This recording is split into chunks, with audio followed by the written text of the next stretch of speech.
Chapter 512. Souls were like sowing seeds, and they could always harvest some food. Demons did not know how to farm like the devils and obtain souls from other races. Therefore, the cannon fodder of the Abyss army was still from those lower creatures. Dretches were like another kind of kobold. They always liked to run around like a swarm of bees. They had the most powerful leader. They were afraid of strong enemies, but liked to bully weak enemies. Finally, under the cruel law of survival of the fittest in the Abyss, they gradually grew into cannon fodder that could set foot on the battlefield. As the first layer of the Abyss, the Plain of 10,000 Abyss was a place that was easily affected by the Abyss War. The area here was very large. Therefore, there were a lot of cannon fodder here. Dretches were more often used as laborers, and occasionally, they would be driven to the battlefield by high-grade demons to consume the enemy's firepower. There were hundreds of millions of dretches in the Abyss, but less than 1% of them could advance from dretches to quasits.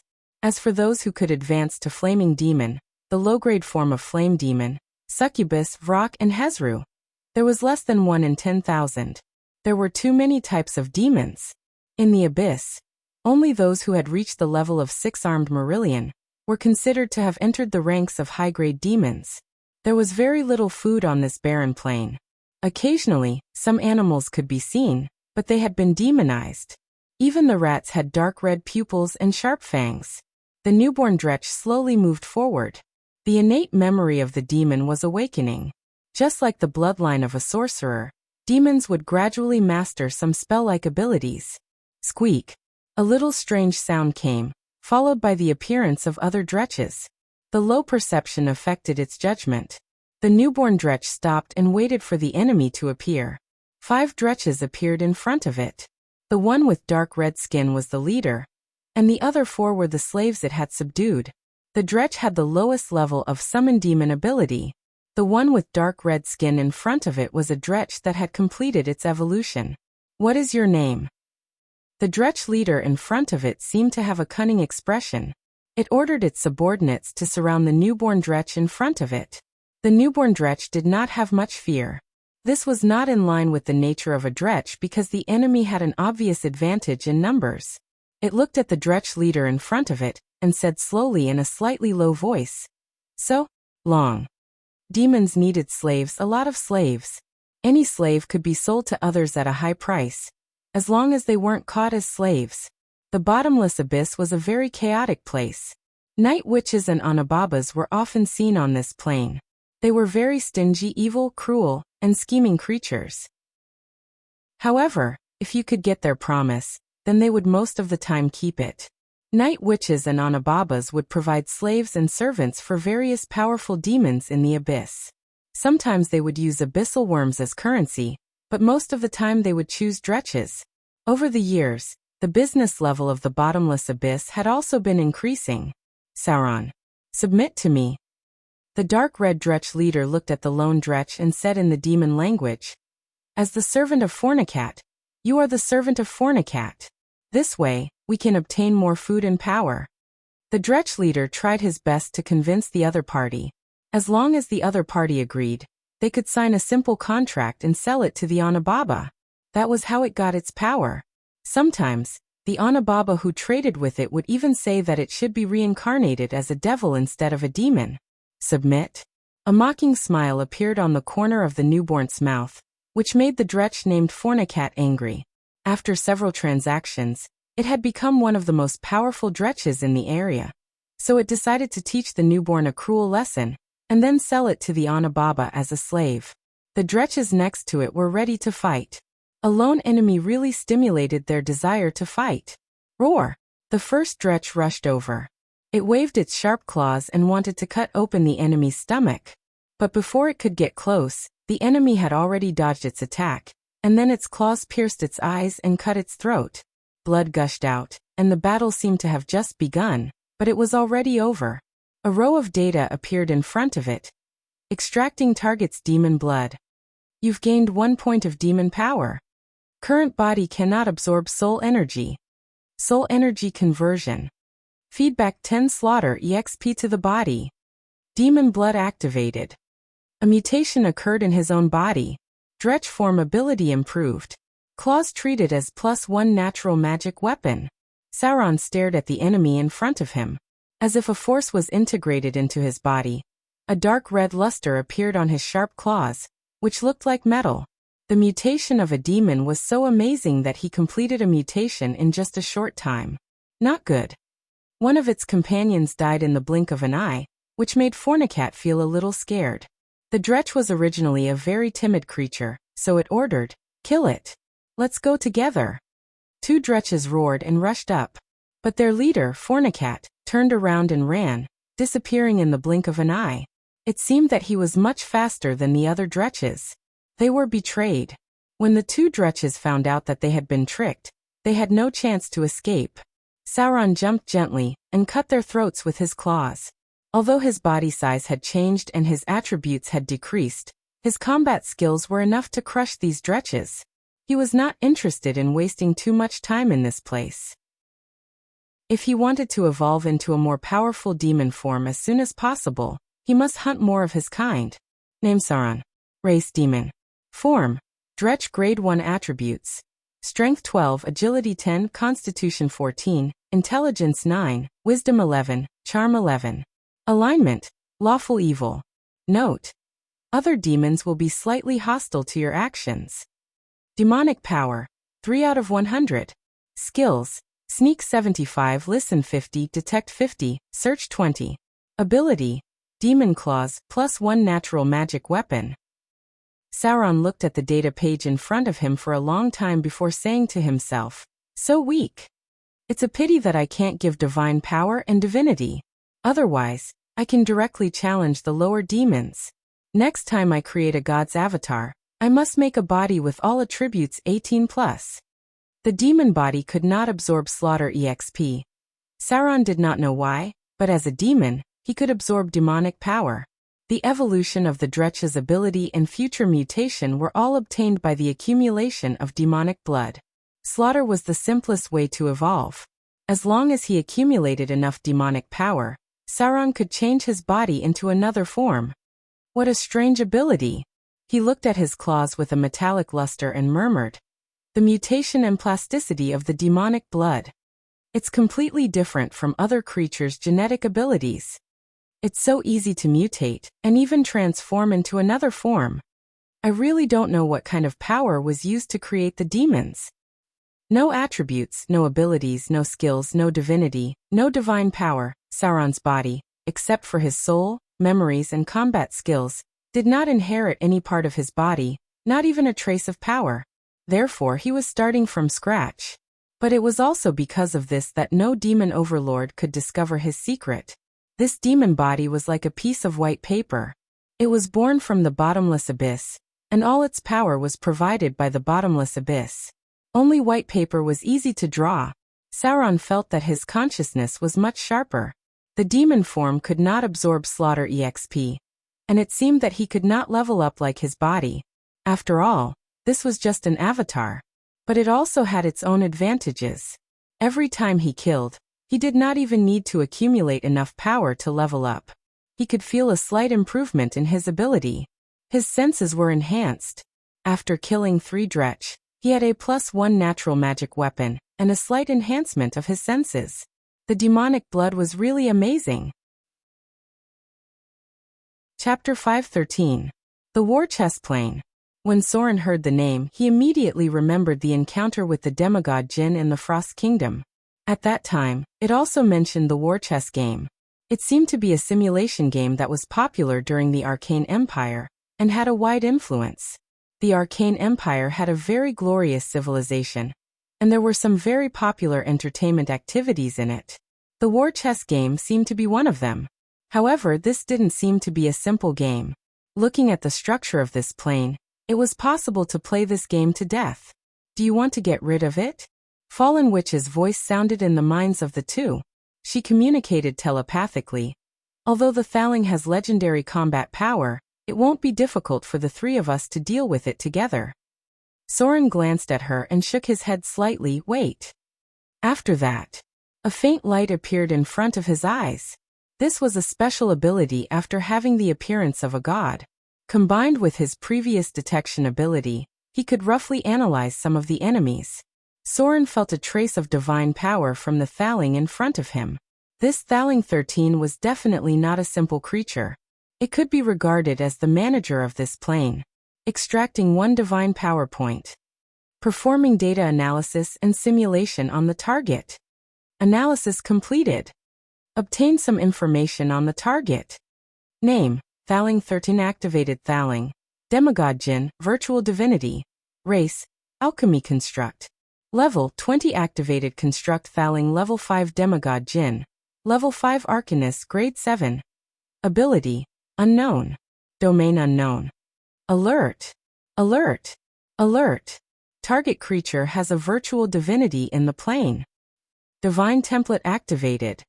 Calculating virtual divinity. Target creature has a virtual divinity of lesser divine power. Soren's heart skipped a beat and immediately said, "Don't do it.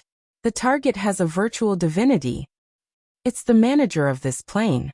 Here, it can mobilize the power of the entire half-plane to deal with us. I'm afraid our chances of winning are not much." It was actually a demigod. Soren instantly realized what kind of divine power he was familiar with.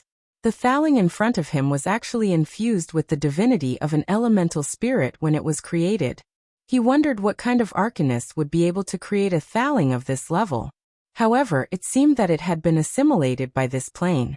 If such a non-divine unit wanted to have a virtual divine persona, it could only be done by fusing itself with the laws of the entire half-plane.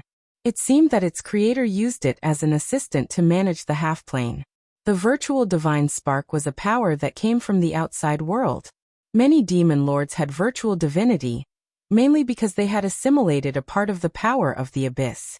This ability was only effective in the bottomless abyss. Once they left the abyss, they would lose this divinity power. Some powerful spellcasters could also temporarily have a virtual divine spark, but it was only limited to the half-plane they created. If they forcibly fused with the virtual divine spark, they would be imprisoned in the half-plane. It was equivalent to being regarded as a part of the half-plane. Although they had great power, it was difficult for them to leave here. Perhaps the Thaling in front of them could not leave this half-plane. Otherwise, with its ability as high as level 30, it would have already entered the wizard tower in the shadow plane. Asterisk whoosh. Asterisk a faint red light appeared. Thaling 13 turned its eyes to Soren and said in a calm voice, "Are you ready to challenge me? Challenging me is the most difficult task. After defeating me, you will get the plane key and become the master of this half-plane. But I don't recommend you to do so. When I was created, I was a demigod. Now I am the manager of the elemental pool. Here, I have the power of lesser divine power. The success rate of you challenging me is less than 3%. I suggest you to challenge me at normal difficulty." Kingdom of God. When Soren heard Thaling 13's words, the first thought that popped up in his mind was a kingdom of God. Gods were almost invincible in a kingdom of God. This was because unless the kingdom of God was destroyed, the power of the gods was almost endless. The demigod Thaling in front of them was a similar existence. This half-plane was its kingdom of God. It directly controlled the elemental pool of the half-plane. All the power was under its control. As long as the elemental pool continued to operate, its power would be endless. The most effective and simple way to deal with it was to break the half-plane from the outside and destroy it. What should we do? The three people present looked at each other and seemed to be thinking about how to deal with it. They knew almost nothing about this half-plane. But since the original master of this place had fallen, it should be operating according to the way it was set in the past. Perhaps they could find a chance to do so after they understood more about this half-plane. "Let me try." Soren glanced at the teleportation circle in front of him and said to the two beside him, "You guys always pay attention to the surroundings.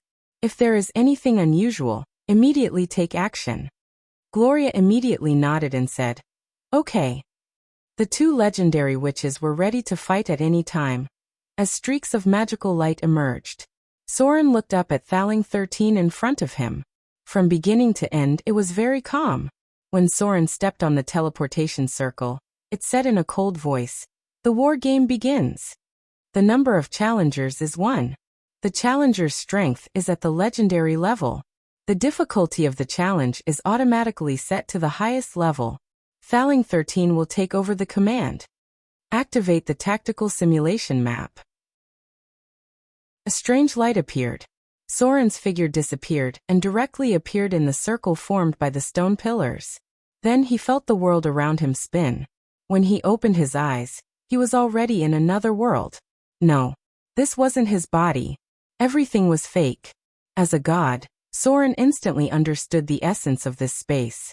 He saw his own body through the mist in the sky. His body was standing on the magic circle in the center of the stone pillar. The body he had now was just something like a dream, or something more mysterious and incomprehensible to him. How is this possible? Gloria exclaimed and couldn't help but murmur. What ability is this? Why is this happening? In their sight, a half-real, half-illusory world was rapidly forming. Its area could be said to be quite vast. It was probably the size of a country. However, in this half-plane, it was only a mirror image. Soren's figure was still standing in front of them, but another him seemed to have appeared in a dreamlike country. This is a simulated dream world. The high priestess figure appeared in front of them through the teleportation circle. She said with a serious expression, "This is the ability of the Arcane Empire's tactical simulation. It's a kind of war chess game that can be used to create realistic illusions. It can be used in many ways." After realizing that this half-plane wasn't simple, Soren immediately asked her to come over through telepathy. Although her power as a psionic warlock didn't rely on research like a wizard, from the situation when they fought against the Queen of Spiders, the High Priestess also knew a lot of things about the Arcane Empire. Tactical simulation. The High Priestess had learned this knowledge somewhere before. She thought that this ability was long lost, but she didn't expect to see it again in this half-plane. In front of her was a very strange ability that was very close to a realistic dream. It was more advanced than the one she had encountered before. It was a virtual world that directly extracted the power of the half-plane. Challenge begins. Tactical simulation map creation completed. After completing the challenge, you will gain partial access to the first layer of the war chess plane. Thaling 13's eyes flashed. It said in a cold voice as if it was narrating. You're an ordinary civilian. You were born in a quiet and peaceful village, but suddenly the peace was broken one day. A fallen wizard passed by here and summoned a terrible demon. He sacrificed the whole village to the demon. The fire burned everything. Your home turned into a sea of fire. There were slaughtered corpses everywhere. You could hear the demon's excited laughter from afar. You're faced with a difficult choice. Stay here to protect your home, or leave this place and stay away from danger. The enemy is a powerful demon, and you're just an ordinary person. Along with the calm narration, everything in front of Soren's eyes changed rapidly. There was a raging fire in front of him. He could faintly hear the sound of fighting. There were many slaughtered corpses on the ground. All of them were ordinary civilians. Occasionally, he could hear the screams of panic on the other side of the village. Soren stood in front of the gate of the village. He could escape from here if he went forward, but he had to face the demon if he went back. The scene in front of him was a bit similar to when Soren first met the Jinn. At that time, the first test he gave Soren was a multiple-choice question. Now he was facing the same multiple-choice question. Soren still looked the same. It was just that he was wearing simple clothes and had no weapons in his hands. He looked just like an ordinary civilian. The power he had seemed to have disappeared. Soren could not feel the explosive power contained in this body. Everything in the dream was so real that he could raise his hand and touch it. He felt that his arm was not strong. In the flickering flames, a group of dretches appeared. They found Soren standing at the entrance of the village and made strange noises. Then they rushed over like a swarm of bees.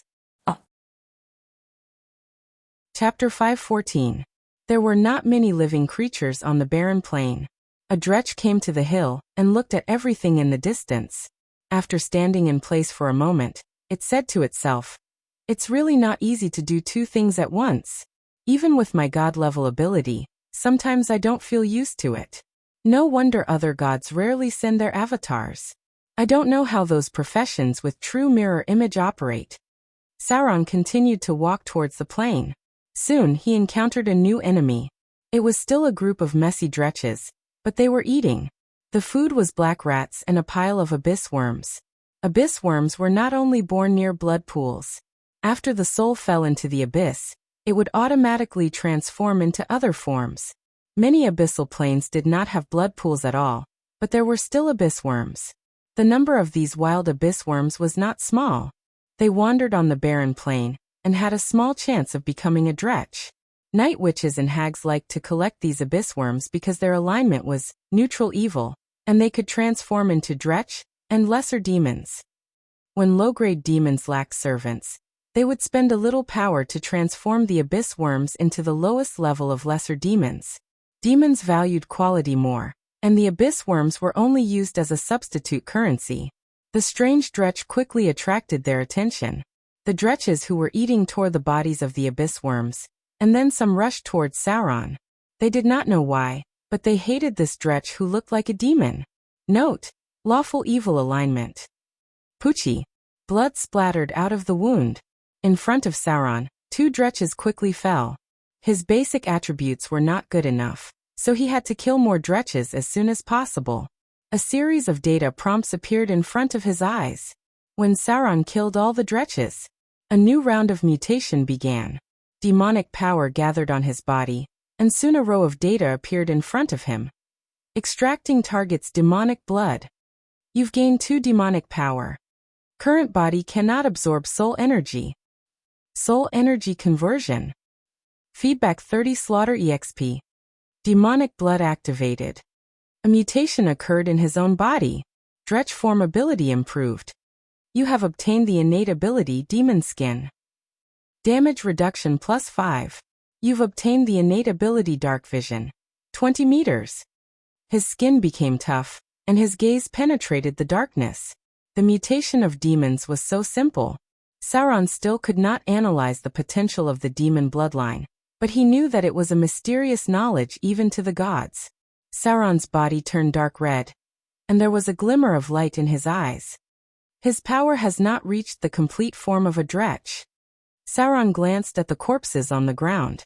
He did not find any weapons or valuable items, so he quickly continued on his way. Part of the soul energy was fed back to the main body, but the proportion was very small. It could only be said that it was better than nothing. They walked like this for a while. Footprints began to appear on the ground, indicating that there were more creatures nearby. Sauron suddenly stopped and hid in the grass. In front of his field of vision, under the darkening sky, a distorted figure appeared before his eyes. The petitioner.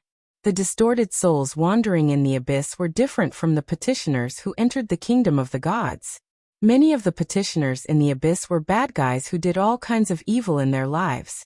Evil souls fell into the abyss, but they did not turn into abyssal worms. Because many petitioners were professions when they were alive. Perhaps their profession level was not high, but it also made their reincarnation power much stronger. A wandering petitioner. He should be a soul from the material world. Because he was not completely assimilated by the power of the abyss, he now became a creature called a soul, Manes. The spirit in front of him had pale skin, jet black claws, razor-sharp teeth, loose hair and pale eyes. His face was slightly rotten, and he looked as disgusting as the undead. Many maggots could be seen crawling in the bloated body of the soul. If he survived long enough, the power of the abyss would gradually assimilate him. Eventually, the soul might be promoted to a low-grade demon, although they would completely lose the memory of their previous life. The soul retained a small part of the memory of their previous life. They were the undead demons wandering in the abyss. Soul the Petitioner, Grade 2. Challenge rating, Level 3 Personal Level. 6 Spell-like abilities. Highest and lowest attributes, 18 and 6 total attribute points, 75 to 85. Special abilities, Fire Resistance, Acid Resistance, Poison Resistance, Lightning Resistance, Acid Spit. Challenge difficulty, C+. It was a wandering spirit. The power it provided was enough for Sauron to directly advance into the complete form of a dretch. But Sauron was not in a hurry to launch an attack, because he was currently only a low-grade dretch. All his power remained in his body. He only inherited the strong willpower brought by the soul. If he died, he would have to pay a heavy price. It was a gamble to integrate himself into the abyss in this way, and he must not make the slightest mistake. He approached in stealth. Because he did not have the level of a rogue, he could not get the blessing of the shadow. Sauron could only approach in the lowest level of stealth. The smaller size of the dretch provided him with convenience and a natural dodge advantage. After all, the smaller the creature, the harder it was to hit. He gradually approached the soul in front of him, and then rushed out in an instant. The sharp claws streaked across the air like a sharp dagger, instantly slicing open the spirit's abdomen. Demon claws were equivalent to +1 natural magic weapon. The howling wind sounded, and the soul counterattacked in an instant. The rotten limb swung down. It wandered in the wilderness without a weapon. Bang! Sauron's body flew out, but the injury was not serious. The demon skin that he had just acquired had 5 points of damage reduction. In short, even if an ordinary adult with ordinary strength punched him, he would not feel anything. This was the natural ability of demons. Even the lowest dretch could have some of it. With 14 points of dexterity, Sauron still had the advantage of speed. His legendary combat experience made it difficult for him to be hit by the enemy, even if there was a large gap between them. The wounds on the petitioner began to increase. Sauron seized the opportunity and rushed over. He waved his sharp claws like a dagger and pierced into the opponent's eye. The sharp claws penetrated, and then directly twisted. Plop! The body of the soul fell to the ground. A data display appeared in front of Sauron's eyes. Extracting the power of the abyss. You've gained 10 points of demonic power. The current body cannot absorb soul energy. Soul energy conversion. Feedback 120 Slaughter EXP. Demon bloodline activated. A mutation occurred in his own body. Dretch form ability improved. You've gained the talent ability Demon Resistance. Fire, strong acid, poison, cold resistance increased by 10 points. Demon bloodline awakened. You've automatically learned the spell-like ability, Summon Demon. Demon bloodline awakened. You've automatically learned the ability Multi-Attack. Demon bloodline awakened. You've automatically learned the spell-like abilities Fear, once a day, Stinking Cloud, once a day. Demon bloodline awakened. You've automatically learned the talent ability Telepathy. The demon bloodline began to change violently. A mysterious demon tattoo appeared on Sauron's dark red body. This was some kind of incomprehensible power. Many demons had such strange tattoos on their bodies. It further strengthened Sauron's power, and made him reach the real strength standard of a dretch. As the lowest level of demons, dretches also had many good abilities, including Demon Skin, Demon Resistance, Demon Summon, Multi-Attack, and a few spell-like abilities. In this case, his challenge rating was raised to 2, and a team of level 2 adventurers was needed to fight against him. Chapter 5:15. Flames danced in front of him. Sauron looked at the dretches in front of him, and ran in another direction without hesitation. Without strength, weapons, and equipment, he was just an ordinary person. It would be difficult for him to even deal with one dretch, let alone a large group of them. Because of some reasons that he could not tell others, he now had a fairly clear understanding of the strength of the dretches. With his current civilian body, he probably could not even withstand the dretch's stinking cloud. Constitution is only about 10. Strength is also about 10. Dexterity is slightly higher, but it should not exceed 14. After running a few steps, Sauron had a rough estimate of his attributes. He was at the level of an ordinary person. Not to mention dealing with these dretches, he might not even be able to defeat a warrior who had just advanced. As for escaping from the village, Sauron basically ruled it out. First of all, he was quite reluctant to run away without fighting. Secondly, it was already dark. Looking at the road, he knew that this village was not near the town. It was a dense forest outside. With his current physical fitness, Even if he did not encounter any monsters outside, a beast could kill him. He didn't have dark vision, so he couldn't see anything in the pitch black outside. Weapon.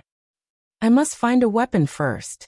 It was impossible to kill a dretch with just his fists. Soren would probably be cut open if he touched its sharp claws. He had the best fighting skills, but without a weapon, it was impossible to kill a dretch. There were flames everywhere in front of him. The battle on the other side of the village was still going on, but the sound of resistance had weakened a lot.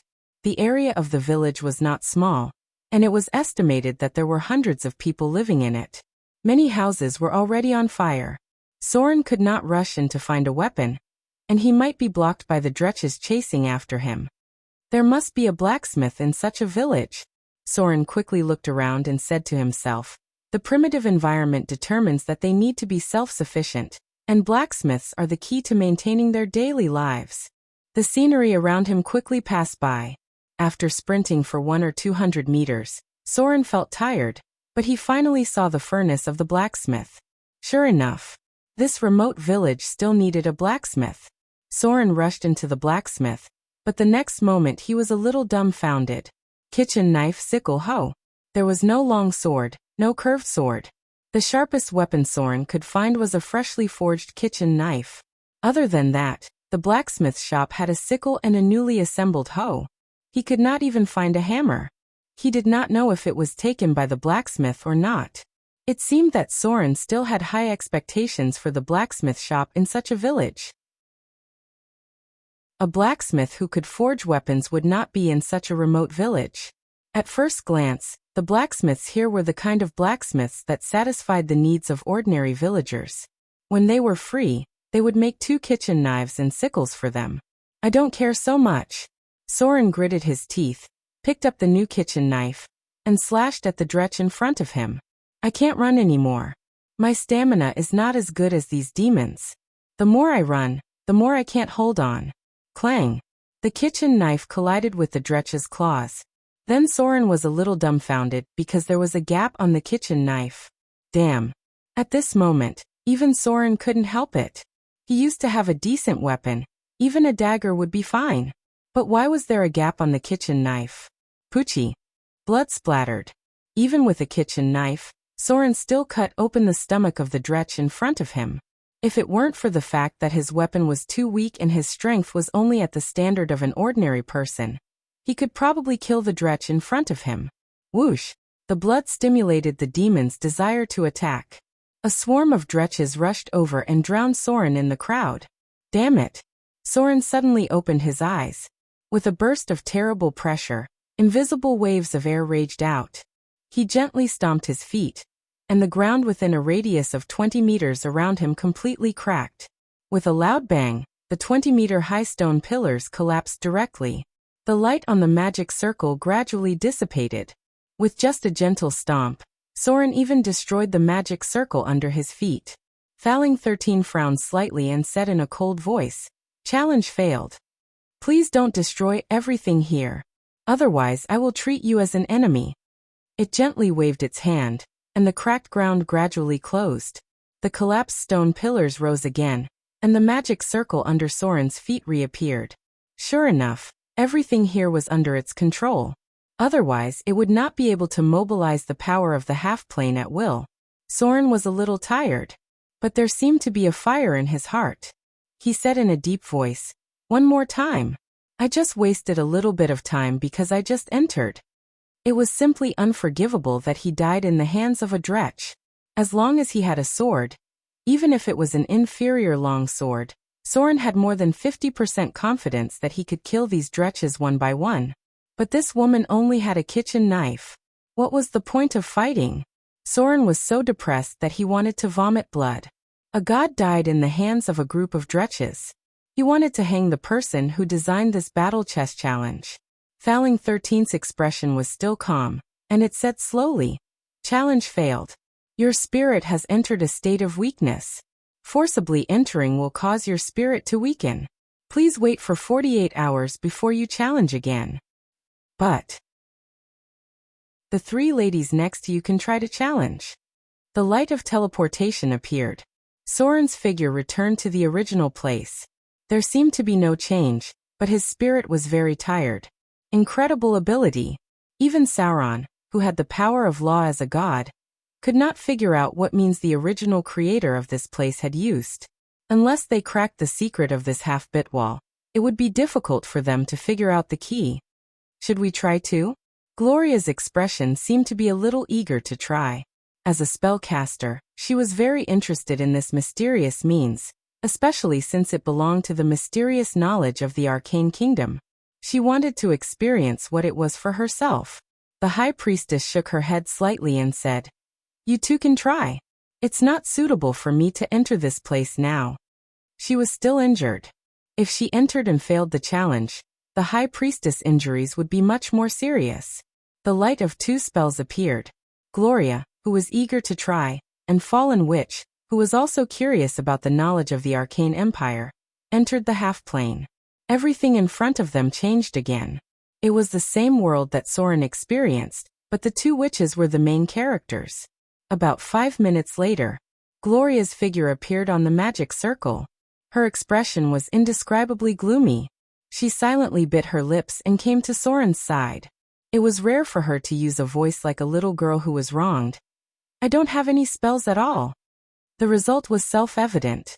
About 10 minutes later, Fallen Witch's figure also appeared on the magic circle. She came to Soren with a pale face and said in a low voice, "There's no way out from the outside. There's a wizard guarding outside. It's a dead end." Obviously, Soren and Gloria both chose to stay in the village, and Fallen Witch did not hesitate to choose to leave. It seemed that the result was the same. Thaling 13's expression was still very calm. He said in a cold voice, "Challenge failed. Everyone, please go back. You're welcome to come again after you've recovered. What you've just experienced is only the first level of the War Chest Challenge. After the challenge, I'll open the first level of the half-plane to you. Of course, if you have any dissatisfaction with this challenge, you can also choose to challenge me directly. If you defeat me, you'll get the control of the half-plane." Thaling 13 gently waved his hand. Along with the fluctuation of the elemental power, a huge elemental pool could be faintly felt. Then an elder of the earth element, an elder of the fire element, an elder of the wind element, and an elder of the water element appeared behind him. The surrounding stone statues also seemed to move and turned into tall stone statues. At this time, Thaling 13's expression was still very calm, but for some reason, it was very annoying. Chapter 5:16. Under the quiet night sky. After leaving the wizard tower in the shadow plane, Soren could not help but let out a long sigh. Gloria's figure came to his side. The loose wizard robe could not cover her proud curves. On the contrary, the complex and mysterious runes added a touch of mystery and elegance to her. Her silver-white hair fluttered in the night wind, and her white neck was like a white jade under the moonlight. Gloria stood side by side with Soren, and gently reached out her hand to hold Soren's palm. She held it tightly and felt the other party's temperature. Under the moonlight, the two people's reflections overlapped. Fallen Witch stood not far away and watched silently. Her expression seemed to be a little complicated. After a long time, she slowly turned around and left. Gloria turned her head and looked at Soren's side face. She leaned her head on his shoulder and whispered, "What do we do now?" Soren took a deep breath, looked at the dim starry sky and murmured, "Now we can only take one step at a time. If it doesn't work, we can only accumulate strength to defeat the demigod Thaling." The challenge in the war chess plane was simply too difficult. The projection did not inherit the power of the real body at all. If an ordinary person fought against a powerful demon, the chance of winning was probably less than 1 in 1,000. He really wanted to hang up the person who designed the challenge and beat him up. At present, he could only wait for the next challenge opportunity. Soren still made a mistake today. He hesitated for 3 seconds after entering the war chess challenge. If he could find a place to hide in these 3 seconds and avoid the sight of the group of dretches, then he could get more chances. For a long time, Soren was used to planning before acting. If he had more than 50% confidence, then he would decide to make a move. In the war chess world, He might not even have 10% confidence. He had never encountered this kind of battle before. This was also a kind of training for him, because sometimes he could not have more than 50% chance of winning every battle. Perhaps he could take this opportunity to train himself. Fighting against a much stronger enemy required not only strength, but also wisdom and courage. Actually, now that he had calmed down, Soren's train of thought seemed to have many directions. For example, he could ask for help from others. It was obvious that there were others who were fighting against the demons. In a village with hundreds of people, it was possible for there to be low-level priests. In order to defend against wild beasts, there must be professionals who retired. Even from an evil point of view, it was not impossible to communicate with the enemy. Dretch may not have much wisdom, but it was possible to communicate with the evil wizard in the dark or summon demons. However, this required a high level of negotiation ability, acting ability, and top-notch deception ability. Soren pondered for a moment. Fighting seemed to be the most suitable thing for him. The night passed quickly. The expansion of the city of Mordor had been completed by 1/5. The slaves from Treasure Island had sped up the progress a lot. Many of the first batch of slaves had gained new identities. They had become Soren's tenants. They worked for Soren and farmed for Soren.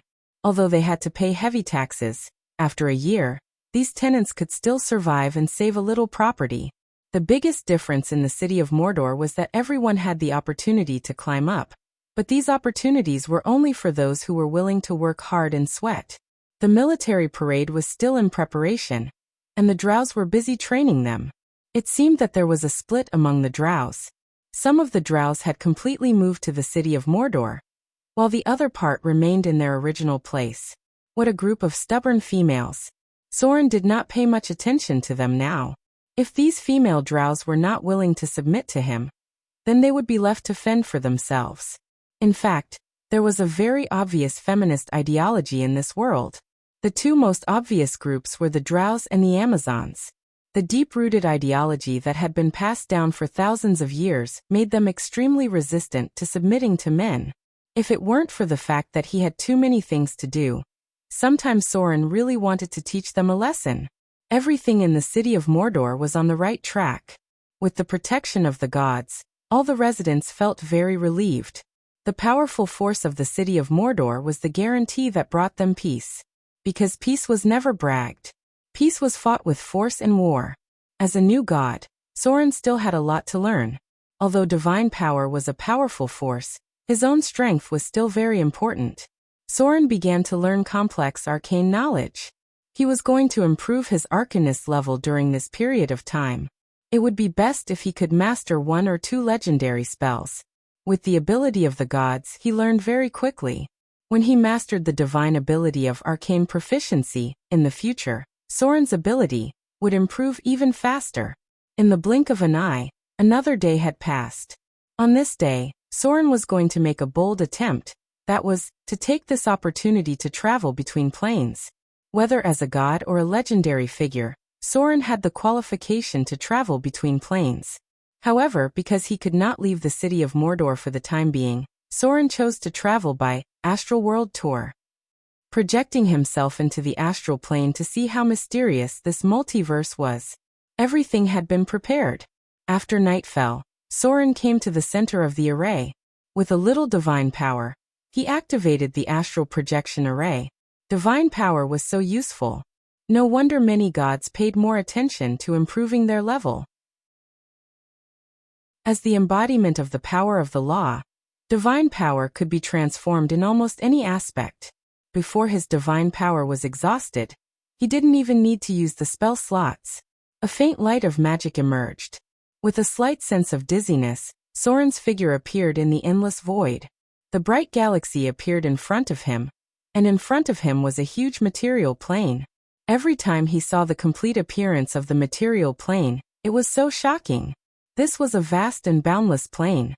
Its outer layer was the plane barrier. At the bottom of the material plane, there was a passage connecting the 4 major elemental planes.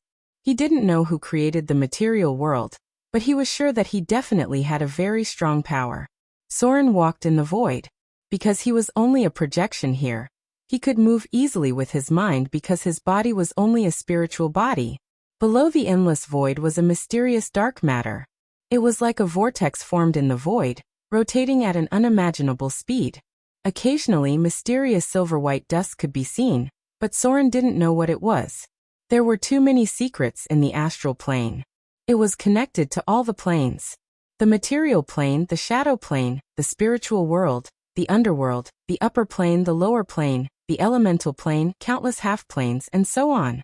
Occasionally, here he could see the huge ancient god's body, as well as the terrible gods who were exiled.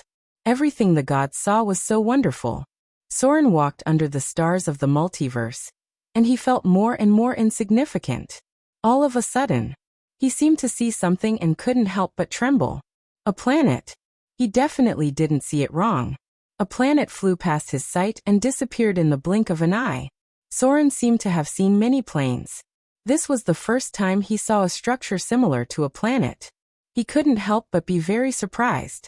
From the god's point of view, it wasn't impossible to shape a plane into the shape of a planet. It was just that it required more energy, more power, and more time. According to his memory of Earth, 71% of the surface was covered by the ocean, which represented the power of the water element. The basic structure of the whole planet was the Earth, which represented the power of the Earth element. The inner core of Earth was magma, which represented the power of the fire element. The last thing that covered the whole planet and protected it was the atmosphere, which represented the power of the air element. Water, fire, earth, and air. This was the basic material of the multiverse. Almost all the planes were supported by the power of the elements. As for where the elements were born, it was a mystery that even the gods didn't know. Soren could no longer see the traces of the planet, but he knew that it really existed. He just couldn't be sure if it belonged to the material plane or some other kind of plane. Without a doubt, its surface was huge, and it had existed for a long time. Chapter 517. In the Endless Void. It was rare to meet other people in the astral plane, but Soren seemed to have met one. It was a traveler in the astral plane. There was no air or gravity in the astral plane, so a projection was the easiest way to travel. However, even a god would have to consume a lot of energy to travel in the astral plane. Soren met a lich. As an undead creature, many of the restrictions in the astral plane didn't matter to it, although there was a saying, legends are as common as dogs, and liches are everywhere. But in fact, this was the first lich that Soren met. Liches were generally very powerful spellcasters, and many of them could fight against gods. The one in front of Soren seemed to be wandering in the astral plane, and it seemed to be collecting something that even he couldn't understand. It was a strange dust that emitted a faint silver light. It probably came from the material plane, or some extension of the material plane. Soren couldn't tell where it came from with just a glance. He only knew that it was at least level 25 since it could wander in the astral plane so easily. Your Excellency. Facing Soren's projection, the lich in front of him seemed very relaxed. Soren's divine aura couldn't be hidden from it. It bowed slightly to Soren's projection to show its respect and said slowly, I'm glad to meet a god here. With its strength, it wasn't strange for it to meet a god. Soren wasn't a threat to it at all, because a projection only had a small part of the original strength. Moreover, as a lich, it had a phylactery. As long as it wasn't stupid enough to participate in the Abyss Blood War, it could rely on the phylactery to revive itself if its body was destroyed. Sometimes, even gods couldn't do anything about it, unless they had mastered the divine domain of death. Only then could they destroy the lich's body and its phylactery at the same time. Soren nodded slightly and looked at the lich in the astral plane. Both of them didn't seem to want to talk. After confirming that there was no hostility between them, they passed by each other in the astral plane. If the projection died, the original body would be injured and weakened for a period of time. The lich did not seem to want to offend a deity either. It was holding a strange alchemy tool in its hand, which was continuously absorbing the weak silvery white dust in the astral world. After knowing that Soren was far away, it let out a sigh of relief. It quickly put away the tool and opened a portal. The astral plane was a very dangerous place. Battles often broke out here. Even though it was a lich, it was still very surprised to meet a god. Soren did not stray too far from the material plane, because he still had to put part of his energy in Motor City and another place. It was possible to encounter the corpses of ancient gods in the astral plane. These corpses still had a lot of power left in them. For gods, they were very dangerous and full of opportunities. This was because the corpses of the oldest gods had very powerful divinity. They were gods that no longer existed in the records of time. They were also the creator of the Lord of Hell, Asmodeus. These ancient gods fought with the primitive demons born from the source of chaos. Some of them died in the void of the multiverse, and their corpses had been preserved until now. The power of the primitive demons polluted Asmodeus, and led to his complete fall. As the best warrior of order in the endless years, Asmodeus finally broke with the gods and evolved into the Bator Inferno. The fall of Asmodeus directly led to a considerable number of ancient angels falling into hell. Some had died in the endless bloody battle of the abyss, and some still remained in the deepest part of the Bator Inferno. But the blood of the fallen angels had spread to every layer of the Bator Inferno. The reason why Soren chose to enter the abyss and never considered entering the Bator Inferno was that the space of the Bator Inferno was very limited, only 9 layers, and the competition was quite fierce. He had to obey the rule of Asmodeus. On the contrary, the abyss was chaotic, and the space was quite vast. Although there were many powerful demon lords, there was no absolute ruler. Chaos represented opportunity, and it represented the possibility of Soren's rise. Actually, this was Soren's first time roaming the astral world. He had a little bit of hope that he would be favored by the goddess of luck, or that he would be like the child of the plane, suddenly meeting an ancient god's corpse in the astral world. Unfortunately, compared to the huge planes, the ancient god's corpse was still too small. In this practically boundless void of the star dimension, the probability of encountering them was simply unimaginably low. Soren had always thought that he had the ability to help himself absorb the large amount of divinity left on the ancient god's corpse. But the problem was that it was very difficult for him to find it in the astral world, which was quite mysterious even for the gods. The last time someone met an ancient god's corpse was a very long time ago. Soren prepared to go around the astral world in the material plane. There were many things of great value in the astral world, and the key was whether he could find them or not. This place was connected to all the planes. Sometimes he could even meet a meteorite flying by. It could be a complete diamond structure, or some kind of metal that could be directly used to forge rare weapons. Since he was already here, he might as well go around a few more times and try his luck. In the laboratory, Gloria was busy analyzing the experimental data. Occasionally, she would turn her head to look at the new Thaling ET1, who was standing next to her and helping to record. Compared with the Thaling 13 she encountered in the war chess plane, the one created by Gloria was too weak. Whether it was her own combat ability, the computing ability, or her own wisdom, the gap between the two was simply thousands of miles. This made her even more curious about the knowledge of the Arcane Empire. She really wanted to know how much fascinating knowledge there was to be able to maintain the operation of a huge floating city. Light footsteps could be heard. Fallen Witch's figure appeared outside the laboratory. She held a thick book in her hand and gently pushed the door open. "Mother!" Gloria stopped the experiment in her hand and turned to look at Fallen Witch. She slowly said, "What's the matter?" The two's laboratories were separated. Under normal circumstances, her mother rarely came over at this time, so she was a little confused. "Take a look at this."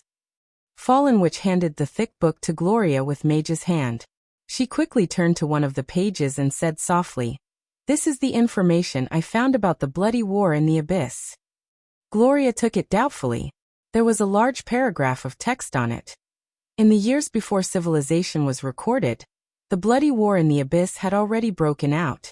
At that time, the river Styx was still just a stream. The Grey Wilderness, the Scorching Inferno, the Shura Realm, and other planes had not been completely formed. The Bator Inferno was still the world of the ancient Bator, and the Yugros had just been born. The bloody war in the abyss lasted for countless years. The existence of Asmodeus made the demons completely rise. The balance of the war seemed to be in a stalemate. From the plain of 10,000 abyss, the blood fissure, the gap between the abyss and Bator was also the largest battlefield. Avernus, the grey wilderness, the scorching inferno, and the Shura realm, there was no place that was not a bloody battlefield. Tens of millions of demons fought here. Every time, countless demons died, and countless inferior demons and dretches were born under the laws of the plane and continued to fight. The Yugros Anababas, night witches, these evil and neutral creatures benefited from both sides of the bloody war. The Yugros Chamber of Commerce exported to Bator from the abyss rich resources from countless abyss levels, and imported various weapons and equipment made by demons from Bator to the abyss. Bator had countless factories, the largest weapon production in the lower realm, and many places in the chaotic abyss did not even have a weapon forging business. The Yugros also monopolized a part of the boatman business on the river Styx. If it were not for the fierce competition between the Yugros, night witches and Anababas, their commercial power could make the multiverse pale in comparison. When Gloria saw this, she raised her head in confusion. She had seen some of the things above before. For the bloody war in the abyss that had existed for countless years, any powerful wizard should have some understanding. However, the fallen witch shook her head gently and continued, "Continue reading." There were many words behind, but the main point seemed to be only a part. An ancient time period. Millions of coalition forces composed of Yakos and angels joined the bloody war. In the end, only 3,000 people were able to return to the upper realm alive. This fiasco made the heavenly creatures more cautious and careful when dealing with the lower realm. Let the demons fight, and the upper realm also lost the desire to interfere too much in the bloody war. As a result of this failed expedition, the heavenly creatures were divided into the order and chaos camps. In ancient times, many gods of order and gods of chaos participated in the bloody war. A god of the chaos camp died in the bloody war. What was even more frightening was that the gods who died in the bloody war could no longer be resurrected. They were completely finished. So most of the gods chose to withdraw from the bloody war. At most, they sent some servants and believers to participate. In addition, if they participated too much in the bloody war, their divine power seemed to be absorbed by the bloody war. There were also rumors that even if the lich died in the bloody war, it was more likely that the phylactery would be destroyed. This made many powerful beings who cherished their lives more cautious. Even the demon lords and the Duke of Hell rarely took the risk to fight in person. The fallen witch suddenly said at this time, "Look at the last paragraph." The last paragraph? Gloria continued to read in confusion, and soon she couldn't help but tremble. Of course, it's different for those demons who want to advance or those who want to rely on the bloody war to become stronger. This is one of the fastest ways to become stronger. As long as you survive, you may be able to absorb the power of the enemy you killed. A dretch of the lowest level may directly evolve into a powerful Hezru after a bloody battle. Even if it survives a few more bloody wars, it can advance into a 6-armed snake demon, assassin demon, Baylor demon and other higher demons. If it is lucky enough to kill a very powerful being, that may mean that there will be one more demon lord in the abyss, or a demon duke in the Bator Inferno. In the long history of the abyss, occasionally, there are some extremely powerful and lucky existences who killed the gods in the abyss bloody war. This may allow some people to become one of the gods in a very short period of time. No one knows what kind of rules and power the bloody war contains. But it seems that it is the only place where anyone may be on par with the gods in the shortest time. The slaughter is endless. Abyss Bloody War, Volume 3, Chapter 16. Gloria silently closed the book, turned her head, looked at the fallen witch with a complicated expression, and said slowly, "Why are you showing me this?" The fallen witch was silent. After a while, she slowly said, "Soren's power. From a weak mortal, he became a deity in such a short period of time. I can sense too many secrets from him. No one has ever risen like a comet like him. What you just saw is the greatest possibility I can think of. He has a power similar to the bloody war in his body. I don't know where this power will lead him to." Gloria stood still. She quietly looked at her mother, and her expression was still calm. She just said in a firm voice, "No matter what the future will be, since I have chosen him, I will always stand by his side and accompany him to the end." "Mother, it's getting late. You should go back and rest." Chapter 5:18. As summer came, a warm monsoon blew in Arendelle. Except for the mountains covered by snow all year round, the whole of Arendelle was full of vitality. Winter wheat had sprouted and grown, and the fields were green with spring. Spring here came later than in other places. Because they only sowed once a year, the residents of the Frost Kingdom obviously attached great importance to cultivation. In addition to winter wheat, they would also plant some other cold-resistant crops. On this day, a group of outsiders arrived in Arendelle. They were dressed in neat armor and worn cloaks. The silver-white mottled armor reflected light in the sun, and occasionally residents who encountered them would bow their heads humbly. This was a group of paladins from the outside world. Unlike the cities they had been to, they rarely encountered any help in Arendelle. Even the lowest of the poor just bowed to them to show respect. What happened in the City of Wealth did not repeat here because Arendelle had its own laws, and these laws had been strictly enforced. This was the rich and prosperous Arendelle, and there was a great and noble princess royal here. The purpose of the paladin's trip was to ask for help.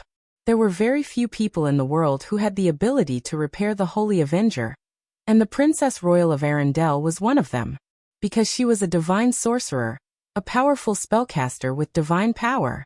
The dock area. The young paladin walked on the streets of the dock area. He didn't know when it started, but he liked to visit the slums in every city he passed by, because in his opinion, those were the places that represented the civilization of a city and a country. He liked Arendelle because it was the most vibrant city he had ever seen, second only to Mordor, where his companions had just brought back the news. If there was a chance in the future, he might go to see Mordor with his own eyes to see if it was really so orderly and peaceful there. The Battle of the Underdark had been over for a long time. Although his strength touched the edge of the legendary realm, and he had the ability of a perfect body, he still could not break through the boundary of the legendary realm, because he had not yet found his own field. Courage, faith, sacrifice, justice, fearlessness, protection, order, kindness. He was a little confused. He did not lack courage, nor did he lack faith. He was more willing to make sacrifices, but he still could not find the core that would allow him to break through. Because if he wanted to master the paladin's domain power, he had to find his truest self and his most sincere faith. That was the power that was branded in the depths of his soul. The young paladin had already made a vow of poverty. As the chosen one of the Holy Avengers, he would not marry or have children for the rest of his life. He would not leave any wealth behind. Except for weapons and equipment, he would use all his wealth to help the poor. He would refuse any comfort and pleasure. He would fight to maintain order and uphold justice until the moment of his death. He stood on the verge of becoming a legend. He had a very strong premonition that as long as he crossed this barrier, he would truly have the power to fight for his faith. People were coming and going on the pier. A little boy sitting on a wooden stump attracted his attention. The young paladin seemed to have felt something. It was a kind of pure soul power. Thus he walked over. The young paladin squatted in front of the little boy, and saw a trace of envy in his eyes. The little boy looked in a certain direction with longing eyes. It was a noble young man in a luxurious wizard robe. Noticing the arrival of the paladin, he turned his head gently but did not speak. He was wearing shabby clothes, which meant that he was born poor and might be the child of a dock worker. The little boy looked at him calmly, with a trace of curiosity and respect. The young paladin smiled and said, "Birth is the arrangement of fate, but the future can be created by yourself. Do you believe in justice?" The little boy's expression was a little doubtful, but he still nodded gently. The young paladin smiled. He pressed his palm on the little boy's forehead, and a holy and pure power emerged. Holy baptism. Holy blessing. Arendelle Royal Palace. Princess Royal sat on the throne and looked down. She held an invitation letter in her hand. This invitation letter came from the south coast, from a place called Mordor. She gently rubbed her forehead and looked out of the window. Princess Anna stood on the balcony, looking into the distance. Her face seemed to be a little haggard. As the first successor of Arundel, because of the early death of her parents, Princess Royal had always been like a sister to Princess Anna. Now Princess Anna looked like this, which she did not want to see. But it was difficult for her to accept that man, even now, because as a warlock, she felt a lot from him. Blood-killing death. Some power that she could not understand yet, but it was very dangerous. She did not want Princess Anna to be involved. There was a guard outside the door reporting that a group of paladins from other places seemed to want to see her. Princess Royal's attitude towards the paladins was neither good nor bad. At this time, she was not in the mood to see them, so she ordered them to wait first. The appearance of the paladins must be something. Whether it was good or bad, it was very troublesome. She did not have the energy to care so much now. What she was most worried about now was Anna, and she was also hesitating whether to accept the invitation of Mordor. Because once she accepted the invitation, Arundel would be on the same side as Mordor, which was an attitude to other forces. On the balcony, Princess Anna was holding a delicate cloth doll in her hand, which looked 70 to 80% similar to Soren. Her expression at the moment was a little sad. The girl squeezed the cloth doll hard, and while squeezing, she said to herself in a sobbing voice, "Bastard! Idiot! Stupid pig! You have the guts to become a god, but you don't have the guts to come and marry me. Bastard! Coward! Coward! I hate you!" Crystal tears fell down drop by drop, and the grievances in her heart finally made Princess Anna cry. She squeezed the cloth doll that looked like Soren hard, as if this would make her feel better. She didn't understand why. She didn't understand why she threw away her pride as a princess for him, but that bastard coward didn't even dare to see her. She just felt very wronged in her heart. She wanted to rush over and bite that bastard to death. Princess Royal stood in the hall and sighed faintly. As the most powerful protector of Arundel, as long as she wanted, every move in the palace could not be hidden from her perception. She slowly walked towards Princess Anna. The girl seemed to have heard the footsteps. She put away the cloth doll with a flustered expression, then wiped her tears casually. When she turned around, she was already smiling. Princess Anna glanced at the invitation in Princess Royal's hand, and said in an expectant voice, "Sister, you will go, right?" Even if that man treated her like this, she still hoped that Princess Royal could stand on his side. Alas! Princess Royal couldn't help but sigh. She reached out and took Princess Anna into her arms, and said faintly, "Silly girl." Chapter 519. Finally he left this plain. When Sauron walked out of this barren plain, what appeared in front of him was a huge abyss fault. Below it was hot magma, and in the distance was the flowing Styx. The plain of 10,000 abyss was the top of countless levels of the abyss. This was a barren land where not even a blade of grass grew, and it was covered in thick dust. It was roasting under the dark red sun that was like hell.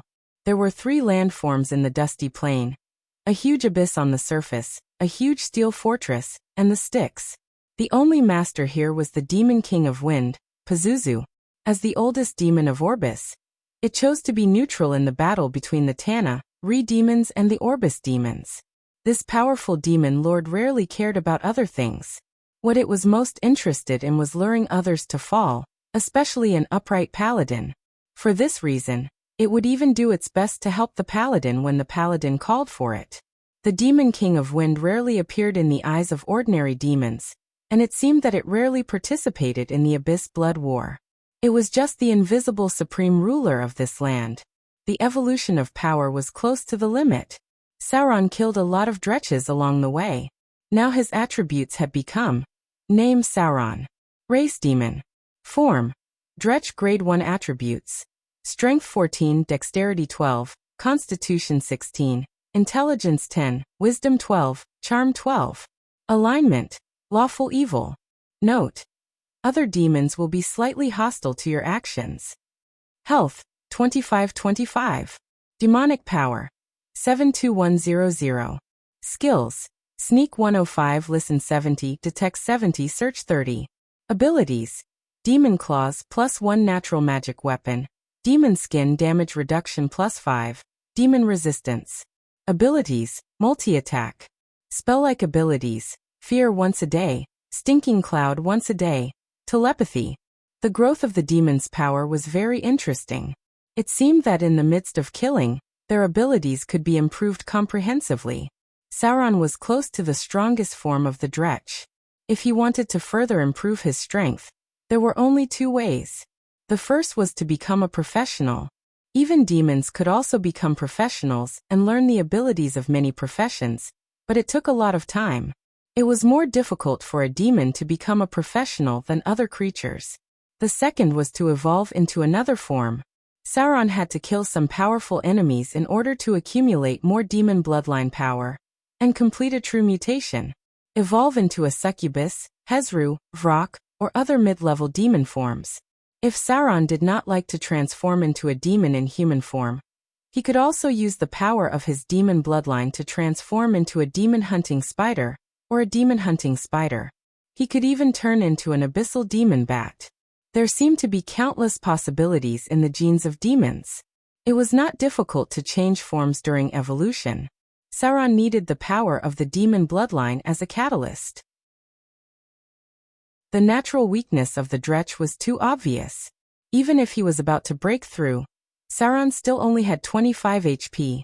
A steel fortress could be seen in the distance. There was only a narrow passage in the abyssal fault. Sauron knew very well what kind of fate awaited him if he left this desolate plain. A cannon fodder. As long as it was a Dretch that came out of the rift plain, their fate was to be cannon fodder. The hot magma flowed along the fault. Sauron had just approached the steel fortress when a succubus appeared in front of him. "You have been recruited." The succubus raised a long whip with metal barbs and hit the ground in front of Sauron. In the dust, it said in a proud voice, "Despicable Dretch. You are lucky to be recruited by the 7th Legion of the Succubus Queen. Fight hard. If you can survive, you will be rewarded." She did not ask for Sauron's opinion at all. Intermediate demons had absolute dominance over lower demons. As long as Sauron expressed a little unwillingness, the other party would kill him on the spot. The 7th Legion of the Succubus Queen was recruiting cannon fodder. For a lower Dretch, the succubus in front of him was too lazy to use charm. This kind of cannon fodder was not worthy of being charmed by her. She needed to recruit more powerful demon cannon fodder. As one of the most powerful demon lords in the Abyss, the Succubus Queen was naturally the main force of the Abyss blood war. The blood war here had never really stopped, and new demons were recruited every day. However, the Succubus Queen was very smart. She would train the cannon fodder that survived the cruel blood war as elites, and let them go to her base camp. The blood war was a meat grinder. No matter how powerful a demon was, there was a possibility of falling. The Succubus Queen had always been the main participant in the blood war, but her strength did not decrease at all. On the contrary, it was growing little by little. The figure of a Hezru appeared. Its chaotic and crazy pupils glanced at Sauron. It seemed to dislike this little guy very much and wanted to trample him to death. But it could not do that yet, because this was its cannon fodder. A new battle was about to begin, but the opponent was not the Bator Inferno, but the army of the 422nd floor of the Abyss, the Knoll King Yeenagu. The demon army was always fighting among themselves. Many demon lords had never stopped fighting. Naturally, their demon army was also constantly frictional. In the depths of the Abyss, the army of the Succubus Queen and the army of the Knoll King fought. This battle spread to the plain of 10,000 Abyss. The Succubus commander here decided to find some trouble for the other party. Even if the next blood war with the devil was about to break out, they still decided to attack their old opponent first. Crazy. Yes. This was the Abyss. Sauron's figure entered the barracks with a group of Dretches. In front of him was a huge steel fortress with many war machines placed in it. Although the demons relied on their huge numbers to win, the Succubus Queen valued weapons more. The barracks were in a mess. Sauron even saw a Hezru fighting with another Hezru. It was a real battle, and the loser was likely to die at the hands of the other party. No one stopped it. On the contrary, there were succubus officers watching with interest. Most of the officers here were succubus, among which women accounted for the largest proportion. The number of male succubus was quite small. Because the succubus was a Tana-Re demon evolved from a woman, the characteristics of the soul could easily affect the form of the demon. Perhaps a creature like a trap had a greater chance of becoming a male succubus. Just like Sauron, it was almost impossible for him to evolve into the form of a succubus. A group of dretches was driven into the barracks. What they saw in front of them was chaos. They did not look like an army at all. Instead, they looked like a group of mobs. Except for the large number, they had no advantage at all. In the evening, before the start of the battle, the dretches were assigned some food. A large group of dretches scrambled for it, and some demons even fought with each other. Facing such a situation, Sauron did not hesitate to raise his finger and directly released a spell. Fear. It was a very low-level spell-like ability, but it was very useful against these dretches. A large group of cowards were scared and ran around. The movement here attracted the attention of the succubus officer. She glanced at Sauron with a little surprise, then took out a dagger and threw it in front of Sauron. She nodded and said, "Very good. From now on, you are their leader." Sauron was promoted from the lowest level of cannon fodder to the lowest level of cannon fodder leader. Was it crazy? That's right. The appointment of a demon was that simple. This was the bottomless abyss, the most chaotic and evil place. The order of the mortal world was often a joke here. The preferences of demons could not be inferred with common sense. Sauron was recruited, and Sauron was promoted on the first day. However, these were not important. What was important was that he could survive the battle tomorrow with the demon army controlled by the Knoll King, Yeenagu, so that he could barely enter the ranks of intermediate cannon fodder. Except for some lucky ones, most demons had to start their career as cannon fodder. Chapter 520. The next day came quickly. It seemed that the succubus commander had temporarily changed the battle plan and was ready to reduce the scale of the battle. They planned to send people to attack a small stronghold of the Knoll King Yeenagu on the 10,000 Abyss Plain. After removing this stronghold, they would conduct the next test. For this sudden change of plan, the other demons basically had no objection. Only Sauron could not help but frown as he felt that there seemed to be something wrong.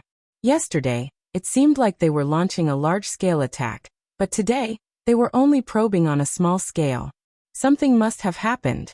The commander of the demon army was a Glabrezu, a powerful demon with a challenge rating of about 15, with 31 points of strength and constitution. The Glabrezu had sharp violet eyes and dark brown and black skin. It was about 5 meters tall when it stood, and its weight was more than 5,500 pounds. This demon liked to deceive rather than fight, but its ability should not be underestimated because it was a powerful demon that was proficient in cleave, advanced cleave, multi-strike, fierce attack, and other abilities. It could be said that even Sauron's main body would have to spend a little effort to deal with it. Because it was a super-large Glabrezu, its basic life was 18 points. If Sauron did not intend to change the form of a demon, then it could also accumulate strength to evolve into a small, medium, or large dretch. In this case, its vitality would continue to increase, and its basic life would increase little by little. This was how the Mother of Worms was born. As a super-large abyss worm, the Mother of Worms' basic life was as high as 36 points, and it was quite difficult to kill it. The evolution of the body would increase one's attributes, but there would also be a corresponding punishment. Because the larger the body, the slower the movement and the slower the reaction speed, but the strength attribute would be significantly increased. Sauron's demon army was sent to the battlefield. The Glabrezu commander's deputies were 5 Vroks and some Hezru. Sauron was surprised to find that there was no trace of succubus, which made his heart skip a beat. Something is wrong. Sauron quietly took a step back and murmured, "As the demon army of the succubus queen, there is no succubus in this battle. Could it be? We're just cannon fodder? Or is it a bait to lure the enemy?" Demons were simple-minded. At least, most demons were affected by their chaotic nature. They were not as cunning as demons. In front of Sauron was a group of excited Hezru, as if they were very happy to have a battle, and did not realize how dangerous their situation was. There was something strange about all of this. Sauron was even more certain that they were bait, But he did not know what the succubus army's backup plan was. The demon army soon set off. The Glabrezu walked at the front like a giant. Behind them were some Vroks. Because of their physique and natural fighting ability, the Hezru had always been the vanguard of the demon army. They were the best cannon fodder. A Hezru could attract enough firepower in battle. Behind them were large groups of Dretches, Quasits, and abyssal lurkers. These low-level demons were basically useless. A single Hezru could easily slaughter hundreds of thousands of low-grade fiends. The march did not last long. The demons did not seem to have any military orders. They only received 2 orders, one was attack, and the other was retreat. Sauron walked at the back of the team. He could not understand the demons' thoughts at all because some demons were happy because of the arrival of the battle, and some demons were frightened because of the arrival of the battle. Since ancient times, chaos has always produced fools. Sauron was now mixed in with a large group of fools. He did not know what kind of battle would happen next. If the situation was not right, he planned to find a chance to slip away. Soon, an army camp appeared in front of them. Sauron thought that they would have some kind of tactical plan, but in fact, he was overthinking it. With the roar of attack, the Hezru rushed forward with a roar.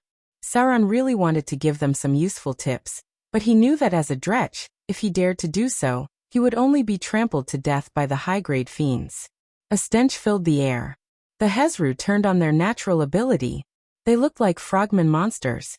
During the battle, their skin would secrete a stinky gas. Any enemy close to them must undergo a compulsory test of immunity. Otherwise, even demons would be affected by the nausea effect. This kind of top-level cannon fodder was really ugly. A group of crazy chaotic fools fought together. As a result, they could only fight head-on. The Hezru rushed to the front as the vanguard, followed by the Dretches with small arms and legs, and other low-grade fiends. The Glabrezu commander was not in a hurry to fight in person, and the other middle-grade fiends were more behind to supervise the battle to ensure that no cowards would run away. This is a F***King chaotic battle. Sauron seemed to be a little desperate about the commanding art of the demons.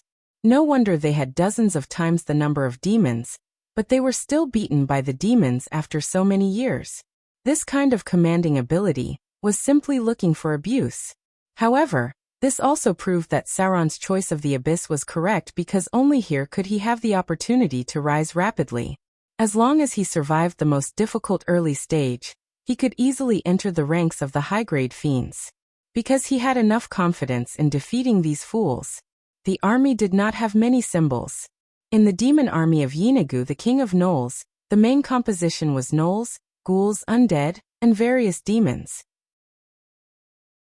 The dark gnolls from the abyss were among them. Even in the bottomless abyss, they were quite a difficult opponent. The ghouls faced the Hezru head-on. The commander of the enemy stronghold was a gnoll general with a 3-headed flail. It had been watching the Glabrezu in the distance. As long as the Glabrezu did not attack, it had no intention of attacking for the time being. The battle was quite fierce. Both sides were tangled together, and the crazy nature of the demons was quickly stimulated by the blood.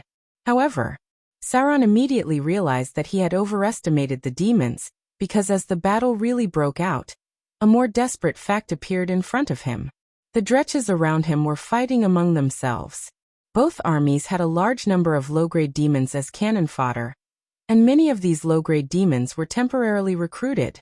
That was to say, many of the low-grade demons were gathered together recently. They were not familiar with each other, and there were no obvious signs. You are a Dretch, I am also a Dretch. Who knows which side you are on? Anyway, I don't care so much. Let's kill you first. That's right. The Dretches were fighting among themselves. Not only the Dretches under Zoro's command, but even the Dretches on the Gnoll's side could not differentiate between friend and foe. They just swarmed and fought. It was a scene that could not be looked at directly. Sauron had never seen such an army. If it was on the battlefield of the Abyss Blood War, maybe they could still distinguish between demons and devils, but in this situation, they were simply fighting among themselves. Sauron was almost speechless. In this case, what was the point of commanding?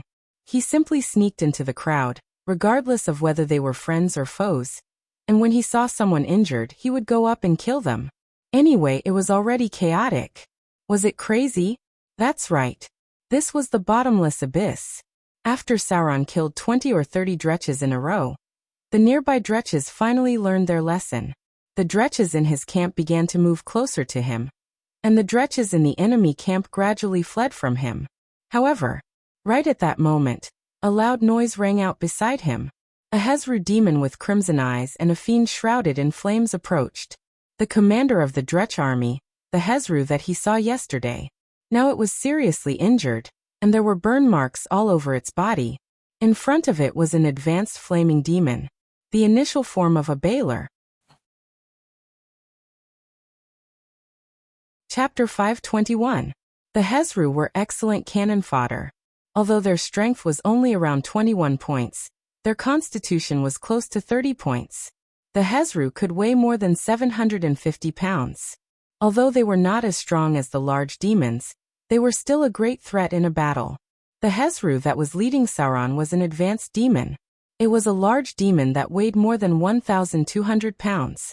It looked like a small giant. Unfortunately, it was in a very sorry state because its body looked like an upright frog. Now it looked like it had been roasted over a fire. Its disgusting skin was full of charred charcoal. The Hezru's opponent was a flaming demon, a very rare demon.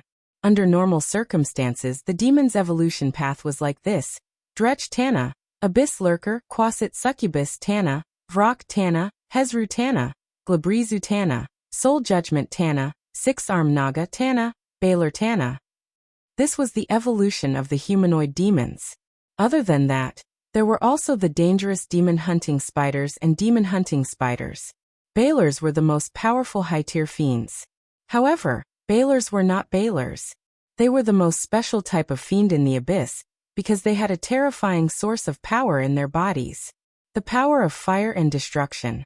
In the abyss, only one flame Baelor would be born out of 100 Baelors.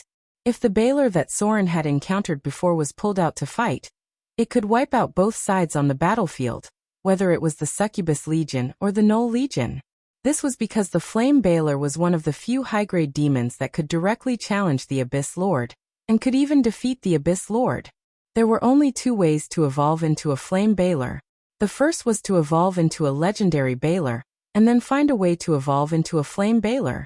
The second way was to evolve into an extremely rare flaming demon, and then directly enter the legendary realm in one go. At this time, the flaming demon would evolve into a legendary, flame demon. Finally, the Baelors fused with the destructive power of the Baelors and became Baelors that were close to the power of high-tier legends. Sauron was very clear about the power of the Baelor. If it hadn't been sealed for a long time, its strength would have been severely affected, and it would have been heavily injured. He probably wouldn't have had any chance of winning at that time. Even if Sorin appeared in his true form in the form of a deity, his chances of winning against the Baelor with its full power were not high. A real Baelor would have a monster level of 25 and a challenge rating of 20. If it evolved into a special class such as Beheader or Executioner, then the Baelor would have the power to challenge the gods. Sauron had an impulse in his heart. He wanted to try and see if he could kill this flaming demon. If he succeeded, perhaps he could step onto the path of becoming a Baelor, which was much more promising than becoming a succubus, a Vrock, or a Hezru. This way, he wouldn't have to try the most dangerous path of becoming a slaughterer. Becoming a slaughterer was the last option. Sauron was a little worried about the price of becoming a slaughterer. The surrounding temperature began to rise. In the miserable screams, many dretches near the flaming demon were directly burned to death. As a low-tier flame demon, the flaming demon's body was surrounded by terrifying heat. It could deal 5 to 10 fire damage to nearby enemies per second. With the poor vitality and vitality of the dretches, they would all die within 2 seconds of standing around the flaming demon's body. The flames of the flaming demon could cover a distance of 5 meters. These low-tier dretches couldn't even stand around its body. The possibility of killing it was infinitely close to zero. Sauron could only stand around its body for about 5 seconds. So if he wanted to fight, he had to kill it in one blow. From the current situation, it was almost impossible for the Hezru to defeat the flaming demon in front of him.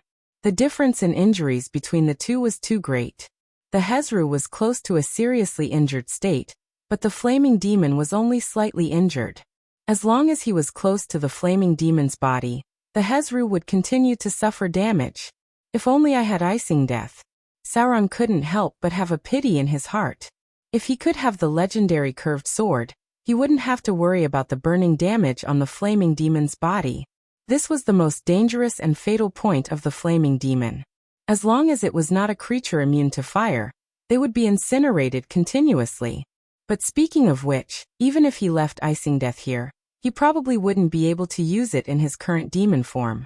He might even be injured by icing death. This legendary curved sword was not simple. It was a weapon with spirituality and could even fight automatically. It was just that it was not very good at fighting automatically. There were large scorched marks on the ground, and a lot of dretches died at once. Sauron could not help but move away. He didn't want to be burned to death before he got close to the enemy. It seemed that there were allies who noticed the situation here. If the Hezru died, the battle on this side would be defeated. So under the command of the Glabrizu, a powerful demon quickly came to support. Four-armed snake demon. Challenge rating 12. The snake demon was also a special kind of demon in the abyss. It belonged to a very powerful demon evolution route. Soren had spent a lot of effort to deal with ordinary snake demons. The four-armed snake demon in front of him was obviously more powerful. It held 4 two-handed swords at the same time, and when it swung it, it was like a storm. It had a powerful multi-attack talent, a top-notch multi-weapon combat skill, and its natural arms allowed it to use 4 weapons at the same time. When it fought, it was almost watertight. No other demon could rush in front of it. Snake-type creatures had amazing sprinting and explosive power. The four-armed snake demon swooped down and cut a bloody path. In an instant, it was in front of the flaming demon. The 4 swords swept over at the same time, almost blocking all the front angles. The snake demon was also considered by Sauron to be an advanced demon form. The 6-armed snake demon was a very powerful high-grade demon. It was also the most terrifying war machine in the abyss. In such a battle, the 6-armed snake demon was simply invincible. It could be said that it could crush any enemy weaker than itself. A 6-armed snake demon could even fight against several demons of similar strength because its arms were too powerful. 3 heads and 6 arms. Although it was missing 2 heads, 6 arms were not a joke. In the future, if it could go further, the 6-armed snake demon could also evolve into an 8-armed snake demon. This was a terrifying demon in the legends. In the abyss, even the lords of the abyss were very afraid of it. To some extent, the 8-armed snake demon was the most terrifying warrior in the abyss. Note: the equipment worn by the 6-armed snake demon was determined by the number of arms. These equipment included weapons, swords, bracelets, wrist guards, rings, and so on. Because they were born with more arms, the racial talent of the snake demon determined that they could use additional equipment easily, and without any impact. A well-equipped and wealthy 6-armed snake demon was a nightmare for many high-grade demons. That's because you can't imagine how terrifying a snake demon with a legendary ring on all 6 arms is. Clang! Clang! Clang! The snake demon in front of Sauron was obviously a poor demon because it only held 4 swords. At the same time, only the top 2 arms were wearing extraordinary wrist guards. As for the extremely rare enchanted rings, basically only a small number of demons could have them. There were not many wizards in the abyss. Most of the demons only knew how to destroy. It was basically a pipe dream to ask them to make all kinds of top-grade equipment. The 4-armed snake demon joined the battle. Soon, the situation in front of him was gradually reversed. The fire demon was a little powerless facing 2 enemies at the same time. Its injuries were also getting worse little by little. Sauron slowly moved his feet, holding a rare grade dagger in his hand, waiting for an opportunity to appear. Chapter 522. The battle was still going on. Sauron was waiting for an opportunity to appear. Whether it was stabbing the fire demon or the 4-armed snake demon, it seemed to be acceptable to him because the Baelor's powerful strength could help him quickly rise to the ranks of the demon lords. and the six-armed snake demon's ability could allow Soren's dual-wielding skills to be perfectly displayed. One was a very powerful demon bloodline, and the other was an advanced form that could inherit part of the fighting skills and strength of the original body. In terms of overall strength in the future, the gap was actually not that big. Sauron inherited the fighting skills of the curved sword and the dual-wielding skills. The advanced form of the snake demon could help him easily recover these abilities, and even further master the ability of multi-attack and multi-wielding. From the perspective of the bloody battle in the bottomless abyss, the advanced form of the snake demon was basically not afraid of being surrounded by enemies. With Sauron's ability, he would basically die no matter how many people came. Of course, if he could choose, he would still prefer the path of the Baelor, because the Baelor had a powerful teleportation ability. After all, the snake demon was still a warrior. Although it had the spell-like abilities of the demons, there was still a huge gap between the snake demon and the Baelor. Basically, at Sauron's level, what he pursued was not pure physical strength. Of course, if any snake demon could become a legendary sacred swordsman, it would be a nightmare and disaster for the entire multiverse. The most terrifying physical strength hypothesized in the past. It was the supergiant six-armed snake demon plus legendary sword saint plus multi-attack plus multi-wielding plus aura slash plus critical strike plus legendary battle skills plus epic strength plus insight weakness plus whirlwind, theoretically speaking. This kind of physical strength could almost sweep the entire multiverse, because the physical strength of the snake demon made up for the weakness of the sword saint's defense. The weakness of the sword saint could also be compensated by wearing bracers, rings, and so on the six arms. It was almost a perfect combination of all aspects. The only flaw was that it was basically impossible to achieve. Because of the chaotic nature of the snake demon, it was almost impossible to embark on the path of the sword saint. Note: the sword saint could not wear armor, but could wear bracers, rings, and other equipment. The extra arms of the snake demon would not be affected by wearing too many accessories. The battle was still going on. However, something unexpected seemed to have happened on the side of the battlefield. All of a sudden, the entire battle became a little chaotic. The four-armed snake demon seemed to have realized something, and its attacks became even more frenzied. It was as if it wanted to kill the flame demon in front of it. Sauron could not see what was going on the other side. Whether it was perception or vision, the Dretch's height of more than 1 meter was simply a handicap. This made Sauron even more determined to break through as soon as possible. He had to seize the opportunity in front of him. The chaos spread even further. It seemed that the enemy's reinforcements had arrived, and the demon army on their side gradually showed signs of defeat. Sauron could not see the situation on the battlefield because his field of vision was too small, but judging from the scattered Dretches on the side, Yenaga's reinforcements seemed to be large. The Lord of the Abyss controlled both the gnolls and the ghouls, as well as many demons that he had recruited. Although his personal strength was not considered top-notch in the bottomless abyss, the scale of the Devil Legion was quite large. The chaotic nature of the demons had made the battle unpredictable. The Abyss never lacked good commanders, but there was a lack of enough execution power here. Some orders were given well, but when they were executed, it was completely different. Many of the silly demons either rushed forward or retreated. The weaker demons were frightened, while the stronger demons rushed directly into the enemy's ranks. The current situation was developing like this. The Hezru rushed into the Gnoll army. The Dretches were constantly retreating, and the enemies on the opposite side were mixed with their own allies. It was precisely because of this that many Lords of the Abyss gave up on large-scale armed demons, and only relied on cannon fodder to fight. The real elites were rarely deployed on the battlefield. The flame demon's injuries were getting worse and worse. There were not many Dretches that could still stand near Sauron. The Hezru gradually retreated because of serious injuries, leaving only the four-armed snake demon to fight with the flame demon.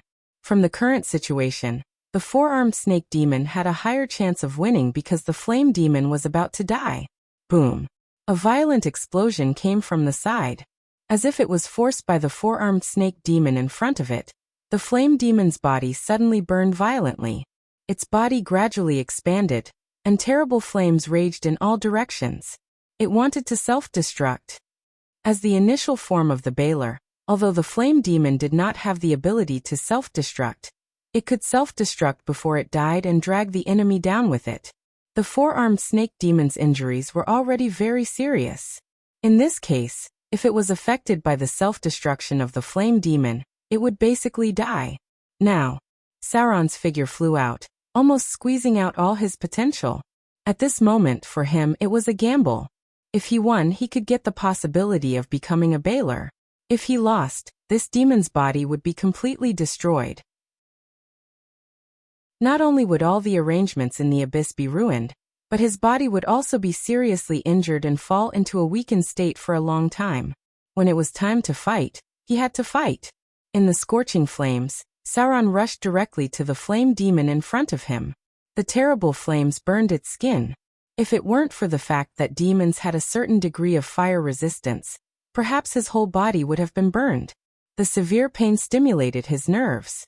Sauron's pupils slightly turned blood red. He swung his dagger, jumped up, and stabbed directly at the neck of the flame demon in front of him. Shoo! The dagger flashed a cold light, and then Sauron slashed again. In this case, there was no way out. If the flame demon didn't die, he must die. Even if he missed, he wouldn't be able to escape. The damage of the explosion would directly kill him. The dretch was too weak. Hot blood gushed out. The blood of the flame demon was like magma, directly igniting Sauron's body. At this moment, he seemed to have fallen into madness. He kept stabbing the flame demon with his dagger, until his body completely turned into a burning fireball. A scorching force emerged. With the death of the flame demon, the self-destruction that was about to be completed suddenly seemed to be drained of all power. Flames rushed to Sauron's body. His body began to burn. Chapter 5:23. Pain, scorching heat, burning. Sauron's body turned into a burning human figure. The hot blood of the fire demon flowed on his skin, and then seeped into his body little by little along the mysterious demon tattoo. Then there was even more terrible pain. It was as if the burning was not only inside the skin, but also his muscles, blood, bones, and internal organs. Sauron's breathing was accompanied by little sparks, and his bones made a crackling sound. His whole body quickly became almost the size of an adult. A row of data appeared in front of him. Middle-grade fire demon killed. Extracting target's demon bloodline. You've gained 36 demonic power. The current body cannot absorb soul energy. Soul energy conversion. Feedback 1200 slaughter EXP to the body. Demon bloodline activated. A mutation occurred in his own body. Dretch form ability improved. Demon bloodline activated. Mutation occurred. Insufficient energy. Mutation failed. Transformation of demonic power. Mutation occurred in the original form. Dretch form changed from a small creature to a medium-sized creature. Base HP increased to 10. Life force of demon form strengthened. Unknown bloodline mutation. Dretch form has undergone a mutation. Self-transformed into a demon form. Mastered the special talent Flame Body. Mutation occurred in my bloodline. Dretch form evolved into Dretch Elite form. Not enough energy. Sauron soon found that the power provided by the fire demon could not make him evolve into a new fire demon form. And this demonic power mutated in his original Dretch form, directly causing his body to change from a small creature to a medium-sized creature close to the size of an adult. A scorching power was still pouring into his body, and a mysterious demon tattoo appeared on Sauron's dark red skin. His whole body was constantly burning, and the scorching aura rushed in all directions. Elite form. This seemed to be an ability that only monsters could have. Some powerful monsters could continue to evolve on the original basis, and eventually become a boss monster. For example, on the second floor of the abyss, there was a legendary Dretch. It was a powerful boss monster. Tap! A foot stepped out of the raging flames. Then Sauron, whose body had been enlarged to nearly twice its original size, walked out of the explosion. His entire person seemed to have changed. There were many mysterious demonic runes on his dark red skin. There were still flames burning on the surface of his arms and body, but they did not seem to affect him at all. His entire body was emitting a scorching aura, and his pupils seemed to be burning with flames. His breath was accompanied by rolling heat waves, and the soil under his feet gradually became charred black. Body of flames. Although he did not evolve into a flaming demon, he had a new innate ability, flaming body. Body of flames, innate ability. Due to some special mutation, he has a powerful body of flames. From now on, you will be immune to all fire damage. After fully activating this innate ability, you will be surrounded by raging flames. Any target near you will receive 10 fire damage. When activated, this ability ignores both friend and foe. The power of the flames will burn everything around you. The most basic ability of the Baler. Although Sauron could not compare to the 30 to 50 fire damage per second of the Baler, as an advanced demon, he already had the power of fire. In this case, he was equivalent to the king of the Dretches. Even if there were thousands of ordinary Dretches, they would not be able to threaten him. Soren's figure completely appeared. In the raging flames, the Dretch form was reborn. A pair of demon horns appeared on his forehead, and a pair of demon wings appeared on his back, because of the mutation. However, the demon wings were not complete at all, and it was basically impossible for him to fly. At most, they were like some advanced lesser demons, flapping their wings to increase their speed when sprinting, allowing them to jump a little further. Sauron still retained the general form of a Dretch, but in many aspects, he had the characteristics of an intermediate demon. Demon horns, demon wings. These two were the most obvious signs. Unfortunately, the demon wings were more like a decoration than a succubus. A surge of power emerged.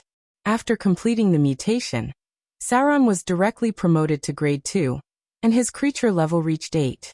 At this moment, his data page had become: Name, Sauron race, demon form, Dretch Grade 2 Elite, medium creature level 8 attributes, Strength 16, Dexterity 14, Constitution 18, Intelligence 12, Wisdom 14, Charm 15.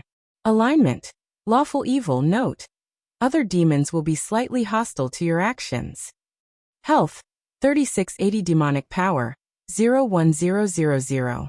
Skills, Sneak 125, Literacy 50, Intimidation 50, Spellcraft 50, Use Magic Device 50, Listen 75, Detect 75, Search 50. Abilities, Body of Flames, Demon Claws, +1 Natural Magic Weapon, Demon Skin Damage Reduction +5, Demon Resistance.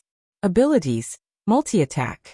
Spell-like abilities, Fear once a day, Stinking Cloud once a day, Summon Demon Telepathy. His strength gradually increased. The mutation ability of the demon gene directly improved Sauron's basic attributes with the advancement, and the further increase in size also strengthened his strength and vitality. The battlefield was quiet for a while. It was not rare for demons to have a mutation, but it happened more often in bloody battles with devils because bloody battles seemed to make it easier for them to absorb the enemy's power. In this small-scale battle, Sauron's mutation was undoubtedly quite eye-catching. The probability of a Dretch being able to advance was less than 1%. The scene of Sauron's advancement was indeed a bit eye-catching. So soon after he completed the advancement, there were enemies who wanted to rush over to kill him. The situation in front of him. Sauron turned around and ran without hesitation. What a joke! He had just advanced, and his abilities and body were not familiar yet. At first he had the body of a child, but now he had the body of an adult. His combat power would definitely be affected, and his vitality had not recovered to full. He would be crazy to continue fighting with them. The best way now was, let this group of chaotic and crazy demons continue to fight to the death, and he would find a safe place to rest first. Running away after acting cool, so exciting. Chapter 524. After temporarily retreating from the battlefield, the situation in front of him was much clearer. A group of ghouls came out from the flank of the demon army. Soren didn't know how they came out. Maybe there was a teleportation circle in the camp. The attack of the ghouls directly destroyed the flank of the succubus army. When Sauron retreated to the rear, the demons in his camp had already been defeated. Originally, the demons' command was very chaotic, and now the enemy had a great advantage in numbers. Basically, the low-grade demons began to swarm away, and the ghouls and gnolls were chasing after them. The whole battle was like a farce. Only the number of demons was quite large. Just this small conflict had mobilized tens of thousands of demons. If the demon army in front of him was really pulled out, even without command, they could easily defeat the main army of a kingdom. After all, in the abyss, even the lowest level dretch had 2 creature levels equivalent to advanced professions. The biggest characteristic of the abyssal war was the huge amount of cannon fodder. The scale of tens of thousands was like a battle between 2 neighboring towns. Only when the scale reached 100,000 could it be considered a decent battle. When the scale reached 1 million, it could barely be considered a real battle. Of course, in such a huge number, most of them were low-grade demons. The real decisive combat power was the middle and high-grade demon elites. The battle continued until now. The demon army of both sides had suffered heavy losses, and the casualties had reached more than 5,000. Some died in the hands of the enemy, and some died in the hands of their own people. There was no other way. This was the situation in the abyss. On the battlefield, not only did you have to be careful of the enemy's attack, but you also had to be careful of the Hezru that were fighting. They would not accidentally trample you to death. Just like what Sauron saw, a demon warlock actually threw a big fireball into the crowd. Although it killed a lot of enemies, it also killed a lot of their own people. Sauron, who had just advanced, was still quite eye-catching. But at this time, the demon warlord did not care because the number of enemies in front of him was close to double. These demon warlords had already run away. The Glabrezu general did not participate in the battle from beginning to end. When he saw that the situation was not right, he immediately began to retreat. As soon as he retreated, it was a big defeat. Behind them were the howling Hezru, as well as many ghouls and gnolls. Those who were slow to escape were either captured or killed. Is this a farce? Sauron had only this thought in his mind, but now he had to run. Intuition told him that things were not that simple. The succubus queen had always been very good at playing tricks. The commander of the demon army was at least a nun, so it was impossible for her to send a group of people to die so easily. Sure. Soon, smoke rose from further away.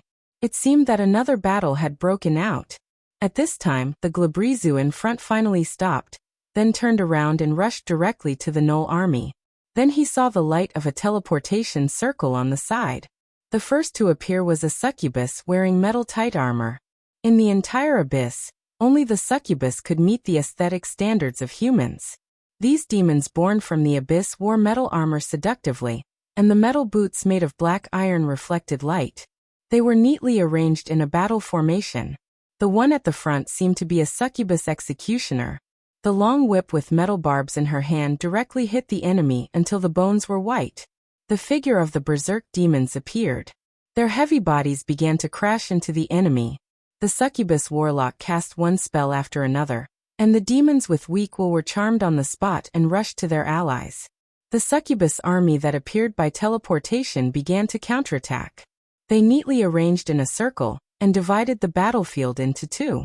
It seems that the legend of the succubus queen deviating from the Order faction is true. Sauron only took a glance and realized that the battle command and military discipline of the 2 sides were not at the same level at all. The legend of the succubus queen deviating from the Order faction should be true, because the army was the embodiment of absolute order. It was because the succubus queen began to lean towards the Order faction that she could train such a powerful army and rise rapidly in the abyss. With the innate abilities of the succubi, if they fought in a messy manner like other demons, they would probably be tortured to death. The light of the divine spell appeared. A power full of blasphemy fell on Sauron's body and instantly healed part of his injuries. Shock. There was a trace of shock in Sauron's eyes. During the Avatar crisis, he had not seen the succubus use the divine spell because the gods had lost their power at that time. But now the Avatar crisis had not completely erupted. The succubus in front of him could use the divine spell, which meant that the succubus queen, Mechanut's, demon god of lust clergy was not a joke. She could really give divine spells to the succubus who believed in her. The priests and healers appeared. Not only did the voluptuous succubus priests reduce the casualties of the demon army, they also boosted their morale to the point that they roared in unison. The appearance of the succubus priests not only boosted the morale of the demons, but also made many demons go berserk. One by one, the elite demons guarded the succubus priests. They did not directly join the battle. It seemed that there were very few succubus who had the ability to become priests. It was a very rare strategic troop class. Rays of magical light appeared one after another. The figures of the soul judgment demons also appeared on the battlefield.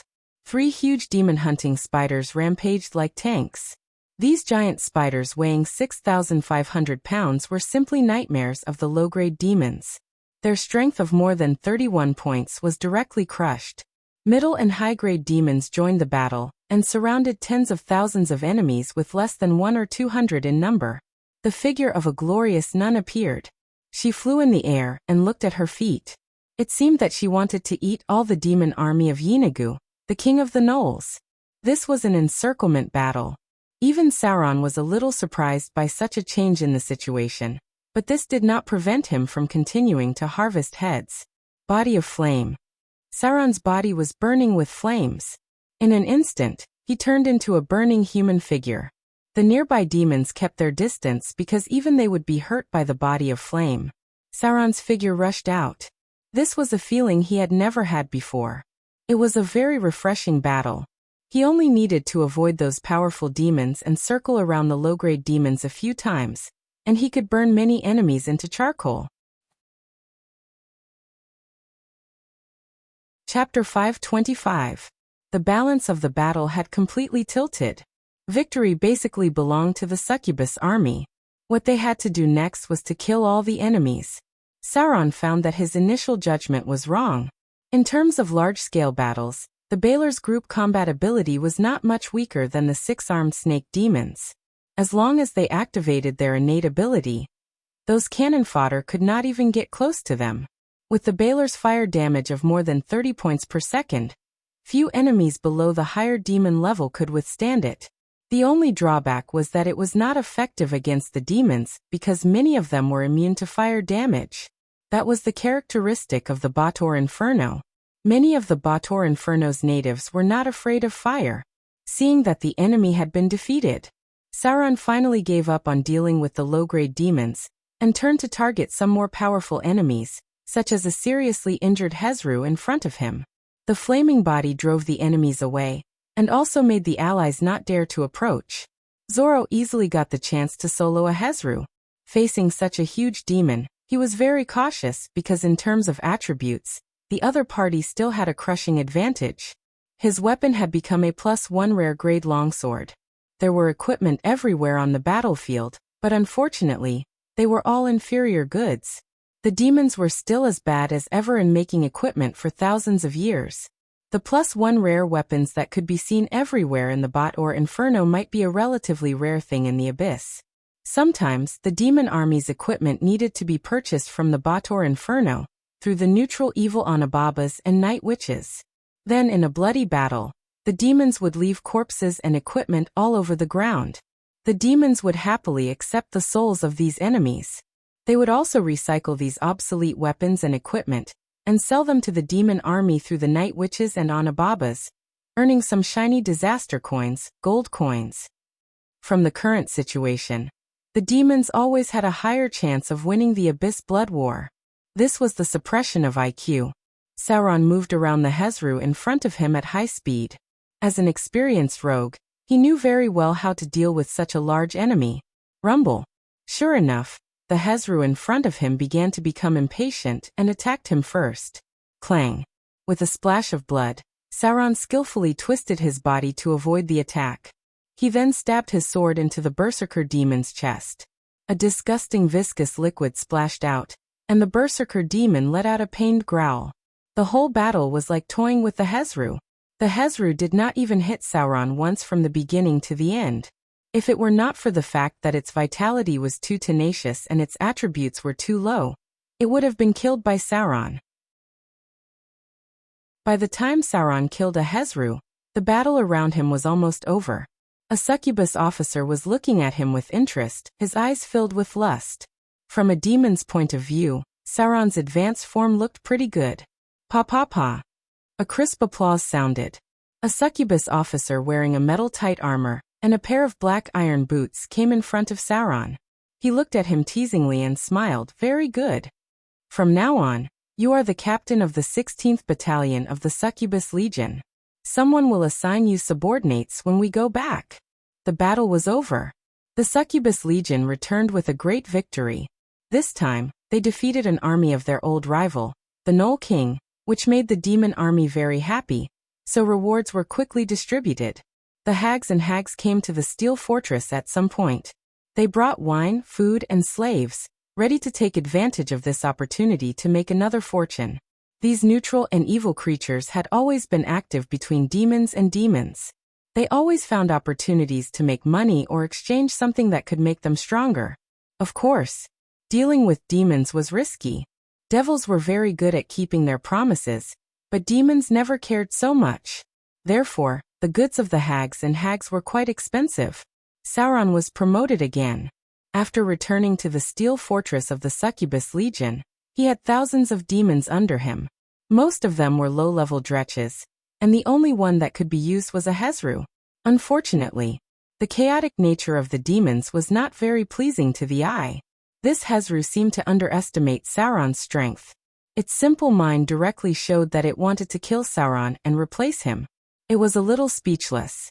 Fortunately, the succubus, who were now obviously biased to the lawful camp, did not seem to be very resistant to him. There were even succubus officers who sent him a provocative invitation. Of course, this was also accompanied by the hostile eyes of other demons. Before Sauron could familiarize himself with his messy subordinates, he received a new order the next day. A bloody battle might break out. The hags and hags left the steel fortress the next day without anyone noticing. They could always avoid the bloody battle in the abyss in time. Sauron needed to command his subordinates to strengthen the defense measures. As early as hundreds of years ago, the demons had gradually lost in the bloody battle. The original battlefield was in the first layer of the Baator Inferno, and then retreated to the gap between the abyss and the Baator Inferno. Now the main battlefield of the bloody battle was on the first layer of the abyss, 10,000 Abyss Plain. If it weren't for the powerful demon lord, the Wind Demon King, Pazuzu, Sauron even suspected that the Demon Legion could directly reach the third layer of the abyss.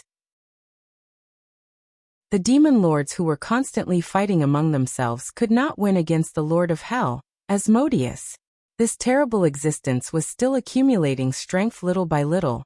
He had gathered a large number of demons, and was ready to counterattack to the deepest part of the abyss at any time. As a newly promoted demon, Sauron still could not get rid of the fate of being cannon fodder.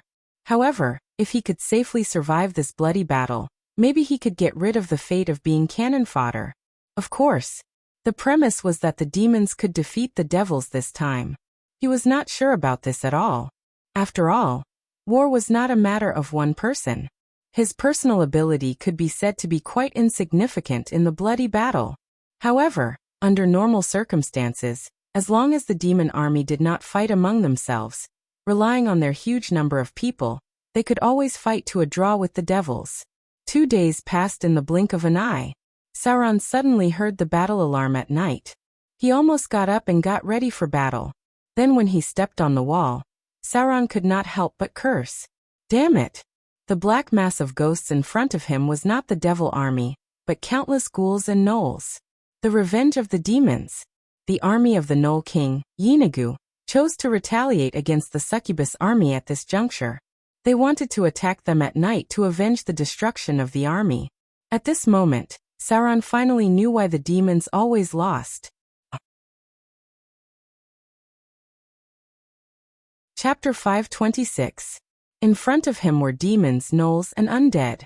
The succubus queen Mechanut and the Gnoll King, Yeenagu, had been fighting for thousands of years, and the accumulated hatred had long been too strong to be resolved.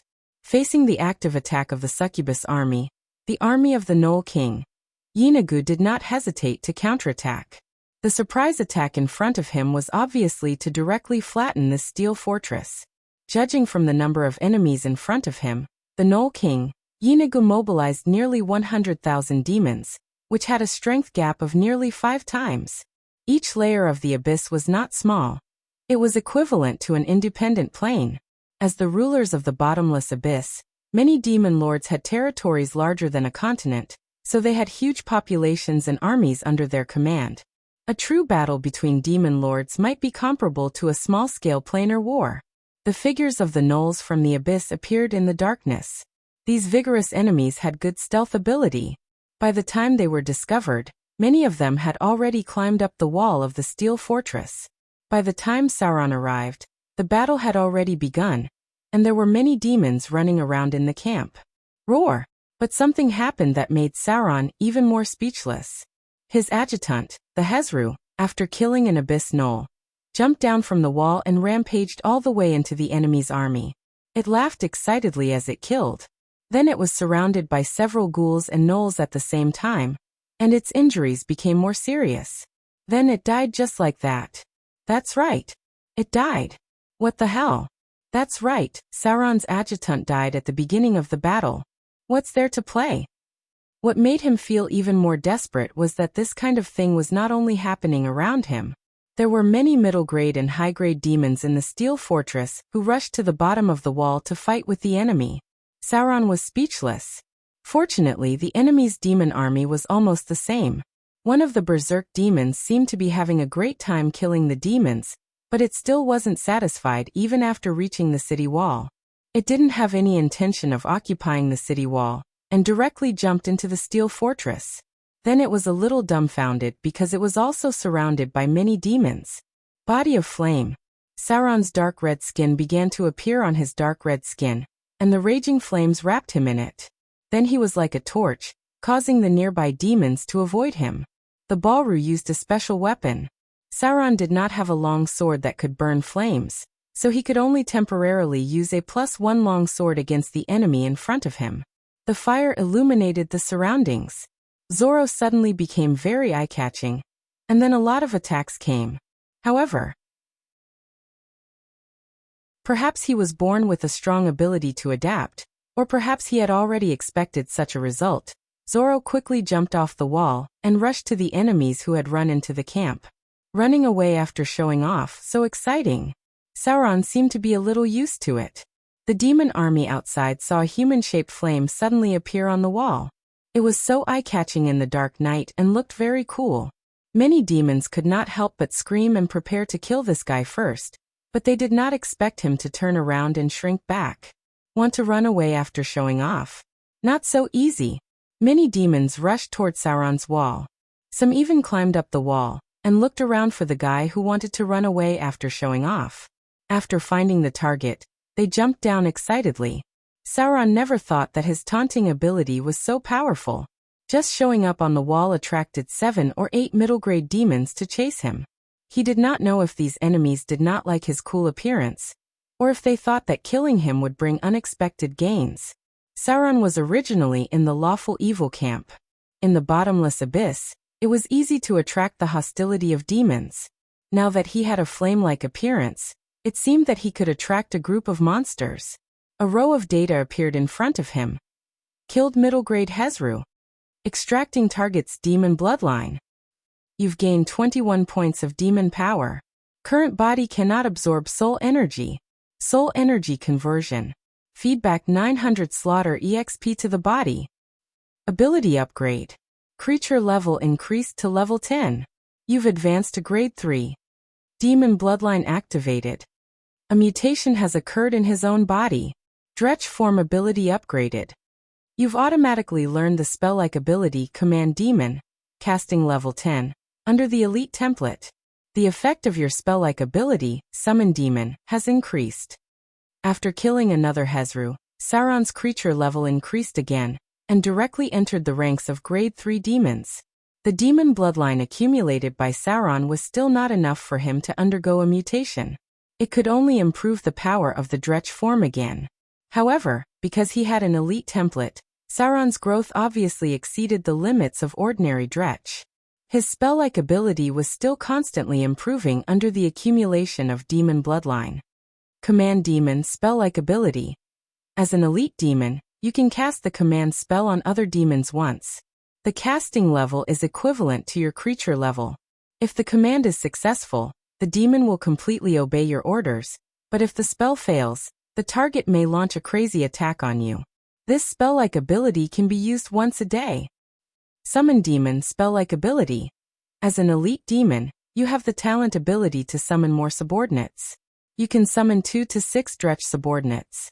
This spell-like ability increases with your own strength. This spell-like ability can be used once a day. Command Demon. Summon Demon. If Sauron remembered correctly, before he was upgraded, his ability to summon demons was like this. Dretch can summon another Dretch, but the success rate is only about 35%. This ability is like a level 1 spell, and can only be used once a day. One was a 35% chance to summon another Dretch. The other was to summon 2 to 6 Dretch subordinates directly. These were not spells at all. Under the elite form, Sauron's various abilities were quite obvious. Summon Demon. Facing such a powerful taunt ability, Sauron did not hesitate to summon a group of cannon fodder. The spell-like ability was directly imprinted in the demon's memory, just like a sorcerer's ability that they were born with. With the emergence of magic, 3 Dretch figures appeared around Sauron's body. Because of the flame body, these Dretch all hid far away, but Sauron still easily relied on his will to command them. Next were the other demons. In this situation, there was no doubt that the more cannon fodder around him, the better. It was obvious that many of the enemy demons did not like his behavior of running away after showing off. If he ran to the city wall and activated his flame body in the next battle, he might attract a group of enemies. Therefore, Sauron now planned to use the command demon to control a relatively powerful cannon fodder. At least it could help him block the enemy. However, this was also risky. After all, his own creature level was only 10. If the command failed, he might be attacked by the target. What kind of demon was more suitable? Sauron looked for allies around him. It could not be too powerful because the success rate of command was very low, and the risk of failure was too high. It could not be too weak either. Otherwise, it would waste a precious spell-like ability, and it would not be of much use. Soon, Sauron found a good target. It was a violent abyss demon with a challenge rating of 5 and a creature level of about 10. It was a large demon with a relatively low IQ, but its skin was thick and tough. It could become a kind of cannon fodder for Hezru. If it was it, Sauron's success rate might be 50%. Chapter 527. The first layer of the abyss, the 10,000 abyss plains. There was a special place in the abyss, and that was Desolate Town located in the 10,000 abyss plains. This was the seat of the power of order in the abyss. There was a balance in the entire multiverse. Even in the most chaotic places, there were seeds of order. In the most orderly places, there were also chaotic things hidden. Desolate Town was such a place. Its ruler was the powerful demon lord Red Shroud. She was a powerful succubus sorcerer, and it was said that she was the daughter of the succubus queen Mechanut. Desolate Town had existed in the abyss for a long time. Even though the blood war had broken out for countless years, this town was still impregnable. Occasionally, it would be attacked by the demon army, but it would be quickly taken back by the demons. Desolate Town. This town had always been the gathering point of the blood war mercenaries, a transit point for travelers who were crazy enough to explore the abyss, and the only place of trade in the abyss that had enough order. Desolate Town was formed by a series of collapsed towers. As a succubus sorcerer with unfathomable strength, Red Shroud had set up enough defensive facilities here. At the same time, the town was surrounded by trenches, city walls, spiked barricades, and other fortifications. This was the most orderly city in the abyss. There were administrative departments and security personnel. Anyone who caused trouble in public would be killed on the spot. The moat of Desolate Town was filled with the water of the Styx. It could make ordinary people lose all their memories, and most people would be injured if they were contaminated. For dimensional travelers who wanted to deal with the demons, this was a relatively safe place. Even the craziest demons would have to suppress their inner madness and show restraint on the surface. Because of the safety of this place, A large number of merchants from other dimensions poured in. They purchased all kinds of special materials from the abyss, and they also sold materials and weapons from other dimensions. This place was responsible for most of the evil transactions in the abyss, and it also brought a lot of benefits to some powerful beings. Many equipment made by the demon lords were also sold here. The currency used the most here was gold, gems, and souls. The value of the souls was the highest. Adventurers and mercenaries from other dimensions who wanted to participate in the blood war were also recruited here. At the same time, this was also one of the gathering points of the demon army in the first layer. An endless stream of demon army would gather here. In the long history of the blood wars, Desolate Town was the most valuable strategic target on the first floor. During the most intense period of the war, the city had been attacked by the Demon Elite Legion more than once. The city had also changed hands several times, but in the end, it had been taken back. For the devils, seizing Desolate Town was equivalent to seizing the seed of order in the upper levels of the abyss. It would be easier for them to build a portal to the Bator Inferno, mobilize enough troops, and reduce the pressure on logistics. In addition, taking down Desolate Town and several other important locations in the first layer of the Chaos Abyss would be equivalent to order defeating chaos. The laws of the first layer of the Chaos Abyss would likely be converted to the Order faction, giving the devils an even greater advantage. Plain distortion. This was the greatest conspiracy and ambition of the demons in the past several hundred years. The bottomless abyss wasn't static. On the contrary, it was the center of the most chaotic abyss, with infinite possibilities.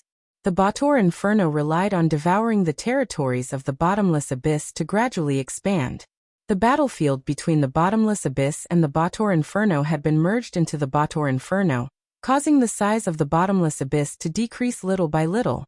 Although this decrease was insignificant, it was something that had always happened. The devils hoped to completely occupy the first layer of the bottomless abyss. If possible, even the Lord of Hell, Asmodeus, would personally take action. This was because only the Lord of Hell, Asmodeus, could completely defeat the demon Lord of Wind, Pazuzu. In a place far away from Desolate Town, there was a huge steel fortress called the Blood War Fortress. It was once a stronghold built by the Demon Legion, but now it was the front line of the Bator Inferno. The entire Blood War Fortress was filled with countless mysterious and complicated magic circles. Fresh blood covered the ground. The air here seemed to contain some kind of power. Even the laws of the plane were distorted. The power of the abyss was suppressed. The will of chaos that shrouded the entire bottomless abyss was distorted, expelled, and changed here. The devils had injected the power of order into this land. This was the most important stronghold of the devils. The Blood War Fortress was the bridgehead to conquer the entire Rift Plain. If the Demon Legion could take out the important stronghold led by Desolate Town, then the Demon Legion could change the laws of the entire plane. They could drag the Rift Plain into the Bator Inferno and turn it from chaos to order. If they succeeded, this would be a huge victory, even representing the possibility of order defeating chaos in the end. It could also end the endless bloody war in the abyss and completely defeat the bottomless abyss. Countless devils were busy in the Blood War Fortress. They were preparing for a new battle. This battle was more difficult than the ones they had encountered in the past because their opponent was the Queen of Succubus. This powerful demon lord was different from the others. The Demon Legion she controlled had a certain degree of discipline. If there was a large number of devils, it would be difficult for the Demon Legion to gain the upper hand. The Queen of Succubus was the most threatening enemy of the devils. Even if she was not in the Rift Plain, the existence of the Succubus Warlock, Red Shroud, was a headache for the devils. The Succubus was deviating to the Order faction. The various signs in the bottomless abyss indicated the possibility of the Succubus Queen deviating to Order evil. Especially in a place like Desolate Town, which was filled with the power of order, many people were certain that the Queen of Succubus had changed. However, the Succubus Queen seemed unwilling to submit to the Lord of Hell Asmodeus.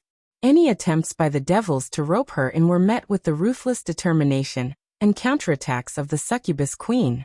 She used battle after battle to prove that she would never merge with the will of the devils. Desolate Town.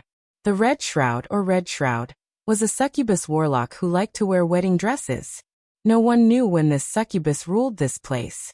It seemed that she had ruled for many years. She witnessed the rise and fall of the Blood War, and possessed the status and strength of a demon lord. She was even regarded as the strongest succubus lord after the Queen of Succubus, because only the power of a demon lord could suppress the devils and maintain order in Desolate Town. The origin of Red Shroud was a mystery, and was even suspected to be some demon lord in disguise. However, there were also some who believed that she was born from the oldest succubus. Currently, the biggest guess was that she was most likely the daughter of the succubus queen Mechanut.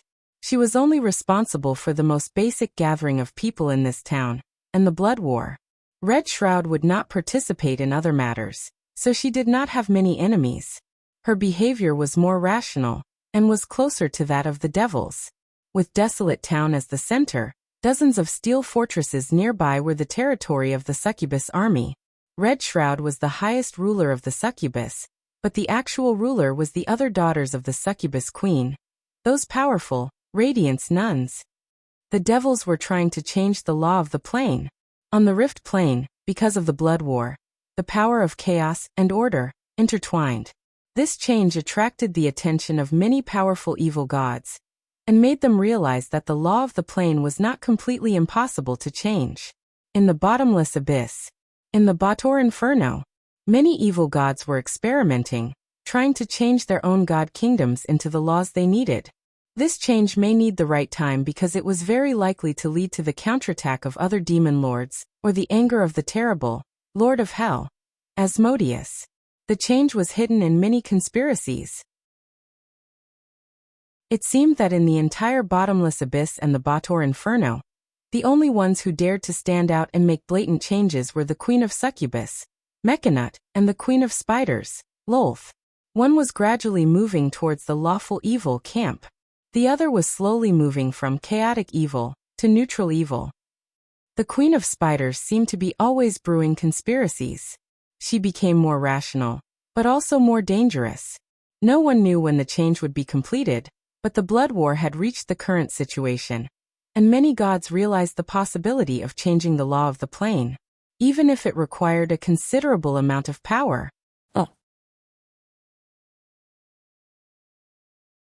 Chapter 528. Sauron's figure appeared on the wall again. In an instant, a flame appeared on his dark red skin, and then he turned into a human-shaped flame. His figure was so eye-catching in the darkness, so eye-catching. He was like a torch in the darkness, instantly attracting the attention of many enemies. Then Sauron, who had just made a flashy appearance, disappeared from the enemy's sight. Soon, several demons rushed toward him from the chaotic battlefield. It seemed that they were not used to his eye-catching appearance. A rock appeared in front of him, and the surrounding dretches swarmed toward it. The berserk demon let out an angry growl, and rushed over to entangle the other party. Then Sauron swung his long sword and slashed, taking advantage of the other party being trapped by the berserk demon to attack wildly. An enemy evil demon fell. Sauron took back his weapon and took a breath. After seeing that there were no enemies nearby, he jumped on the wall again. Flame burn. Sauron, who was quite eye-catching, once again attracted aggro. It was as if he had a taunting aura, and another group of enemies were attracted to him. The IQ of demons was really low. No wonder they were beaten by the devils for so long. Sauron even had a little bit of evil in his heart. It seemed that as long as he activated the flame body ability, there would always be some fools among the enemies who wanted to kill him. This was tantamount to suicide. As long as they dared to come, he would order his subordinates to surround them and beat them up. In the end, he would personally harvest their heads. He killed 5 or 6 demons in a row. Sauron finally found that the enemies had learned a lot. This time no one dared to rush up. They just crazily attacked the wall. Under the command of the high-grade demons, they were ready to take down the wall first. However, at this time, Sauron had accumulated enough demon blood. When he beheaded a Hezru who was running around madly, his accumulated power finally reached the critical point of a breakthrough. A row of data appeared in front of him. Middle-grade Hezru killed. Extracting target's demon blood. You've gained 23 points of demon power. Current body can't absorb soul energy. Soul energy conversion. Feedback 980 slaughter EXP to the body. Ability increased. Creature level increased to 12. Demon bloodline activated. A mutation occurred in his own body. His evil demon bloodline had undergone a mutation. Bloodline mutation. Energy mutation. Dretch form fusion mutation. He had evolved into the flaming demon form. Innate ability Devil Skin has been strengthened. Talent ability Devil Resistance has been enhanced. Talent ability Flaming Body has been strengthened. Dretch form mutation fusion. You have lost your spell-like ability, Stinking Cloud. You've retained the spell-like ability Fear. You've retained the ability Multi-Strike. You've retained your innate ability Telepathy. Demon form advancement fusion complete. Automatically comprehended the innate ability Flame Whip. Insufficient energy. The current demon bloodline cannot retain the elite bloodline. He had lost some of his abilities as an elite Dretch. Terrifying flames ignited. The flames on Sauron's body burst out all of a sudden. Even one of the Dretch he summoned was burned to death, and the nearby demons all hid far away. Sauron's whole body was in the flames, and his form had undergone a drastic change. His originally thin body gradually became stronger, the demon horns on his head became larger, and the demon wings on his back grew a lot. The most obvious change was his ears, which had become sharp like elves. At the same time, mysterious demon tattoos appeared all over his body. Flaming demon form. Sauron finally mutated into the ranks of middle-grade demons, but his appearance seemed to be a little different from other flaming demons. Maybe it was because he still had the Dretch form of the elite bloodline before. Boom. A strong arm with sharp claws stretched out of the flames. Sauron's body, which had exceeded the height of ordinary people, slowly walked out of the flames. The strange demon tattoos were all over his naked chest. A pair of demon horns were like curved horns, full of the oppression of a superior demon. Even if it was only the form of a middle-grade flaming demon, from the perspective of being able to evolve into a Baelor, Sauron's form was obviously more superior than other middle-grade demons. Flames jumped on the demon wings, accompanied by the whistling wind. Sauron suddenly clenched his fist. A burst of demonic power. The burning fire behind Sauron suddenly began to gather like a tornado. Countless flames rushed to his palm, and then a 5-meter-long flame whip formed. The surrounding temperature gradually rose. The fire behind Sauron had been completely extinguished, but the flame whip in his hand seemed to be solid. The innate ability of a demon allowed him to feel the whip as flexible as his own arm with a flick of his hand. Flame Whip Talent Ability. Flaming demons have the ability to control flames. Some flaming demons who inherit the Baelor bloodline can master this special talent ability in advance. Flaming demons can condense the power of flames into a flame whip. This weapon is regarded as a natural magic weapon. The initial level of the weapon is +1. It causes an additional 5 points of fire damage to the enemy. Flaming demons can increase the power of the flame whip by 1 every 5 creature levels, increasing 5 points of fire damage. It can be regarded as a +5 natural magic weapon, causing an additional 25 points of fire damage to the target. Note: with the strengthening of the demon bloodline, the flame whip can evolve into the flame whip of the Baelor. The demonic wings behind him slowly opened. Sauron walked up the city wall again with heavy steps. The land he walked on was burning, and the ground was scorched black. A dazzling flame streaked across the air. Sauron swung the flame whip and wrapped around a Vrock. Then, the Vrock let out a mournful cry and dragged it down the city wall. The sword flashed in a chilling radiance. Sauron held the flame whip in one hand, and the +1 sword in the other. He dashed toward his target in an instant. I finally evolved. Now he had the ability to fight other intermediate demons alone. Although Sauron hadn't fully understood the flaming demon's abilities, he was sure that as he accumulated more demon bloodline, he would be able to grasp those abilities bit by bit and eventually evolve into a legendary advanced demon. Flame Demon Form.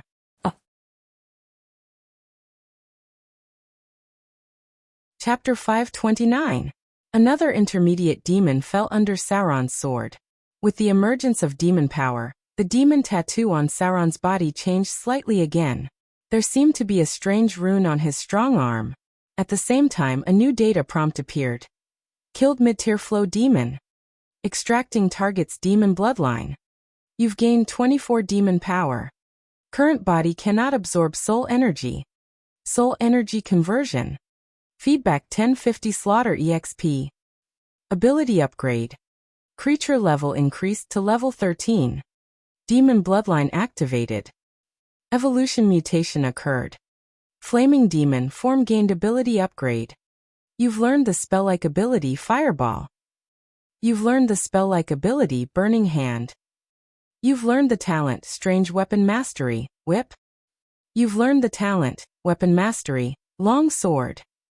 A new spell-like ability. Sauron's flashy figure appeared on the city wall again, but this time he directly threw out a big fireball. The fireball instantly exploded in the crowd, killing many unlucky people. Anyway, both sides died a lot. After all, many people were seriously injured in the beginning of the battle, and the area covered by the fireball was not small. At this time, Sauron's attributes had become: Name, Sauron Race, Demon Form, Flaming Demon Grade 3, Medium Creature, Level. Creature Level 13 Attributes. Strength 20, Agility 16, Vitality 20, Intelligence 14, Wisdom 15, Charm 16 Alignment. Lawful Evil. Note: other demons will be slightly hostile to your actions. HP 121175 Demonic Energy 361500. Skills: Sneak 125, Literacy 70, Intimidation 70, Spell Identification 70, Use Magic Device 70, Listen 85, Detect 85, Search 60 Ability. Flaming Body, Flaming Whip, Demon Claws, +1 Natural Magic Weapon. Demon Skin, Damage Reduction +10. Demon Resistance, all resistances +10. Specialty, Multi-Attack, Weapon Mastery. Longsword, Xenogeneic Weapon Mastery. Whip spell-like abilities: Fear, once per day. Dominate Demon, once per day. Fireball, once per day. Burning Hand, once per day. Summon Demon, Telepathy. Evolved into the Flaming Demon form. Sauron's greatest improvement was the increase in all of his attributes, his increased vitality, and his mastery of the Flame Whip. Moreover, the damage dealt by his flaming body had increased by 5 points. As he was a monster, although Sauron had 20 points of strength and constitution, he could not obtain the corresponding supernatural abilities because the abilities were integrated into the demon bloodline. In fact, his explosive strength, reaction speed, recovery ability, and so on had all been significantly improved. The power of the Dretch form was reserved. Sauron's demon claws were still regarded as a +1 magic weapon, but he was still more used to fighting with weapons. At this moment, the battle in the Steel Fortress had reached a stalemate. If there were no external disturbances, then it would eventually become a war of attrition. In the end, the number of casualties on both sides might reach half, because sometimes it was normal for demons to fight for a day and a night. The succubus army could still hold the fort for the time being, but the enemy had a clear advantage in numbers. If there were no reinforcements, they would suffer heavy losses. Sauron was always paying attention to the enemies around him. On one hand, he was conserving his strength, and on the other hand, he was looking for injured enemies to finish them off. If there were traces of powerful demons nearby, he would immediately turn off his flaming body ability and escape into the crowd. No matter who rushed in, they would die because there were 3 soul judgment demons and a Glabriza near Sauron. Sauron was very eye-catching. The other allied higher demons naturally noticed him. Since he was an ally, of course, they did not want him to die so easily. The succubus officers would occasionally pay attention to him intentionally or unintentionally, dispatching troops to replenish the consumption of Sauron's wall. There were corpses everywhere in front of him. The injured ghouls would retreat from time to time to eat and recover. Regardless of whether it was the bodies of enemies or allies, they just focused on eating. The cruelty of the bottomless abyss was undoubtedly displayed on the battlefield. Sauron's injuries were also worsening. No matter how good his skills were, and how careful he was, there were still too many enemies in front of him. If he was not careful, he would be attacked once or twice. Dong dong dong. Just when a wall of the steel fortress was about to fall under the frenzied attack of the gnolls, a dull sound of war drums suddenly sounded from behind the enemy. Reinforcements. Sauron looked into the distance in surprise, but soon he could not help but frown in confusion. It was not the reinforcements of the succubus army that appeared, but a group of creatures that surprised Sauron. Taurens. Abyss Taurens. This group of tall, burly and powerful minotaurs held battle axes, heavy hammers and totem poles in their hands. They directly charged into the rear of the gnoll army. Like a red-hot, thick and hard iron rod, they forcefully stabbed into the gnolls' buttocks with brute force, causing the gnolls to howl in pain. The Taurens' equipment was relatively good. Although they did not wear full body armor, their weapons were quite good. With their tall body and natural strength, they defeated the rear of the gnoll army. However, they did not seem to want to come to support the succubus army, but more to kill the enemy as much as possible. The Tauren King Buffett? Sauron seemed to suddenly remember something and could not help but slap his head. The group of Taurens in front of him was undoubtedly the subordinates of the Tauren King, Buffett. It was the demon lord of the 600th floor of the Abyss and the enemy of Yeenagu, the Gnoll King. The two biggest enemies of Yeenagu, the Gnoll King, were the succubus queen, Mechanut, and the Tauren King Buffett. The enemy of an enemy was an ally. The appearance of the Tauren army seemed to want to give the Gnoll King a hard blow. This momentum would soon defeat the enemy in the rear. The Abyss Taurens were tall, and had a natural advantage in strength. The attack of this well-equipped Tauren army was earth-shattering. Just their aura alone was enough to frighten many low-grade demons into turning tail and running. Not many ordinary ghouls and gnolls could withstand a few blows from them. The burly Tauren chieftain even wielded a huge, heavy axe, and with a swing of his hand, he left a trail of severed limbs all around him. If it were not for the fact that he did not have the aura of a demon lord, Sauron would have suspected that he was the incarnation of the Tauren King. The Abyss Taurens had natural abilities such as Terrifying Strike, Breaking Weapons, Breaking Shields, Fierce Charge, Powerful Slam, and so on. Their creature level might not be high, but the challenge level was very high. In Sauron's line of sight, a small team of heavily armored Tauren warriors roared fiercely. They pointed their thick horns at the enemy in front of them, and then directly charged at the enemy. In an instant, the enemy was knocked off their feet and thrown off their feet. These Tauren warriors were quite fierce, and some of them did not care about breaking one of their horns. They continued to fight wildly with their battle axes. The Gnoll army was finished. Under such a pincer attack, it was impossible for them to hold on for long. Sure enough, the succubus commander quickly ordered a counterattack. With more than a dozen demon-hunting spiders opening the way, 7 or 8 Glabriza breaking the formation, and 5 or 6 soul judgment demons covering. The most elite middle and high-grade demons of the succubus army instantly attacked, and like a sharp knife, they directly stabbed into the enemy's interior. The defeat of the Gnoll army was unstoppable. Sauron did not hesitate to activate his flaming body again, and led a group of low-grade demons to outflank the enemy from the side. In this kind of situation, the low-grade demons under his command rushed forward one by one.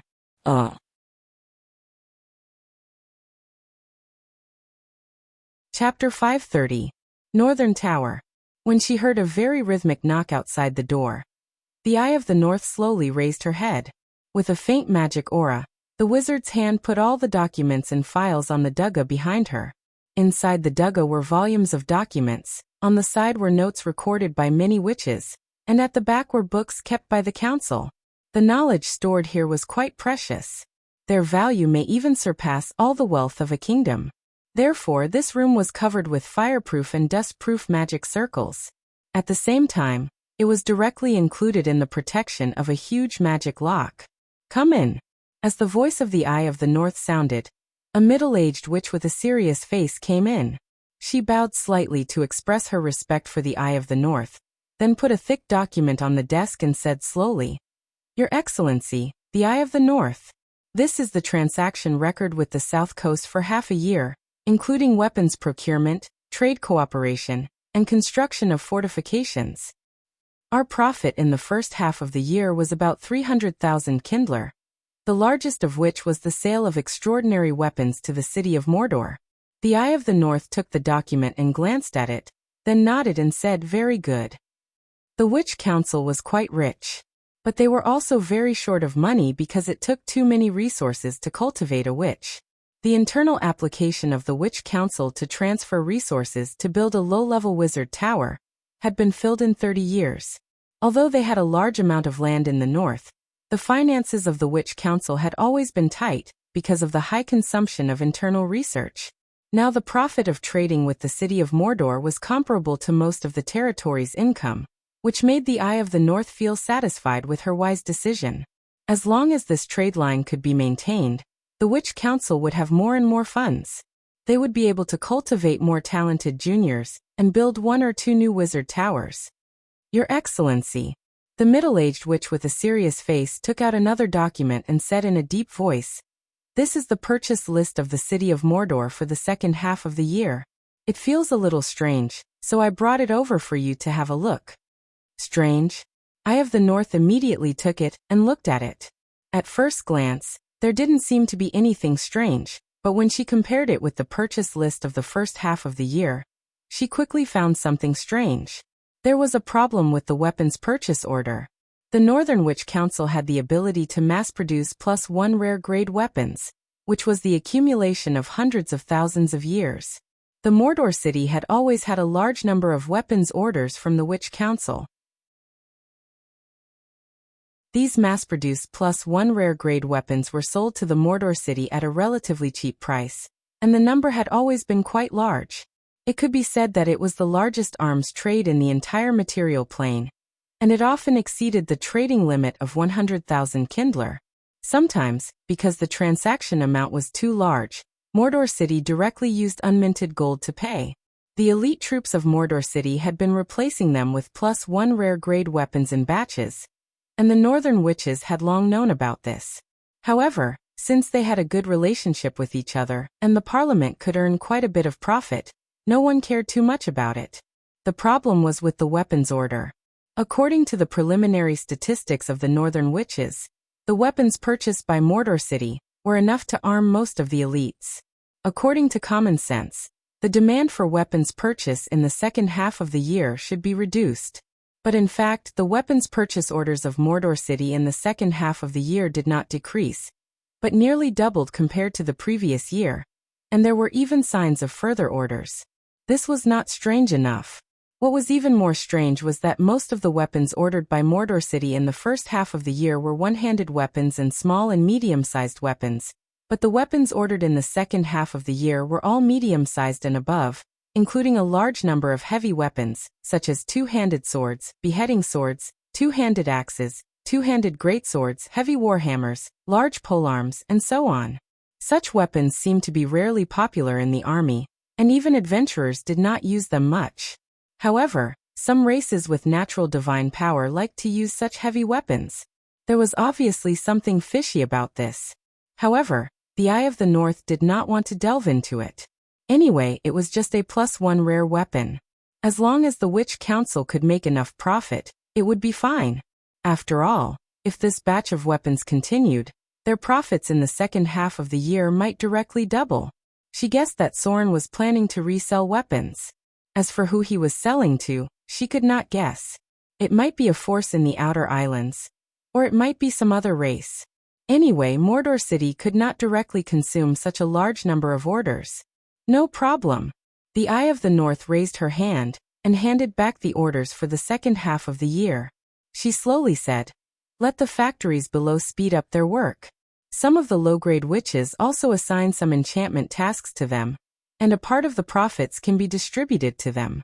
In the second half of this year, the Witch Council will mobilize funds to build 3 more beginner wizard towers, so there must be no problems with this trade line. The middle-aged witch immediately nodded and said, "Understood. I'll arrange it now." The Witch Council was originally a neutral organization. For any neutral organization, their own interests were always the most important. The rise of the Witch Council had inherited some dirty things. In their eyes, good and evil were far less important than the pursuit of arcane truth. By the way, Before the middle-aged witch left, she turned and said, "The messenger of Mordor City came today to ask when you are going to attend the ceremony. They need to prepare in advance." The Eye of the North glanced up and said slowly, "I will arrive a day earlier. I haven't seen Gloria for a long time. I don't know how she has progressed. This girl is stubborn. I hope her choice is not wrong." Sigh. As a powerful legendary spellcaster, she had felt the fluctuations of fate. Some kind of uneasiness made her aware, and it was getting more and more obvious. She was afraid that it would be a terrible disaster. Even she sometimes felt powerless. The stars were getting dimmer and dimmer. The avatars of the gods had begun to appear in the mortal world. When the gods could not be high above, then all the order in the mortal world would be strongly impacted. Mordor City. Since teams of soldiers were in formation, the whole barracks was brewing a dignified atmosphere. Even an idiot could feel the coming of war. Mordor City was about to launch an expansion war. Many people who were lurking near Mordor City were aware of this, but what worried them was that they did not know where Mordor City would attack. And when they learned that Mordor City was only dealing with the nearby indigenous tribes, many nervous forces finally breathed a sigh of relief. They didn't know when Mordor City had become a force that scared them.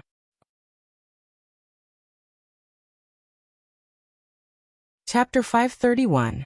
What did the city of Mordor want? This was what the whole South Coast wanted to know. There was a new god behind the city of Mordor.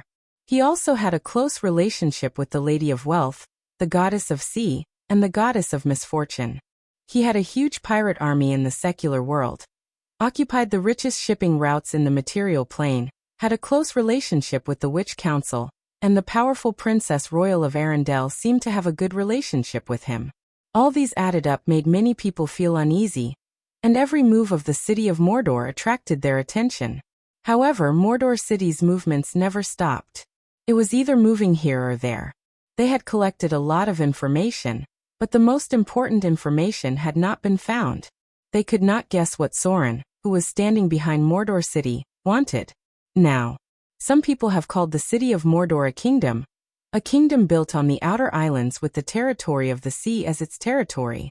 Port Mordor. At this time, it was just dawn, and many people were still sleeping, but there were groups of busy soldiers in the dock area. "Captain." A man with a serious face came in front of Stephen, the captain of the 7th Battalion of the Mordor garrison, pulled out a two-handed sword with a cold light, and said in a deep voice, "This is the first batch of weapons. Most of them are two-handed swords and two-handed greatswords, and their quality has all been tested. Because most of the weapons forged before were one-handed weapons, only heavy swords were sent in this batch. I'm afraid the other weapons will have to wait, and the arsenal will need more time." Clang. Stephen was wearing a captain's uniform. After hearing the words, he pulled out a two-handed greatsword. The heavy weight made his wrists sink, and he murmured, "It's not light. What's the use of buying these weapons? It seems that not many people in the city of Mordor can use them." Two-handed heavy weapons were powerful, but the requirements for using them were also very high. It required the kind of people who were born with great strength. Otherwise, they would not be able to hold it for long, and it would affect their own agility. Stephen was already a warrior who paid attention to strength training, but he was still not used to holding a two-handed greatsword. His combat strength would be reduced by at least 30%. Many pirates' fighting styles were even more extreme than his. Some even used rapiers, which were much lighter than ordinary longswords. Perhaps only a very small number of people with innate divine strength would be able to handle these two-handed heavy weapons smoothly. Especially the two-handed greatsword on the side. It looked like a small door plank. It was estimated that only pirates with other bloodlines like the giant could play with it. This sword must weigh at least 50 pounds. Stephen weighed it in his hand and casually put it back. He then turned to the others and said, "Move them all back." Sir Sauron personally ordered it to be placed in the innermost warehouse. Very soon, the soldiers in the back began to move. One by one, they picked up the boxes with weapons and carried them to the city of Mordor. Because it was still early, they didn't see anything nearby. However, they didn't try to hide anything. It was obvious that they were transporting weapons back. Humans rarely used heavy weapons because of their physique. On the other hand, other races such as dwarves and orcs liked such weapons very much. Dwarves didn't need to think about it. They were originally experts in forging weapons. However, orcs were too far away from the city of Mordor. No one could guess why Sauron bought so many heavy weapons that his subordinates couldn't use at all. A bolt of lightning fell from the sky. Sauron's figure floated in midair, looking at the struggling soul in front of him, and said slowly, "It's useless." He waved his hand gently, and a Mayhew micrometeor whizzed out. With a violent explosion, it directly tore the soul in front of him. A strange power emerged and turned into invisible light spots that merged into Sauron's body. The body of the soul gradually dissipated. It had a very primitive and heterogeneous power of faith. This power was not very useful to Sauron, so he could only let it dissipate naturally. Clean up the battlefield. Sauron landed gently, turned around and looked at Night behind him, and said in a deep voice, "Capture as many slaves as possible. The city of Mordor needs more labor." Night immediately nodded and said, "Yes, Your Excellency." The indigenous village in front of them had been pacified. This was the first indigenous gathering place that Sauron cleaned up after he was free. In the next 6 months, he would sweep all the indigenous people within 100 kilometers of the city of Mordor, completely eliminate them or force them to migrate, and lay a good foundation for the next expansion plan of Mordor. The scattered battles were still ongoing. However, there was no need for Sauron to do anything. The pirate leaders were capable of doing things, and many middle-level officers were gradually trained, capturing slaves, cleaning up the battlefield, and transporting the spoils. Everyone was busy in an orderly manner. Under Sauron's iron rule, the pirate army had gradually learned order and discipline. This was their first appetizer. There were still many battles to come. In the future, except for the totem soul that would be personally dealt with by Sauron, the other enemies would be dealt with by them. This was also a kind of training. The real elites grew up in killing. A soul that was not strong enough. It only provided Sauron with 2 divinity points, but it didn't matter. In the future, it could also increase his power a lot. There were many divine creatures scattered in the outer islands. If he could spend a lot of time cleaning them up, it could increase his power a lot. After all, this was a hidden power that had been brewing for thousands of years. Soon, the pirate army finished cleaning everything up, and the whole village was on fire. Sauron nodded to the pirate leaders under his command, and then cast a teleportation spell. His figure instantly returned to the city of Mordor. This was the convenience of being a spellcaster. Although gods also had a very powerful spellcasting ability, it was a priest's ability that consumed divine power. They were much worse than wizards in all aspects. The priest level that gods were born with could only be used as auxiliary combat power. Back to the city of Mordor. Sauron began a new round of learning and training. Becoming a god was not the end of a powerful path. On the contrary, becoming a god was just the beginning. Sauron needed to learn how to master the power of the gods, how to control the Church of the Gods, and how to learn various knowledge and spells of wizards. During this time, his knowledge had increased by 30 points, and he was almost done with the spells that he had left behind. At this point, the advantage of learning spells of gods was obvious. Time passed little by little. The time of the military parade in Mordor was getting closer and closer. It was said that the incarnation of the goddess of joy had appeared in the south. Anyway, no one knew whether it was true or not. They just heard that a rich city in the south held a grand celebration ceremony. This was not the key to the problem. The key was that that day was not a celebration at all, and there was no important festival.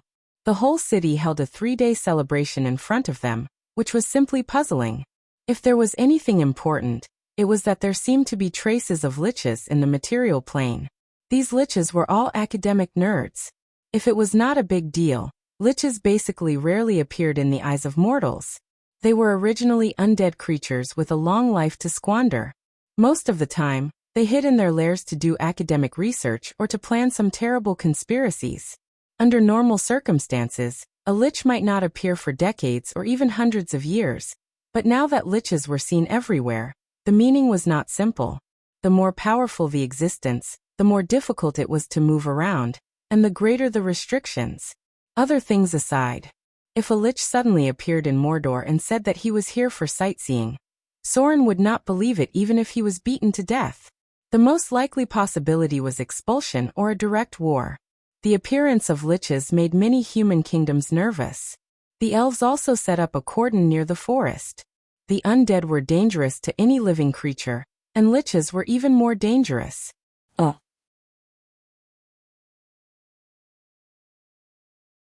Chapter 532. Flames streaked through the air. Sauron swung his flaming whip at an injured Vrock. It nimbly dodged the attack, but was still touched by the flaming whip. In an instant, a large patch of its skin was charred black, and it let out a miserable shriek. Although the flame whip was only regarded as a +1 magical weapon, its actual combat effect was comparable to a legendary weapon.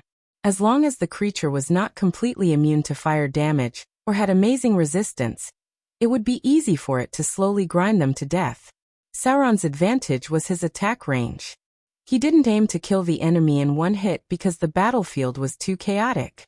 His main goal was to occasionally touch the enemy and be careful of his back. Not only were there enemies who might appear, but there were also allies who were in a frenzy. There was no other way. This was the nature of a demon. Sometimes, when they were in a frenzy, they would cut down anything they saw. The Vrock's injuries were getting worse and worse. When Sauron slapped it on the head, the Vrock finally died with a scream. A row of data appeared in front of his eyes. Middle-ranked Vrock killed. Extracting target's demon bloodline. You've received 21 points of demon energy. Current body unable to absorb soul energy. Soul energy conversion.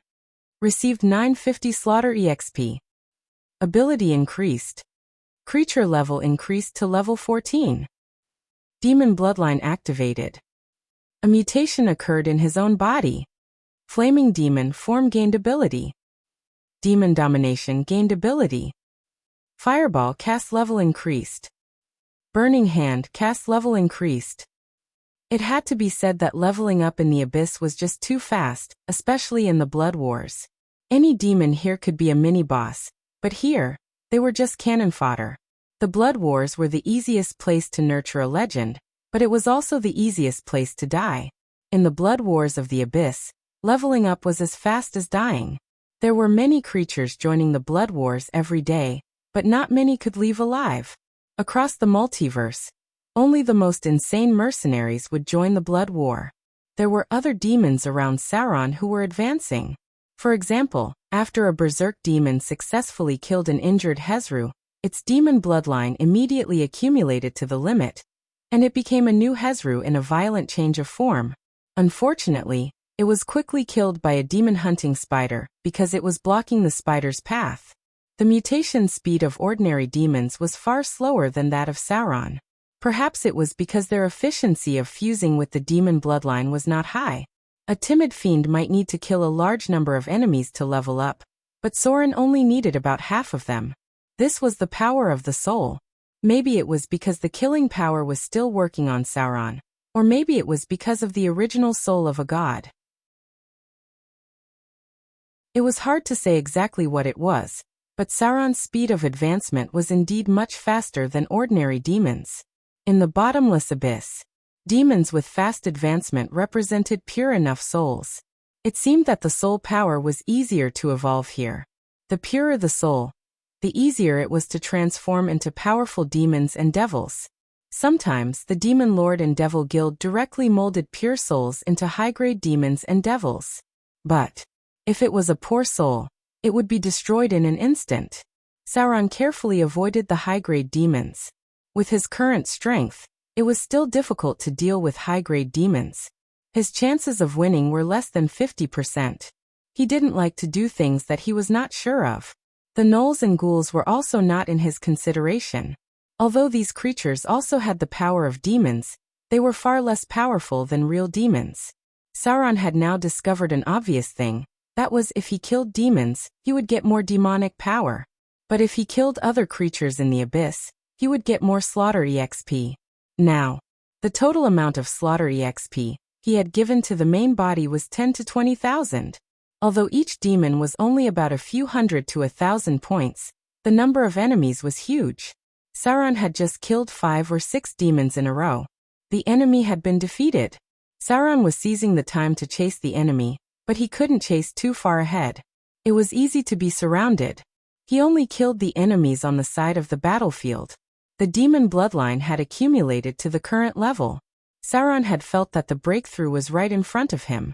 If he continued to break through successfully, he might be able to advance into the elite form of the flaming demon. Because his creature level was about to reach level 15. As for the higher level boss form, he was afraid that he would have to suppress the mutation of his form and advance into a legendary creature in the form of the flaming demon. This wasn't worth it at all. Although the flaming demon leader had the same ability as the legendary Balrog, there was a big gap in form and talent. Advancing into the Balrog was a new starting point.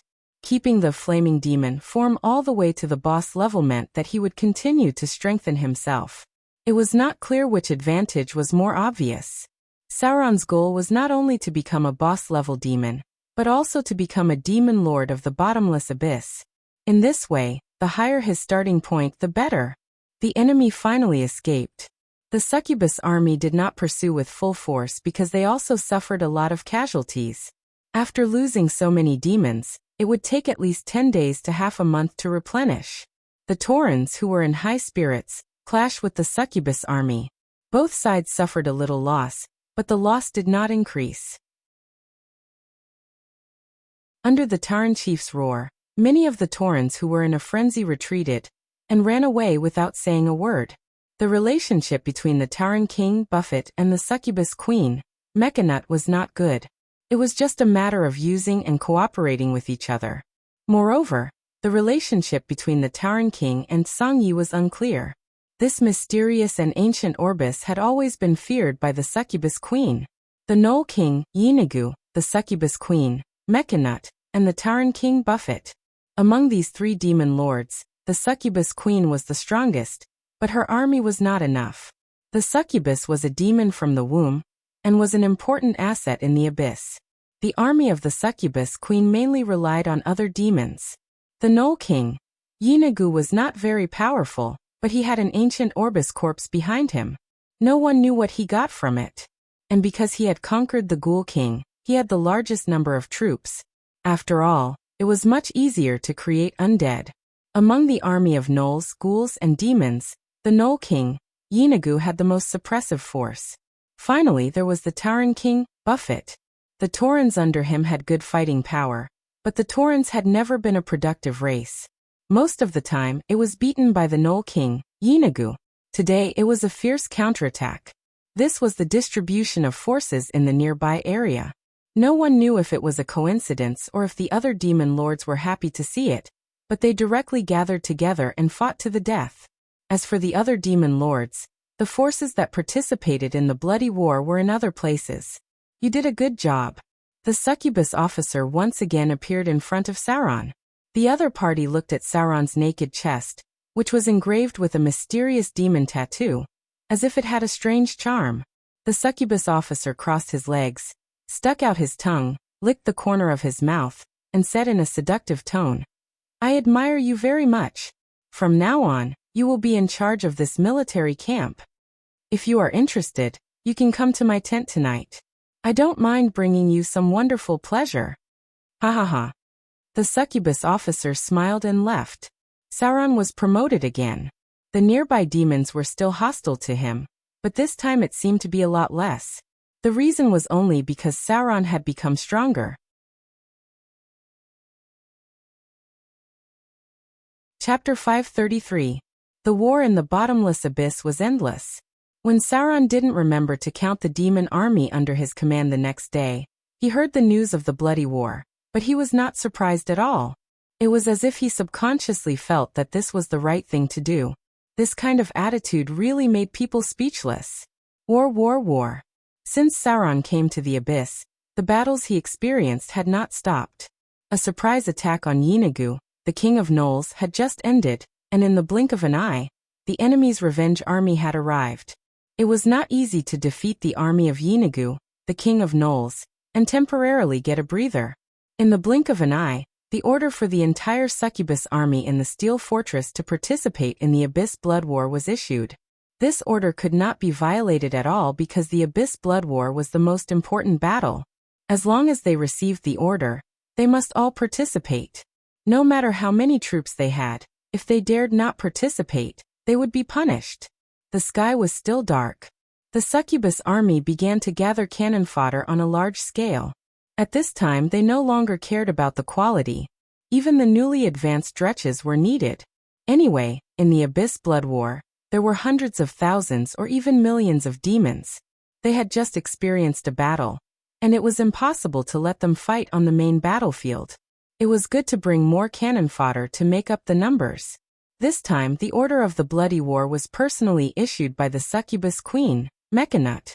On the first layer of the abyss, 10,000 abyss plane, the two daughters of the succubus queen would personally participate in the war.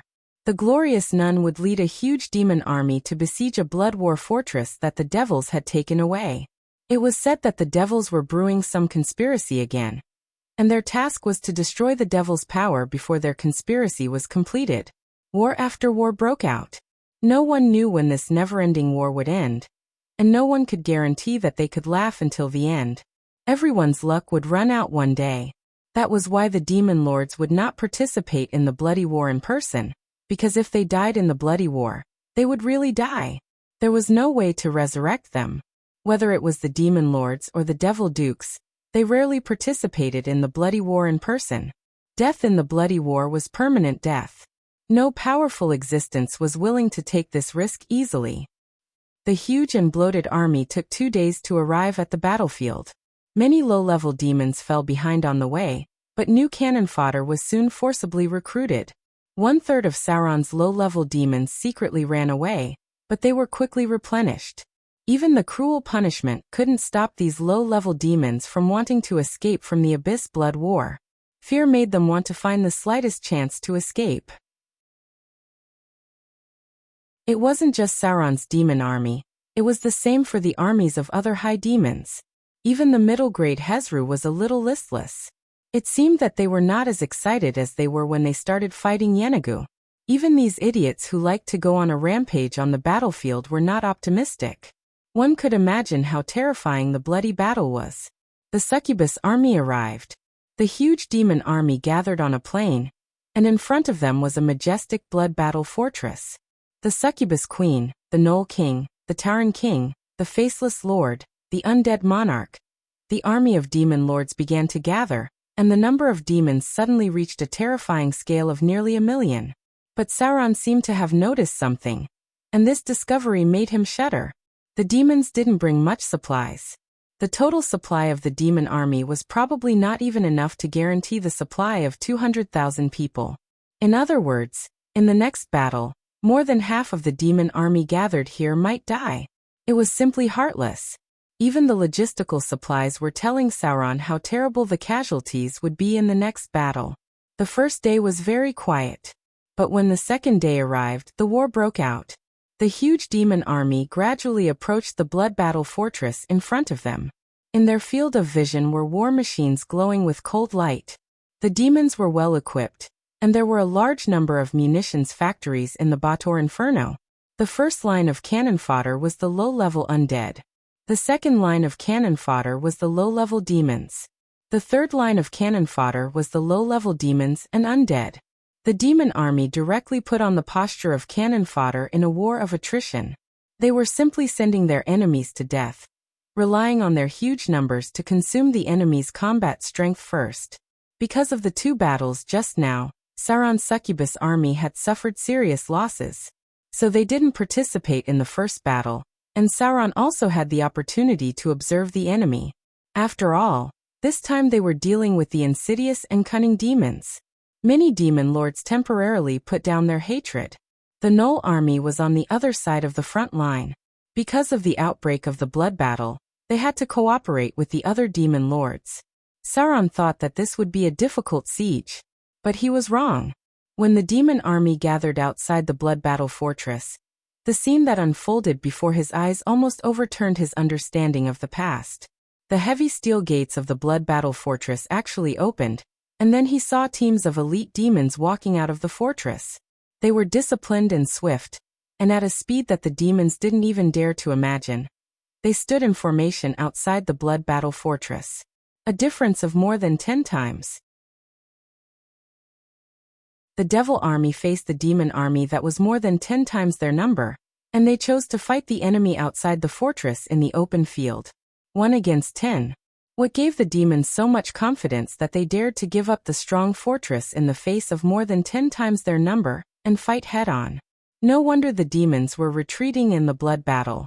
From the Bator Inferno, they were beaten all the way to their own territory. Just from the morale in front of them, the two sides were not on the same level at all. The demons had always fought against the demon army that was dozens of times their number. As long as they were not overwhelmed by the huge demon army, their morale would rise little by little. Now, 10 times the number of enemies couldn't scare them. Damn it, they actually dared to go out of the city to fight head-on in this situation. Sauron was really a little worried about the next battle. Should he find a chance to run away? With Sauron's understanding of the demons, they would never do this if they were not 70% or 80% sure of victory. The battle was about to start. But Sauron was already looking for a way out. He couldn't affect the battle at this level much, so it wasn't worth it to lose his life in the blood battle. Perhaps there were a lot of demons who had such thoughts.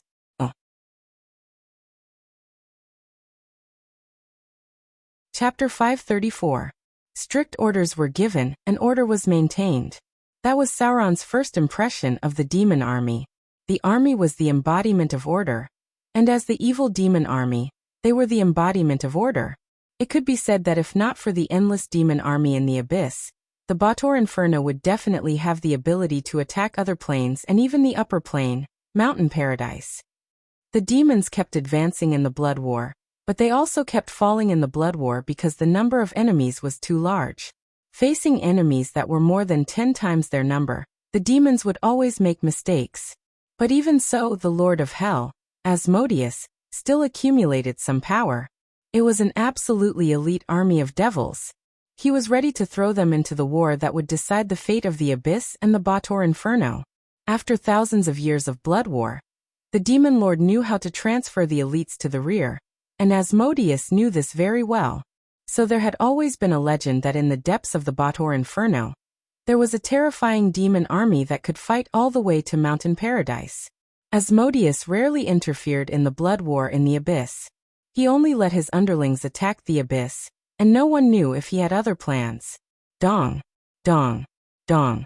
Facing the huge demon army, the demon army only sent out a small team of soldiers. They were very clear about the Abyss demons' attrition tactics, and they did not even use the engineering equipment on the Blood War fortress. Is that a bone demon? Sauron was not as familiar with the Bator Inferno as the Abyss, because the more orderly a place was, the stricter the rules were, and the harder it was for adventurers to find a loophole. In the Bator Inferno, there were many places with strict order. The demons did not reject outsiders from other planes, but their attitude was definitely not friendly. In the Abyss, one could wander around as long as one did not provoke some powerful demons. But in the Bator Inferno, one could not do so. The demons' conspiracy made many adventurers tremble in fear. Sauron had been to the Bator Inferno before, but he did not go deep, because the deeper the Bator Inferno went, the more dangerous it was. It was even more dangerous than entering the territory of the Demon Lord. Bone Devil. It was a type of intermediate demon with a challenge rating of 10 and above. Its innate strength, dexterity, and constitution were 21 and above. Such attributes were not very strong for a demon, because there were many demons in the Abyss who were naturally muscular. However, war was not something that could be easily influenced by one person's strength.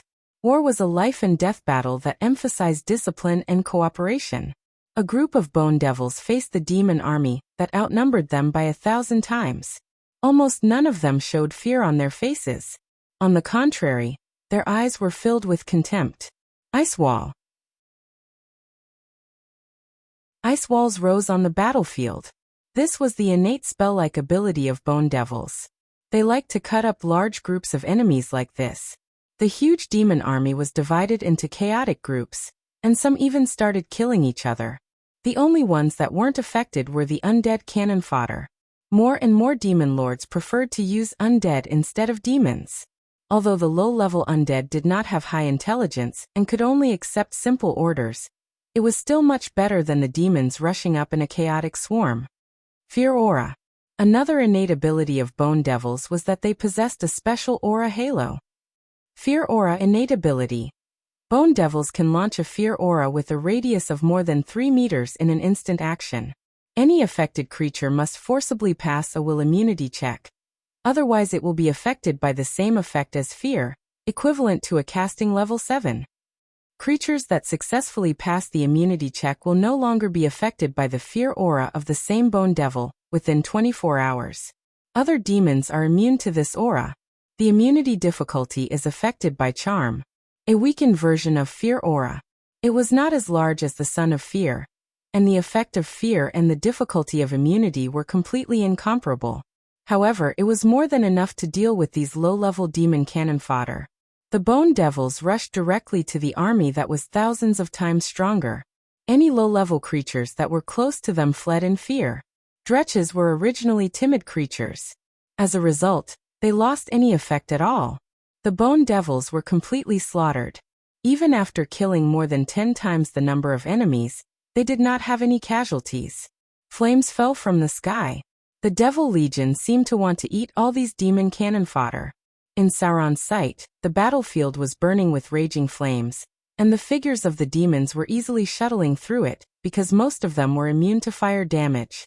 However, the demons couldn't do this. Their resistance could only resist a portion of the damage, and not be completely immune.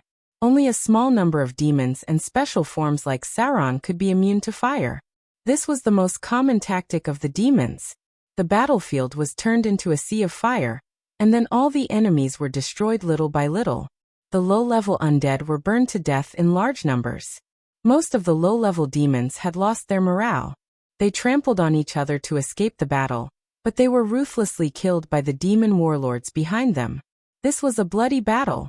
The Blood War was the most terrifying Azura battlefield in the multiverse. Even the gods had to be prepared to face death here. The demons could not hold on any longer. The situation was quite unfavorable from the beginning of the battle. The Devil Legion's main forces had not yet been dispatched, and their own cannon fodder troops had already suffered heavy losses. In the end, the high-grade demons began to send more powerful cannon fodder to the battlefield. They could not sit back and watch the enemy kill all the cannon fodder. With the roar of the Hezru, a group of middle and low-grade demons were dispatched. The figures of Hezru, Vrox, Berserk demons, hunters, and so on all appeared in the battle. Some powerful demons seemed to be unable to hold back their nature, and joined the battle in advance. And at this time, the Devil Legion was still as motionless as a mountain. In the face of a new wave of attacks from the demon army, the demon elite stayed in place, and did not even have the idea of supporting the bone demon army. Fly. Invisibility. Greater Phantom. The bone demons used their own spell-like abilities one after another. They used fly to avoid many enemies, and invisibility easily allowed them to advance and retreat freely. The spirit of fear still covered the battlefield. As long as it existed, all the demons with weak will would be useless. However, at this time, the Devil Legion had changed. Their 2 wings opened towards the side door, and many middle-grade and high-grade demons flew into the sky. It seemed that they intended to expand the battlefield further. They knew the nature of demons very well. When there was enough chaos, madness would make demons kill each other, which could make it easier for the demons to deal with the enemy. The flames were not enough. The demons liked to cover the whole battlefield with fire. They would use all means to lead the advantage of the battle to their side. The fire was the most obvious advantage. As long as the demons fought in the fire, they would be hurt, but the demons would be unaffected. If the enemy withdrew from the battlefield, then with the chaotic nature of the demons, they would directly collapse and retreat. All they needed to do was to chase and kill the enemies. An undisciplined army was so pitiful. The demons knew very well that once the battle broke out, the demons could only fight to the death. If they could fight, they might be able to defeat the demons. If they could not, it would be a big defeat. If it was the latter, The Devil Legion could win precious time to breathe. A devilish flame ignited. With the actions of the high-grade demons, there seemed to be some different flames on the battlefield. The other demons did not seem to be aware of it, but Sauron, as a flaming demon, felt it very clearly. This was the Hellfire. A magical flame born in the Baator Inferno. Sometimes even low-grade demons could be burned. These flames had more terrible lethality. The casualties of the demons were increasing, but they still did not notice. The timid ones wanted to escape, and the courageous ones just rushed forward. The situation on the battlefield was getting worse and worse. But at this time, Sauron's army suddenly received an order to attack. They needed to surround the enemy from the side and try to eliminate a small group of demons.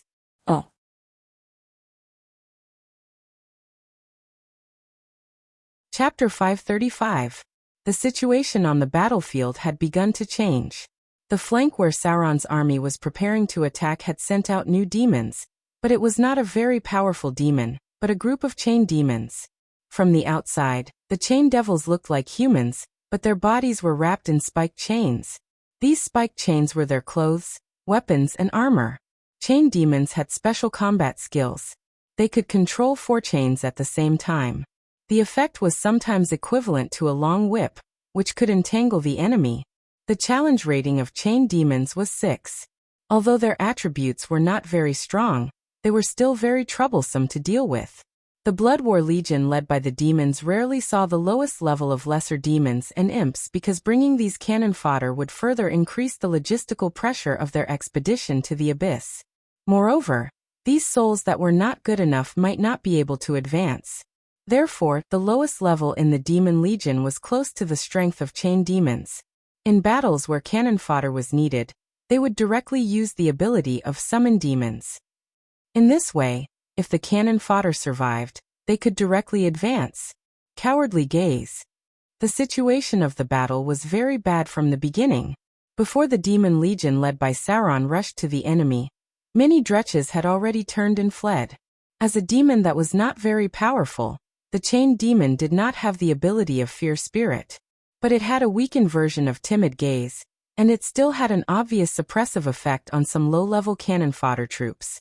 Especially when the battlefield situation was unfavorable to the demons, and it was almost a one-sided massacre, the effect of this ability was even more astonishing. Cowardly Gaze innate ability. Within a distance of 15 meters, any target that is stared at by the chain demon will undergo a test of will. The stare of the chain demon can make the target feel timid and afraid. If the stare fails, the enemy will be affected by negative statuses such as timidity, which will affect their performance in battle, and may even directly escape. The difficulty of the test is based on their own charm. A weakened innate ability. In other words, this was a weakened version of Fear Aura that Sauron's main body had. The Fear Aura that Sauron's main body had was effective on any creature, but it did not cover a large area and was difficult to resist. Chain demons, on the other hand, had a limited range and was less difficult to resist. They could only be used against low-level demons. Among the innate abilities of the devils, many of them had spell-like effects that made the enemy feel fear. Many middle and high-ranked devils had a weakened version of Fear Aura.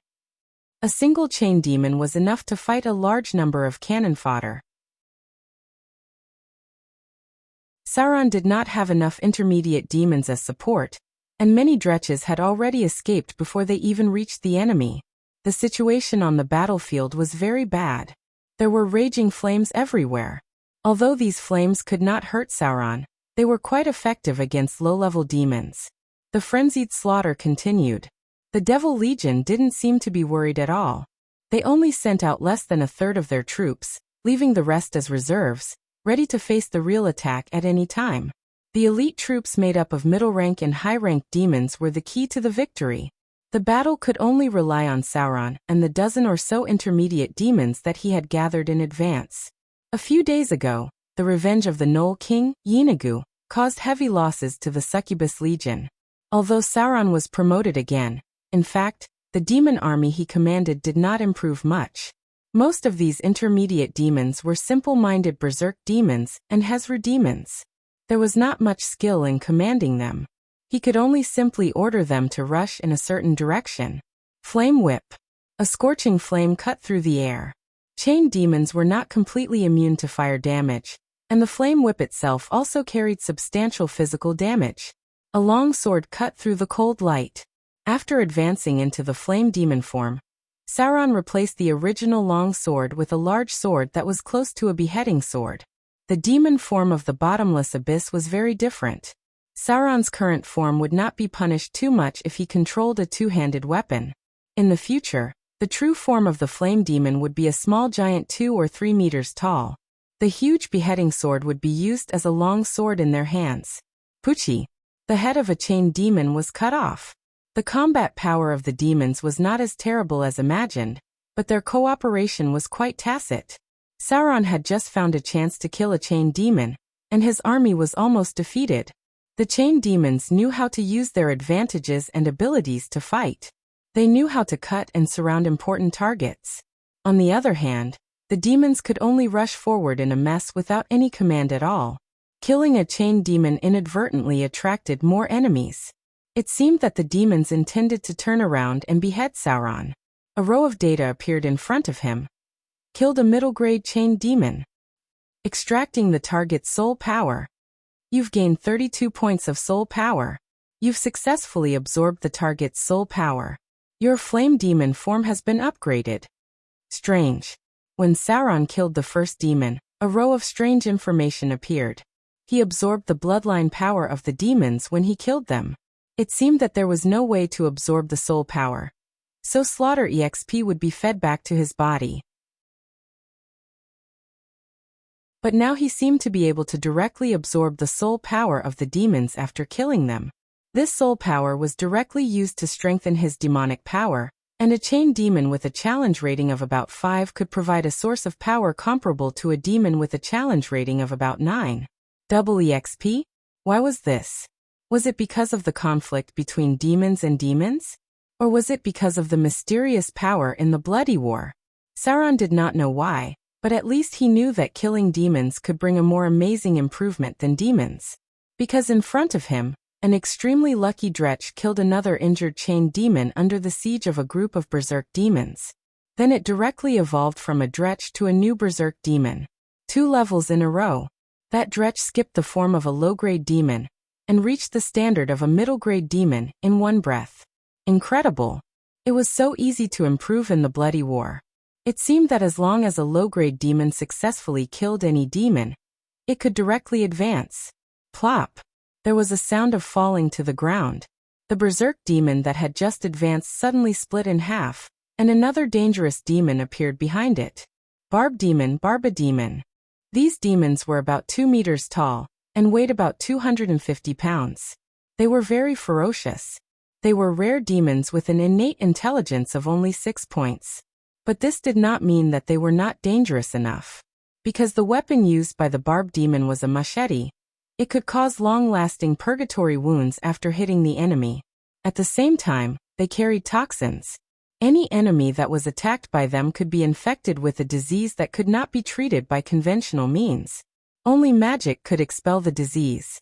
Finally, these things could go berserk.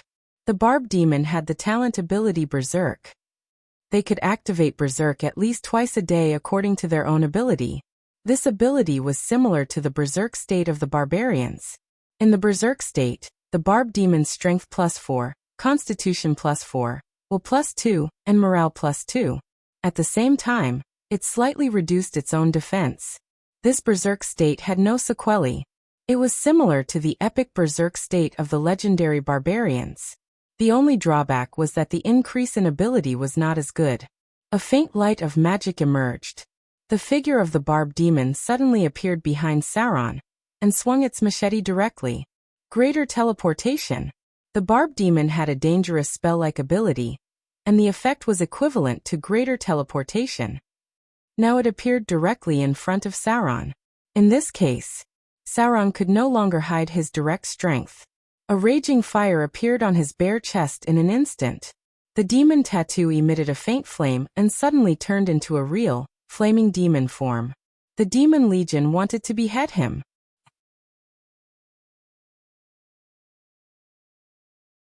Chapter 536. Devils were always very good at finding the enemy's weakness on the battlefield. Sauron was the biggest weakness of this group of devils. In their opinion, as long as they beheaded Sauron, the devil army in front of them would definitely spread out. It was because of this devil that these weak enemies could cause them casualties. No matter how suppressed the devils were, they still had the advantage in numbers. Concentrating their forces to kill an enemy would cause them a lot of casualties. Even if it was 10 times the loss in exchange for a chained devil, it was still worth it for Sauron. You want to behead me? Sauron had always been used to beheading his enemies. He did not expect to be the one being beheaded this time. He did not have the strength of his main body, and could not hide in the shadows. Therefore, in the face of this situation, the first thing he did was to activate his flaming body, and quickly retreat to the rear. At the same time, he pulled over the devils he summoned and controlled to resist. Barbed devils and chained devils were the main fighting force of the devil army. If the barbed devils were more complete, they would have the ability greater teleportation, which was close to that of a high-ranked devil. In the past, they used the teleportation ability to leave the battle and continue to fight after recovering from their injuries. However, the current situation was that they were using greater teleportation to split up and surround Sauron from all 4 directions. The devils did not believe that this devil, who seemed to be the leader, could escape in this situation. I can only fight head-on. The real test of Sauron's peak fighting skills had come. About 5 barbed devils surrounded him. The nearby devils could not be counted on as cannon fodder. It was fortunate that they could delay the chained devils and get closer. Sauron did not have the ability of his main body. If he fought in his current flaming devil form, he would definitely die if he was surrounded. This was the greatest danger of the Blood War. You could not be sure when you would become the target of the high-ranked devils, because the devils knew that once the leader was killed, the devil army would automatically collapse. Scorching flames ignited on Sauron's body. Because the entire battlefield was set ablaze by the devils, his true form of the flaming devil was not very eye-catching. This should be the most fortunate thing. Left. Sauron did not continue to retreat. Instead, he suddenly pounced on the barbed devil on the left.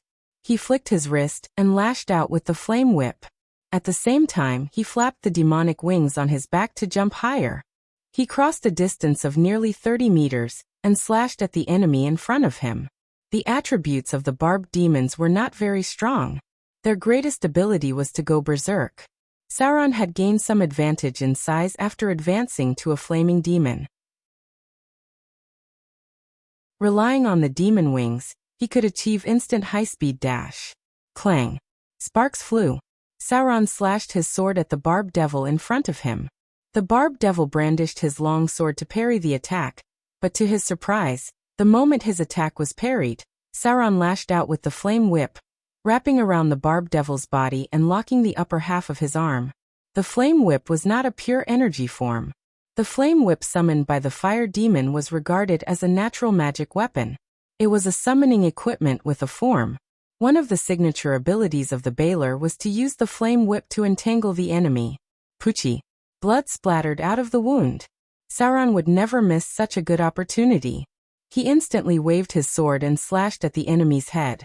The sword form beheading technique broke out and chopped off the enemy's head on the spot. Be careful. A warning in the infernal language came from behind. The demons obviously found that the demon in front of them was a little different. His combat skills were quite superb, and he knew how to use tactics and advantages to deal with the enemy. He even knew how to feint and attack their weakest point. Of the 5 barbed devils that were just teleported to behead, the one Sauron killed was the weakest. A hole appeared in the encirclement. Sauron jumped up and wanted to break out, but at this moment, a chained devil suddenly rushed over. Accompanied by flying cold chains, it directly wrapped around his arm. Damn it! Sauron roared and slashed down with his sword. Sparks flew in front of his eyes, but the +1 rare weapon in his hand could not cut it. Weapon! Weapon, weapon, weapon! As a profession that valued close combat, Sauron once again tasted the pain of not having a suitable weapon. The long sword in his hand could not cut the chains of the chained devil. If only he had icing death in his hands. Without giving Sauron a chance to think, The barbed devils behind him were getting closer and closer. In desperation, Sauron could only rush back to the chained devil in front of him. A flaming whip lashed out fiercely. Flames roared. Seeing that the barbed devils were getting closer and closer, Sauron's peak combat skills completely broke out. The flame whip attacked from an extremely tricky angle, and at the same time, he waved his long sword and used the sword form, spinning strike, technique. Poochie. Plop. A bloody wound appeared on Sauron's back. The nearest barbed devil directly slashed his back with its sword, and even the white bones could be seen after the flesh was cut open. However, in front of Sauron, the chained devil that entangled him was instantly killed. In the face of Sauron's sudden attack, it could not even withstand a round of attacks. After all, Sauron's challenge rating had exceeded level 10, and he was close to the elite form of Flaming Devil. A row of data appeared in front of him. Intermediate chained devil killed. Extracting target soul power.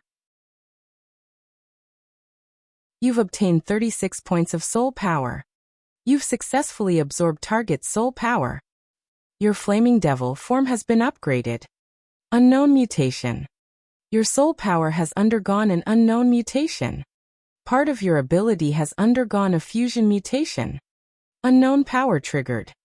Your body has undergone a fusion mutation. You've learned the special ability, Cowardly Gaze. Unknown mutation. Main body soul power has been transferred. The special ability Cowardly Gaze, you've learned, has transformed into Fear Gaze. In an instant, a trace of blood-red light appeared in Sauron's eyes. Under his sudden burst of terrifying gaze, the barbed devils that were approaching behind him suddenly stopped. Sauron's gaze was so terrifying that it was as if they were facing a powerful archdemon, or even some terrifying evil god. The blade of the sword flashed a cold light. Sauron flapped his injured demonic wings and flew over, seizing the moment when the enemies were frightened by the fear gaze. He once again beheaded a barbed devil that was close to him. At this time, the demons in front of him woke up one by one. 1 against 3. The situation was still very unfavorable for Sauron. The wound on his back was still bleeding, but the powerful recovery ability of the demons was also in effect. He had less than 30% chance of winning against 3 barbed devils, but if he could defeat them one by one with the help of Fear Gaze, he was very likely to wipe them out. The power of the demons seemed to have triggered the soul power of the main body. The innate ability of the chained devil, Cowardly Gaze, caused Sauron's ability to be upgraded for some unknown reason, directly inheriting the power of the main body, Fear Gaze. In this way, he really had some confidence in reversing the situation of being hunted down and beheaded.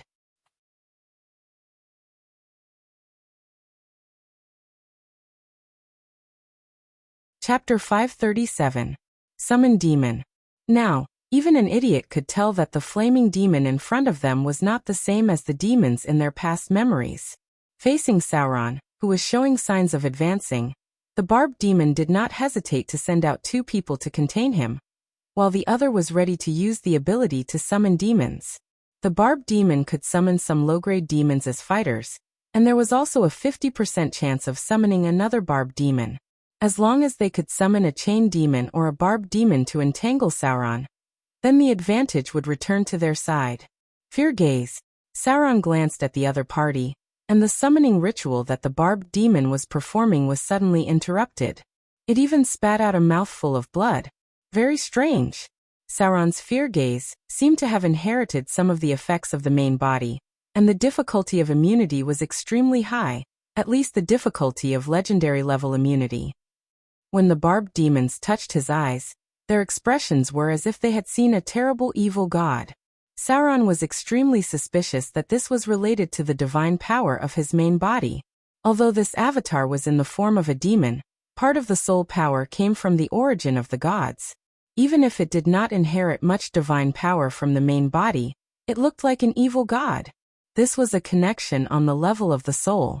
Even Sauron could not figure it out now, and it would be difficult for other gods and demon lords to figure it out. Because for the gods, the soul was also a very mysterious thing. The soul was the most important currency, resource, and power of the gods. Even many gods did not dare to touch the water of the Styx easily. Perhaps only by mastering part of the death clergy could it be possible to touch on the most mysterious knowledge of the multiverse. The barbed demons did not dare to look into Sauron's eyes. No demon in front of them dared to look directly into Sauron's eyes. They even felt that Sauron's eyes were more oppressive than some Duke demons. In this way, their strength in battle was severely affected. Dang dang dang. In such a situation, Sauron naturally wouldn't give up so easily. He flapped his demonic wings and moved at high speed, using the airflow to speed up his flight. From time to time, he would let the enemy meet his gaze. Then, the barbed devil in front of him would show a horrified expression. Whether it was its attack speed or strength, it was obviously much weaker. Sometimes it would even be in a temporary state of rigidity. Poochie. Another devil fell to Sauron's sword. The more Sauron fought, the braver he became. On the other hand, the demons in front of him were somewhat restrained. They even had the intention to escape. He couldn't let them escape. How could Sauron allow the power of the soul to slip away? Killing demons in the Blood War would give him double the power of a demon. This would help him quickly gain a foothold in the abyss. He did not know if he would be so lucky in the next Blood War, or if he would encounter a stronger demon. So now that there was an opportunity to kill an enemy, he could not miss it. The increase in strength from killing evil devils was simply too fast. It seemed that in the rules of the Blood War, there was a huge power from the abyss that helped the demons absorb the souls of the demons. It was as if they had the power of the slaughter divine domain. Another barbed devil fell. The flames on Sauron's body became more and more vigorous. His bones made a slight sound. He was very close to evolving into the elite form of the flaming devil.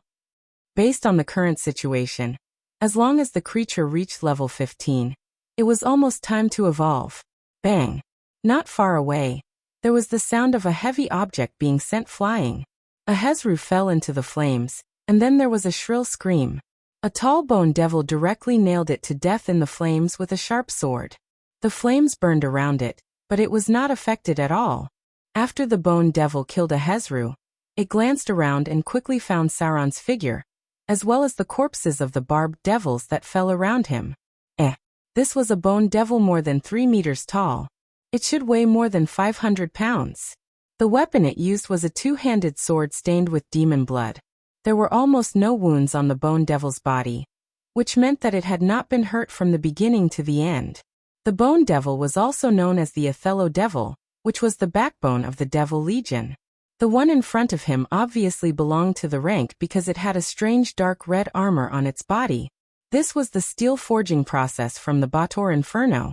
The Baator Inferno had a large number of munitions factories. The core combat power of the Devil Legion was all well-equipped, which was a far cry from the messy equipment of the demons. Flaming Devil. A cruel smile appeared in the eyes of the Bone Devil, and it rushed toward Sauron in an instant. As the basic form of the Baelor, the Flaming Devil was also relatively rare among the demons. It was obviously more interesting to be able to kill such an enemy than to kill those boring middle-grade demons. Greater teleportation. The Bone Devil was a very terrible enemy. The biggest difference from other middle-grade and low-grade demons was that the Bone Devil had a cheat-like talent ability, cast at will. Greater teleportation. Yes. You didn't read it wrong, it was really cast at will. Unlike other demons, the number of times the Bone Devil could use greater teleportation in a day was based on its own energy. As long as it had energy, it could keep using greater teleportation. In addition, it had other spell-like abilities, including Ice Wall, Dimensional Anchor, Flight, Invisibility, and so on. The enemy appeared in an instant. Facing the Bone Devil that had a straight-up challenge level, Sauron could not help but feel nervous. His muscles were tense, and he was ready to fight at any time. Fortunately, he also knew a lot about the demons. The Bone Devil's sudden approach with the help of greater teleportation was completely within his expectations. Sauron flapped his demonic wings and moved half a meter horizontally, avoiding the attack quite easily. It seemed that because of a pair of demonic wings, he could do more dodging actions. Aura of Fear. A frightening cold breath spread. Facing Sauron, the Bone Devil in front of him did not hesitate to use its talent ability. A row of data appeared in front of Sauron's eyes. Attacked by Bone Devil. You are affected by the enemy's talent ability, Aura of Fear. Triggered Test of Will. Test of Will passed. You completely ignored the effect of the opponent's Aura of Fear. It was completely ineffective. It seemed that Sauron, who had inherited the soul power of the main body, was also quite amazing in terms of will. The Bone Devil's Aura of Fear had no effect at all. This kind of talent ability that greatly interfered with other demons, Sauron now completely ignored it. The flame whip cut through the air. Sauron and the Bone Devil carried out the first round of tentative fighting. The strength gap between the two sides was not too big. Sauron's current challenge level was about level 10, and the Bone Devil's challenge level should be about level 12. In terms of attributes, the Bone Devil had the advantage, but Sauron was also immune to fire damage and did not have to worry about the terrain, because at this moment, the battlefield had turned into a sea of fire. Hehe. The Bone Devil looked at Sauron with eyes full of hatred. It hated other creatures, especially demons that fought all year round. It slowly said, "What an interesting fire demon. This way you can't be allowed to grow." Demons couldn't be allowed to grow stronger. In the Abyss Blood War, any potential demon seed should be strangled in the cradle. The devils had always been committed to killing those demons who performed well in the Blood War. They beheaded, sniped, assassinated, and so on. It was almost unimaginable. There were not many demons near Sauron. They were either burned to death by the raging fire, or had been defeated to the rear. The main army of the demon army still did not move. It was not known whether the higher demons in command were in conflict, or waiting for a more suitable time. In name, the highest commander was the Radiant's Nun, but the commanders of other demon lords might not listen to her orders. There was no support and no cannon fodder. Sauron seemed to want to fight the Bone Devil in front of him, who was stronger and better equipped. What made him most afraid of the other party was the greater teleportation that could be cast at will, so Sauron actually counterattacked in this situation and closed the distance with the enemy in front of him to fight hand-to-hand. Now he was fighting with his long-term accumulation. This demon incarnation did not have enough trump cards to turn the tables. He could only rely on combat skills and vitality to fight with the other party to see who could not hold on first.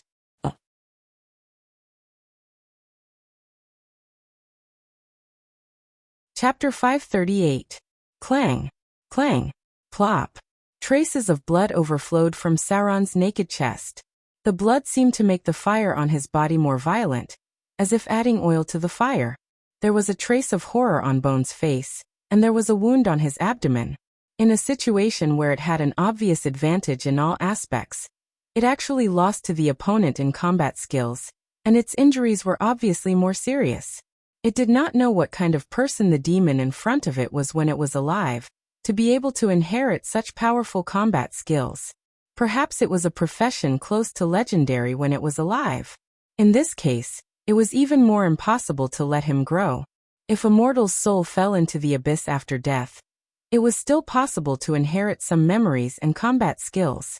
For example, when a high-grade warrior's soul fell into the abyss after death, he could use the weapon he was best at in his previous life or some combat skills. It was possible to awaken part of his memory and restore some combat instincts accumulated when he was alive. Sauron in front of Bone was undoubtedly such an existence. This kind of demon was too easy to grow. If it did not kill him now, he might become a legendary Balrog in the future. The Devil Legion was already at an absolute disadvantage in terms of numbers. If there were too many demons like Sauron, then the pace of attacking the abyss would definitely be hindered. The devils would never let an enemy with potential grow stronger. It wanted to kill Sauron in front of it. For this, it was even ready to gamble with its life. If it succeeded, maybe the enemy's soul would bring it new powerful strength. Clang. Clang. Clang. The flame whip swept through the air. Sauron and Bone were fighting with their lives at this moment. They were ready to kill the enemy in front of them. Both of their injuries were getting worse, and the balance of victory and defeat seemed to be 50-50. Woo. Woo. Woo. A bleak horn sounded. When Sauron and Bone were almost engaged in a fierce battle, the main army of the Devil Legion finally moved. The high-grade succubus flew into the sky. The six-armed snake demon with six long swords swooped down at the same time. The soul sentinel's figure covered the left and right, and the Glabreezu's giant body began to move toward the center of the battlefield. But the most eye-catching thing was not these. With the light of spells, 7 or 8 Baylor figures appeared on the battlefield full of fire. One of the Baylor was so eye-catching. It did not hold a flame whip or a beheading sword, but a huge death scythe. The pitch-black blade was burning with a raging fire, but it was not a fiery red color. Instead, it was a kind of demonic black flame. It was a kind of flame that seemed to burn the soul. Poochie! With a splash of blood, the Baylor instantly split a bone demon in half. Ha ha ha! Shrill laughter, this Baylor rampaged within the Devil Legion. Relying on its innate ability to teleport to avoid the enemy's sniping. This was a Baylor with a creature level above 25. It might be more powerful than the one Sauron's original body had dealt with. The most frightening thing was the weapon it held. It had the breath of the underworld, like the water of the Styx, which made demons and devils not dare to approach it easily. The material plane was connected to the shadow plane, and the shadow plane was close to the spiritual world. The spiritual world was closest to the Death Kingdom, underworld. That was the territory of the Death God. The water of the Styx that flowed in the bottomless abyss, and the Bator Inferno came from the underworld. The Death God was responsible for maintaining the operation of the multiverse. Sometimes the ferryman of the Styx would decide where a soul should go. Was it the kingdom of the gods or the evil abyss of hell? This Baylor was holding a weapon from the underworld. It was a terrifying weapon filled with the power of death. This weapon could even threaten some weak gods. No one dared to take its attack head-on. Even the high-grade demons could avoid this terrifying scythe of death. At this moment, this Baylor was just like Sauron when he held the Holy Avenger and defeated a troop of the Devil Legion with an overwhelming advantage. The real battle had begun. The high-grade demons were the ones who decided the outcome of the Abyss Blood War. They were the backbone of the bottomless abyss. Blood was flowing. Sauron was now seriously injured. Fortunately, he was at the edge of the battlefield. Now the whole bloody battle was focused on the center. The Baylor's sudden attack caused the Devil Legion to suffer heavy losses. The six-armed snake demons were all killing machines when they approached. The soul judgment demons were on the left and right. The Glabreezu's huge body that was as heavy as 5,000 pounds was amazing. When the real main force of the demons appeared, the battle was not so easy for the devils. Boom, boom, boom. The dull war drums sounded. The Taurens in full armor also joined the battle. Some huge meatballs appeared from the side of the battlefield. They floated in the air and shot out deadly rays of light. Beholder! The entire Abyss Blood War was in an uproar. What did the devils do this time? Why did the great matriarch of the Eye-Demons, the demon lord of the sixth layer of the bottomless abyss, 10,000 Eyes Abyss, and the supreme ruler of the Eye-Demons, send an army to join the bloody battle? Something very serious must have happened. Now, even the confused devils understood that a demon lord who rarely interfered in the Abyss Blood War suddenly sent an army to join the battle. Something terrible must have happened behind the scenes. Even the great matriarch of the Eye-Demons felt threatened by the devil's conspiracy and joined the battle. Something big must have happened to the bottomless abyss. Countless rays of light shot out. The Eye-Demon army appeared from the teleportation circle. The leader was the terrifying Elder's Eye. Apart from that, there were also a large number of Eye-Demons, Gauss Eye-Demons, Abyss Eyes, and even Eye-Demon Observer. The battle became more intense. Facing such a situation, the Devil Legion stood motionless outside the city gate, as if their iron-blooded discipline had seeped into the depths of their souls. The Devil Legion had suffered heavy losses, and the elites of the Devil Legion had also joined the battle. Horn demons, ice demons, lustful demons, fallen angels, and Bartholomew. The senior demons used their teleportation abilities to support the battle and forcefully resisted the Devil Legion's attack. The Devil Legion's casualties were increasing. This battle of attrition was disadvantageous for them, but they didn't seem to have the intention to retreat at all, as though a conspiracy was brewing. Plop! Sauron's injuries worsened, but the Bone Demon wasn't any better. Facing such a crazy battle style, the bone demon revealed a trace of fear in its eyes because it felt that if this continued, the enemies might perish together with it. This wasn't worth it. As a demon, it wasn't as crazy as the devils. Besides, it believed that if it was possible, the enemies before it would perish together with it. That was why it wavered. It wanted to retreat to the rear to heal its injuries, because it wasn't willing to perish together with a flame demon. But just as it was about to retreat with its teleportation ability, something unexpected happened. The severely injured flaming demon in front of it suddenly burst with power and charged at it again. The flaming demon waved its flaming whip and wrapped around the flaming demon. Then the flaming demon waved its sword and slashed at the flaming demon's head. The battle ended. Sauron gasped for breath and blood flowed out of his mouth. The flames on his body were a little dim, as if he had exhausted all his strength. However, when he killed the bone demon in front of him, a little bit of soul power that was invisible to the naked eye entered his body, and Sauron's body instantly reignited with a raging fire. A row of data appeared before his eyes. Killed bone demon. Extracting target's spiritual energy. You've received 108 points of spiritual energy. You've successfully absorbed target's spiritual energy. Your flame demon form has been upgraded. Creature level increased. Your current creature level is level 15. Form upgrade. You've evolved into the elite form of flame demon. Automatically learned a new ability, bind. Spell-like ability fireball has been upgraded. Current usage is 3 times per day. Dominate demon ability has been upgraded. Summon demon ability has been upgraded. Unknown mutation. Your spiritual energy has undergone an unknown mutation. Some abilities have undergone a fusion mutation. Unknown power triggered. Fusion mutation has occurred. Unknown mutation. Main body's spiritual energy has been imported. You've learned a new ability, Fear Aura. With a crackling sound, Sauron's body further changed. The demon horns became thicker and stronger, and the demon wings seemed to have grown further. His body gradually transformed into a large creature like the flame demon. The number of demon tattoos on his body increased, and the range of flames expanded. His attributes were improved, and his vitality seemed to have become more amazing. Of course, the most obvious change was that there was an invisible energy around Sauron's body. The power of fear, the fear aura, that the bone demon possessed seemed to have been integrated by him for some reason, and became his own innate ability. Fear aura, innate ability. Any enemy within 5 meters of you must undergo a compulsory test of will. If they can't pass the test, the enemy will be affected by an effect similar to fear. The casting level of this type of magic ability is equivalent to your creature level, current level, 15. This ability cannot be upgraded through conventional means. Fear aura.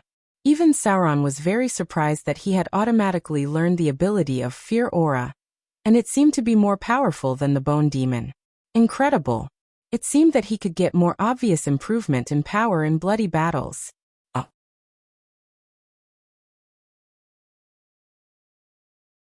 Chapter 539.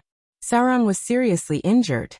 Even if he had evolved into the elite form of the flaming demon, only a small part of his injuries had healed. It was quite dangerous to challenge a more powerful enemy. Sauron's original body could do it because he had enough abilities, good equipment, and other means to turn the tables. But now the new demon incarnation didn't have so many trump cards, and the abilities were basically not trained. Needless to say, the only advantage was the inherited combat skills.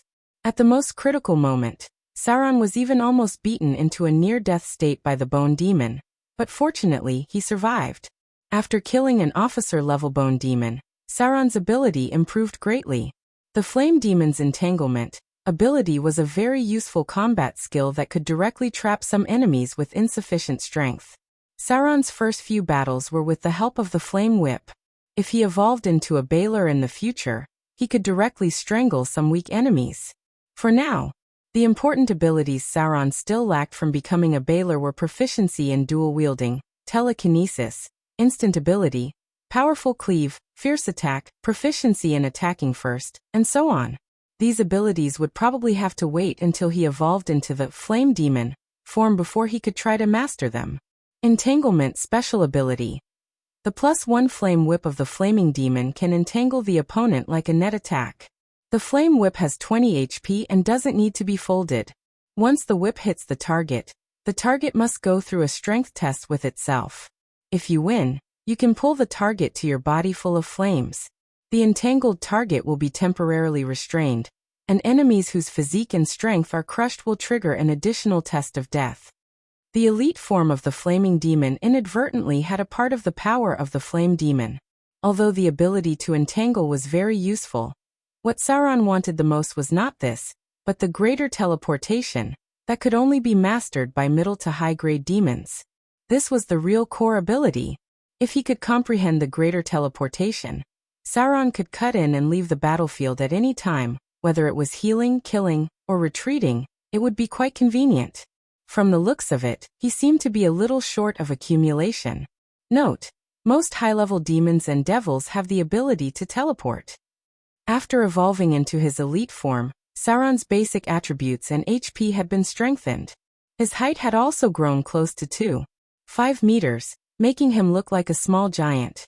Once he evolved into his Flame Demon form, Sauron's height would reach over 3 meters. At the same time, he would be able to suppress medium-sized enemies in all aspects. This body type was not suitable for delicate combat, but if it was a technique like the sword form beheading, then the power would become quite huge. Sauron needed some time to get used to his combat abilities. Every time his body size changed, there would be a period of time for him to adapt. Therefore, he quickly retreated. When Sauron retreated from the battlefield, he found that the center of the battlefield had become a mess. There were two places that attracted the most attention. One was the Eye Devil army that rarely appeared in bloody battles, and the other was a Balor with a death scythe. What a powerful weapon! A very, very powerful weapon. Without even activating his perception, Sauron could feel the powerful force contained in the Grim Reaper's scythe burning with black flames. He was not sure if it was a divine artifact, but he was sure that its real power would not be weaker than a divine artifact.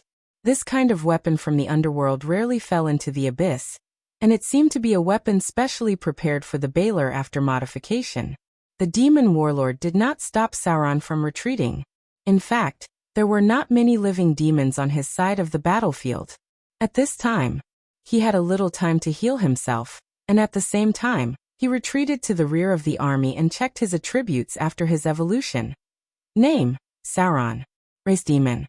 Form: Flame Demon Grade 4. Elite. Large creature level 15. Attributes: Strength 25, Agility 20, Constitution 22, Intelligence 16, Wisdom 18, Charm 20. Alignment: Lawful Evil.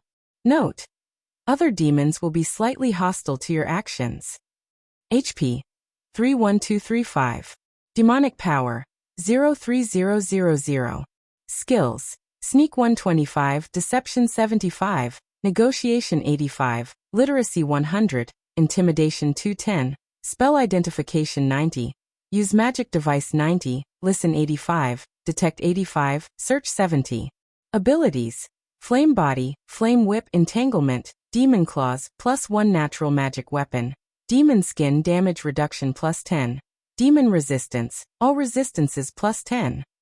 Abilities: Multi-Attack, Weapon Mastery, Long Sword, Exotic Weapon Mastery, Long Whip. Spell-like abilities: Fear Fireball 3 times a day, Dominate Demon once a day, Burning Hand, Summon Demon, Telepathy. His attributes had been further improved because of the change in form. Sauron had now changed from medium creature to large creature. The most obvious change was not the various basic attributes that had been increased, but one of Sauron's abilities. His intimidation had suddenly skyrocketed to 210 points, which was almost comparable to the intimidation ability of the main body. It was incredible. Sauron himself did not know why intimidation suddenly increased so much. Could it be that his current appearance was very scary? Sauron did not have a mirror around him, so he could not see his current appearance. However, when he reached out and touched it, it seemed that the changes were not very big. He still looked like a hybrid between a half-elf and a demon, like a purgatory demon hybrid. Other than his sharp ears and dark red skin, there were no obvious changes in his appearance. The outline of his face was still more humanoid, unlike the other demons with green faces and fangs that bared their fangs and brandished their claws. It was just that his body size had increased from 1 to 1.5, and his muscles were full of explosive pressure. Seems like it will be much easier to lead demons in the future. In an extremely chaotic place like the bottomless abyss, negotiation was definitely not as useful as intimidation and deception. As long as his intimidation ability was high enough, it would be much easier to control other demons.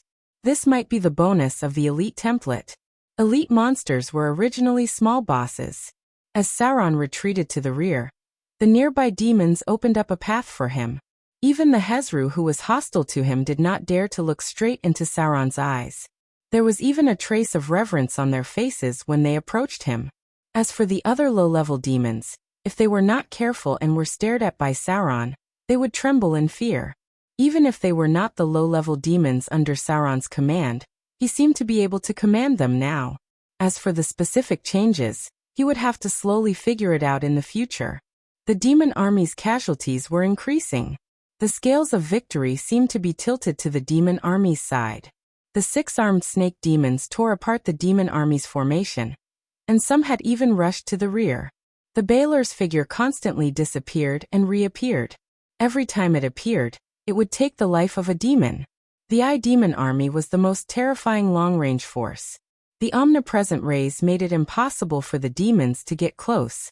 Most of the demons at the rear were closing in. A large number of middle-level demons acted as the core and crushed the demon army. As long as there were loopholes in the demons' formation, the huge number of demons could drown them. But the uneasiness in Sauron's heart grew stronger. For the past 1,000 years, the demons had always lost more than they won. Such a situation made him feel strange everywhere. There were too few centaurs and the core troops of the Baelor's demons were nowhere to be seen.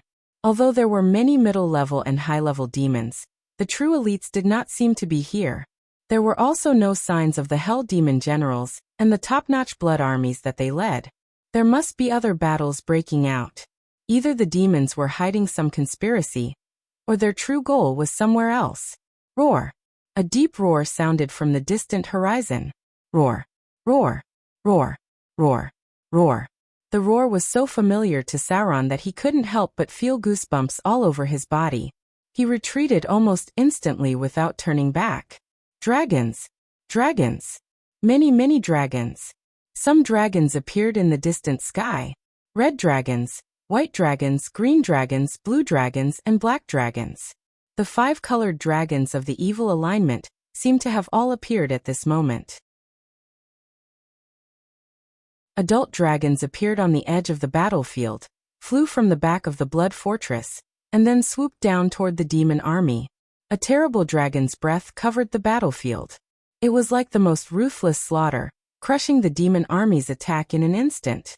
The Baelor, who was advancing triumphantly at the beginning, almost turned around and ran as soon as he saw the situation was not right. The 6-armed snake demon was heavily surrounded, and the Soul Judgment demon and the Glabrizu were also retreating quickly. The demons' conspiracy. They actually invited the 5-colored dragons as helpers. At least 20 adult dragons appeared in front of them. This kind of terrible combat power could completely determine the outcome of a bloody battle.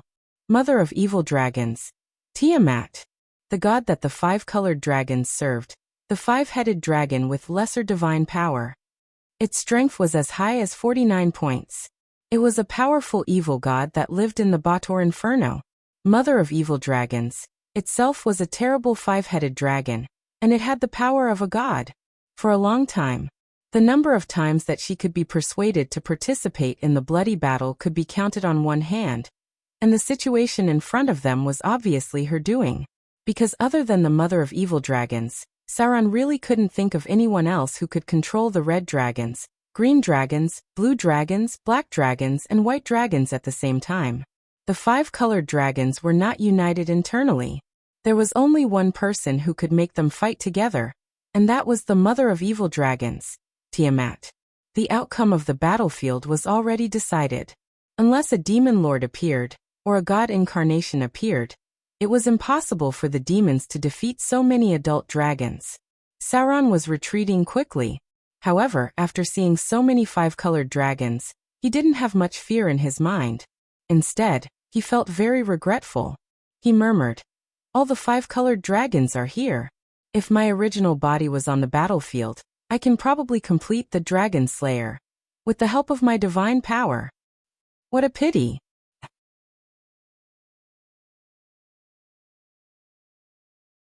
Chapter 540. Dragons rarely participated in the Abyss Blood War. Because the Abyss Blood War was a competition of population, and the population of dragons happened to be the smallest. The devils must have paid a huge price to invite the mother of evil dragons, Tiamat, to fight for so many dragons. Before the outbreak of the Avatar crisis, almost no adventurers could go deep into the abyss, so Sauron did not remember what happened. But after the outbreak of the Avatar crisis, the scale of the Abyss Blood War decreased a lot. Because the Avatar crisis weakened the barrier of the plane, it was easier for demons and devils to go to other worlds. There were other worlds to conquer, which naturally reduced the conflict of the Blood War. This should be the last wave of large-scale Blood War. And then there would be a 2-year period of relaxation. The attention of the Abyss and the Baator Inferno would be transferred to other planes. Finally, in fact, according to the normal historical trend, the Abyss was eventually overthrown by the Baator Inferno. The reason was simple. Order and chaos were opposite. Since the birth of civilization, the first generation of demons had been beating the ancient gods of order, and then the second generation of demons, Orbis, continued to beat the new gods of order. Finally, when the third generation of demons, Tana-Re, appeared, the power of order finally became strong with the birth of civilization.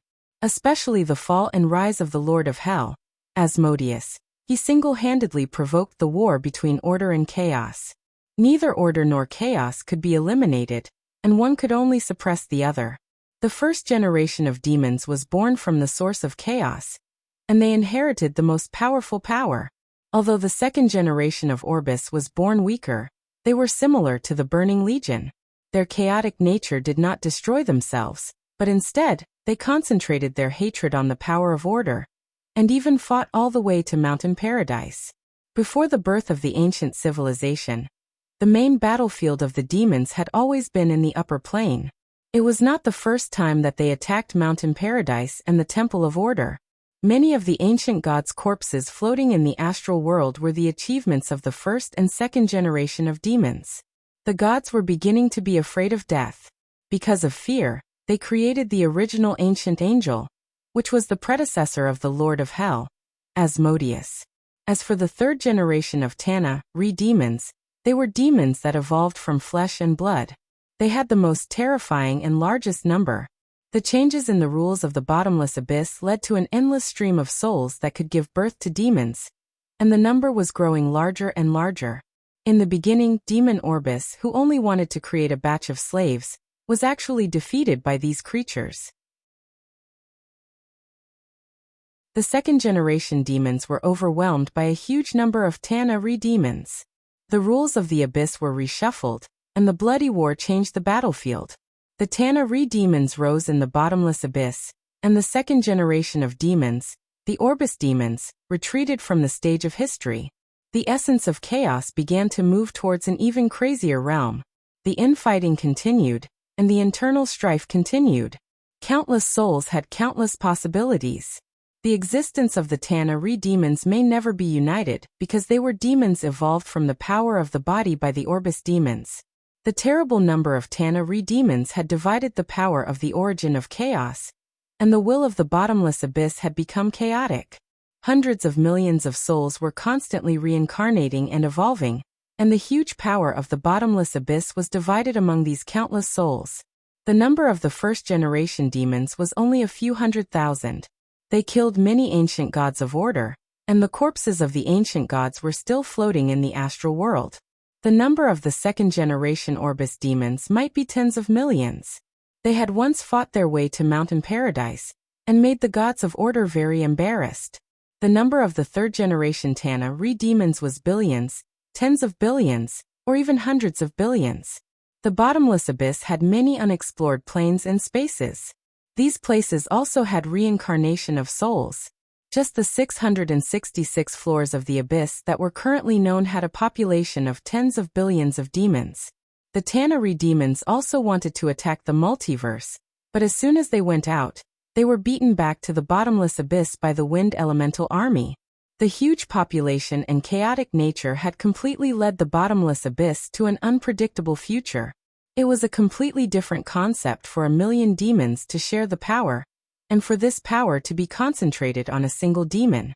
The fragile souls from other planes did not have enough potential at all. They were useless except for completing the evolution and reincarnation of the bottomless abyss. The meaning of life was to spend time killing and killing each other.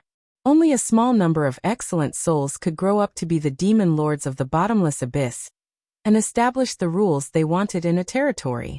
Time passed.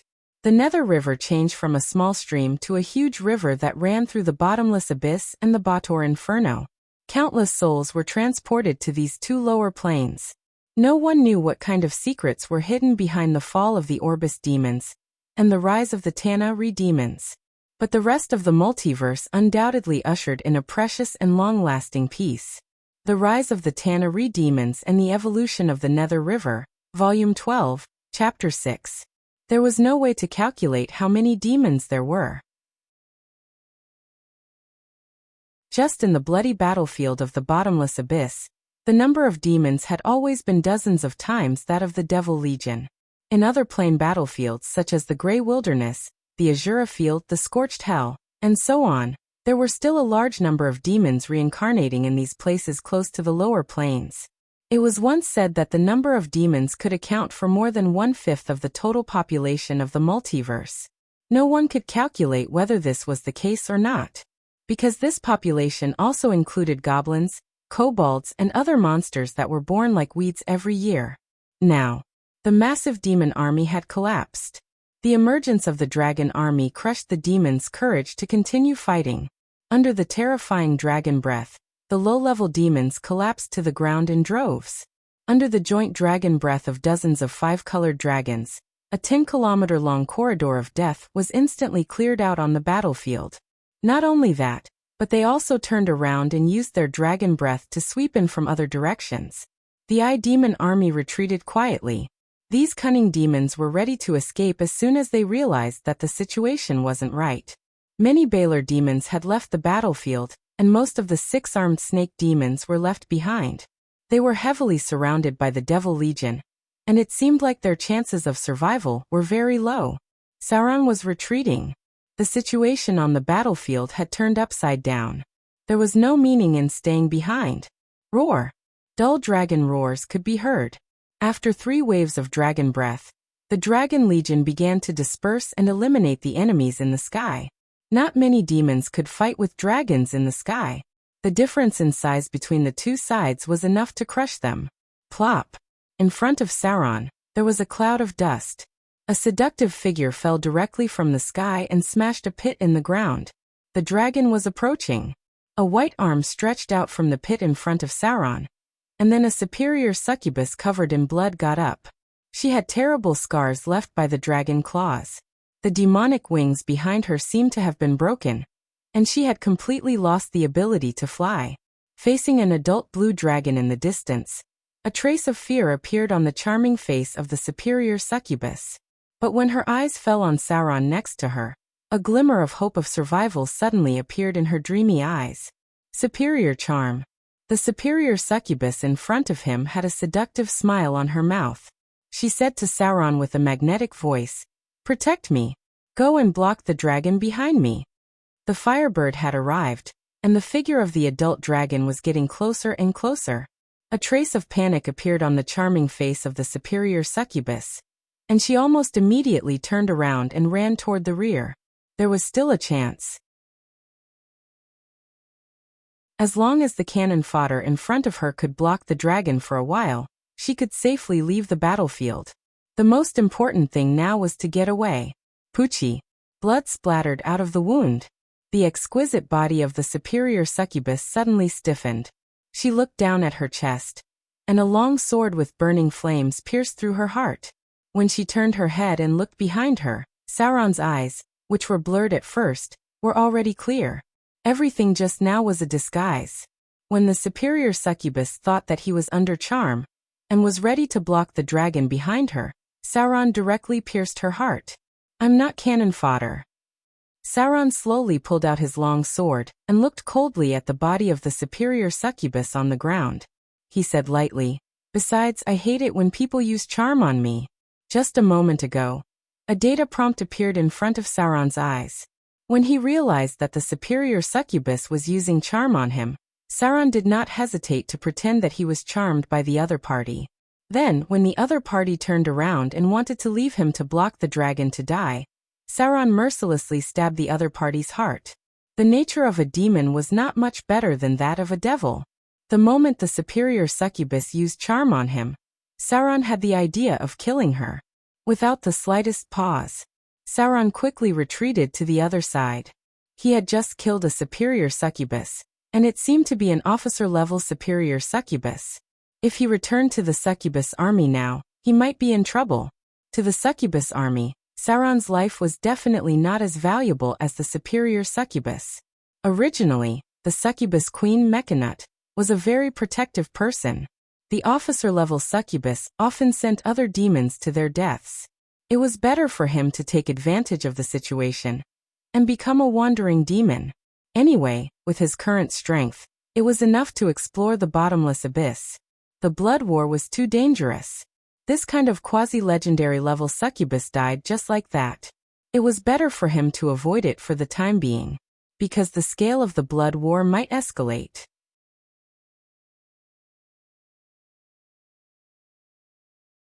Chapter 541. Outer Islands, Mordor City. Soren slowly walked out of the study. He looked up at the color of the sky. A dark cloud was approaching in the distance, and thunder could be heard faintly in the distance. He could not help but murmur, "It seems that a storm is coming." It's not easy to multitask. I didn't expect it to be so difficult to maintain control of two bodies at the same time with a god-level mind. It seems that the limit of my control is two bodies. It's almost difficult for me to make other avatars while maintaining the demon avatar. The avatar of a god was not an independent consciousness. Instead, Soren's soul consciousness was divided into two parts and injected into the body. It felt like writing with two hands at the same time, one hand writing on the front, and the other hand writing on the back. But in fact, it was much more difficult. It was estimated that only a god could do it. This was because other spellcasters, even if they were legendary wizards, could only control their thoughts after creating a projection clone. They would not be able to control their bodies at the same time.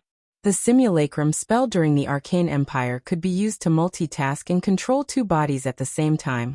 One body and one avatar, but the duration was very short. Soren's current situation was that he was multitasking 24 hours a day. Only a god-level brain could do it.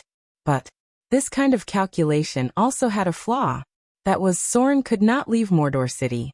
If his body also ran out to fight, then the controllability of the demon avatar would be seriously affected. At present, his divinity could not achieve a perfect battle between two bodies. Therefore, when attacking the indigenous tribes, his demon avatar was resting in the Steel Fortress. When the demon avatar participated in the Abyss Blood War, his body had to do some simple things, and then transfer his core energy to the demon avatar. This way was very taxing on the brain. Without the support of the divinity, he could not bear it at all. Where should I go? Soren rested for a while and returned to the study. Then he took out a thick black book and turned to the last page. Knowledge. Reading. Accumulation. During this rare and precious time, Soren had been crazily reading books. Gloria's collection of books, the Fallen Witch's database, and some of the books that the Northern Witch Council had opened to him. Soren relied on his eidetic memory, talent, and the powerful memory granted by the Godhead. During this period of time, He had read thousands of extremely complicated and obscure secret technique books. The first floor, abyss plane.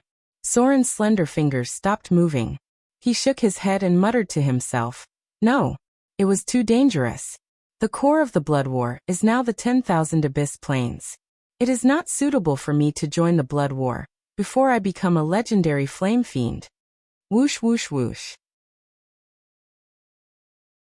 The pages of the book kept flipping, and Soren's fingers stopped moving again.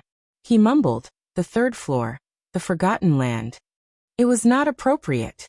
The fourth layer, the Great Abyss, is not suitable either. The sixth level, Myriad Eye Abyss, is too dangerous. This is the territory of the great matriarch of the Eye Demons. There are Eye Demons everywhere. If you are not a legendary, you will die. The seventh level, Land of Mirage, seems to be the territory of the Lizard Man Lord. I can consider it." Soren picked up the quill and made a mark. He had always been a very rational and calm person. He would not act rashly if he was not sure. The demon incarnation was quite important. Once it died, all his efforts would be in vain. Now that he had set up a starting point, the most important thing now was to fight steadily and steadily, further strengthen this trump card buried in the abyss, and finally wait for the arrival of his real body. The eighth level, Skinning Abyss. It is a bit dangerous, but I can consider it. I seem to have seen the Lord here, the Skinning Abyss. The human skin magic armor seems to be the equipment that this guy likes to make. Record it. Soren picked up the quill and quickly recorded again. There were so many levels in the abyss, but there were not many that were suitable for him to go. Some places were too dangerous, and some places were too harsh. The places suitable for the demon incarnation must be carefully selected. The 9th level, Boiling Sea. No. The 10th level, Land of Corruption. Still no. The 13th level, Blood Sea. This is the territory of the Misfortune Goddess. Although she seems to be kind to me, it is better not to go to her territory. The Twin of Destiny was too dangerous.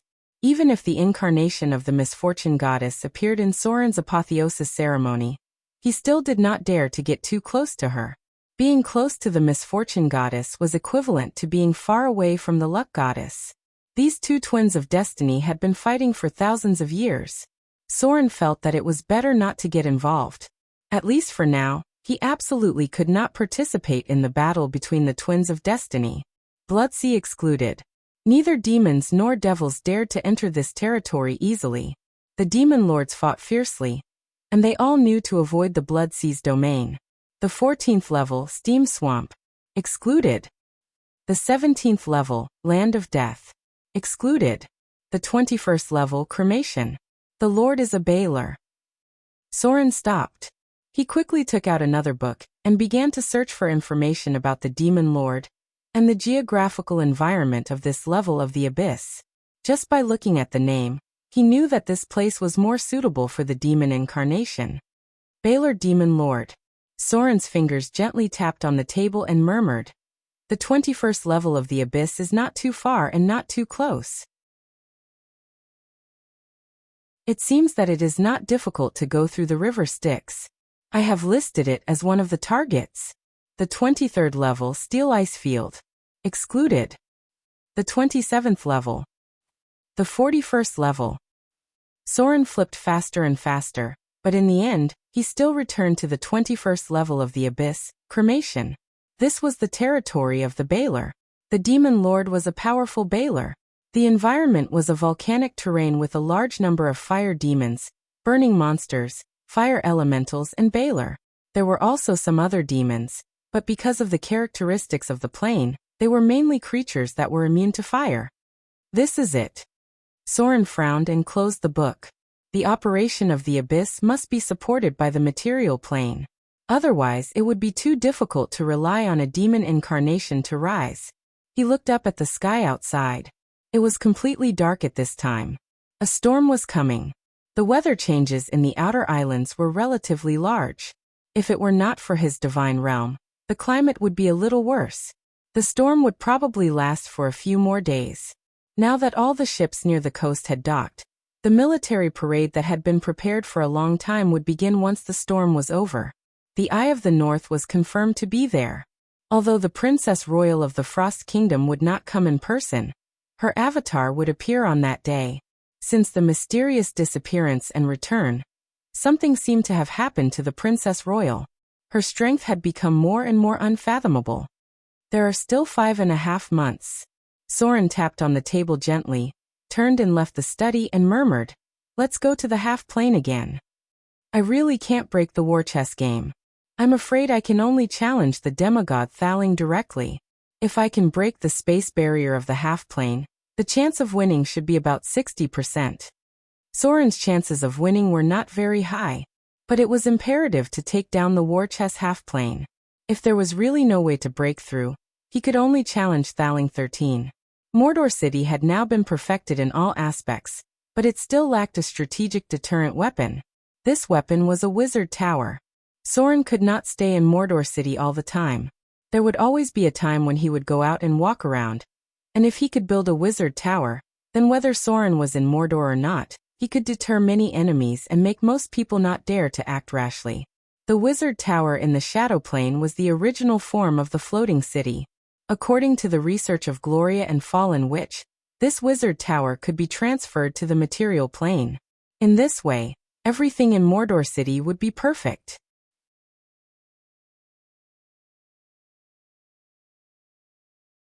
Chapter 542. Shadowplane War Chess Half-Plane. When Soren returned here again, everything in front of him was still the same, but there was no trace of Thaling 13. When he was about to explore this half-plane, suddenly a magic light appeared in front of him, and then Thaling 13 appeared in the teleportation circle. As the manager of the half-plane, Thaling 13 could perceive all the changes in the half-plane. It still looked at Soren with a blank face and said with a metallic voice, "You're back? Do you want to continue the challenge? If you don't pass the challenge, you won't be able to get the permission to enter." Soren looked around. As the divine perception spread out, he found the traces of many alchemy creatures. A large number of golems were hidden nearby. During the Arcane Empire, they replaced most of the labor force and were also used as consumables on the battlefield. The number of golems arranged here would not be less than the number that appeared in the Battle of Golems. If he could take them all, Soren would not have to rely on the Witch Council everywhere. These golems could fully meet the needs of Motor City. Rock golems, steel golems, and alchemy golems. There was alchemy technology here that was far beyond the material plane. Soren was more and more determined to get it. Challenge. Soren stood in front of Thaling 13 and said in a deep voice, "I'm ready." As alchemy creatures, Thaling creatures were more like super-intelligent robots. They had their own souls, but they acted according to the soul imprint left by the Creator, just like the law of robots. Thaling 13 in front of him was the manager and guardian of this place. Obviously, its creator had left some orders, even if he might fall. After all, even if an arcanist was facing death, he would still want to keep some of his works. The half-plane was the best work. Wizards created a world from nothing. Maybe it was not a large space, but it definitely took a lot of effort. The challenge begins. Thaling 13's eyes lit up, and then the teleportation circle opened. Soren's figure disappeared. It was still the beginning. When Soren opened his eyes again, he was already standing at the entrance of the village. In the distance, the sky was filled with flames, and he could vaguely hear the roars of demons. He didn't stop at all. Soren instantly slipped into the darkness and carefully hid. A group of dretches appeared. They did not notice Soren and just destroyed everything in front of them excitedly. "Very good." Soren took a deep breath and murmured. "The first step is a success. Now we need to find a suitable weapon and see if there are any other survivors in the village." Without power, one could only rely on wisdom. This was probably the original intention of the Creator, because it seemed that no matter who appeared, they were just ordinary people at the beginning. Weapons. This was what Soren needed the most right now. This time, he didn't go to the blacksmith shop.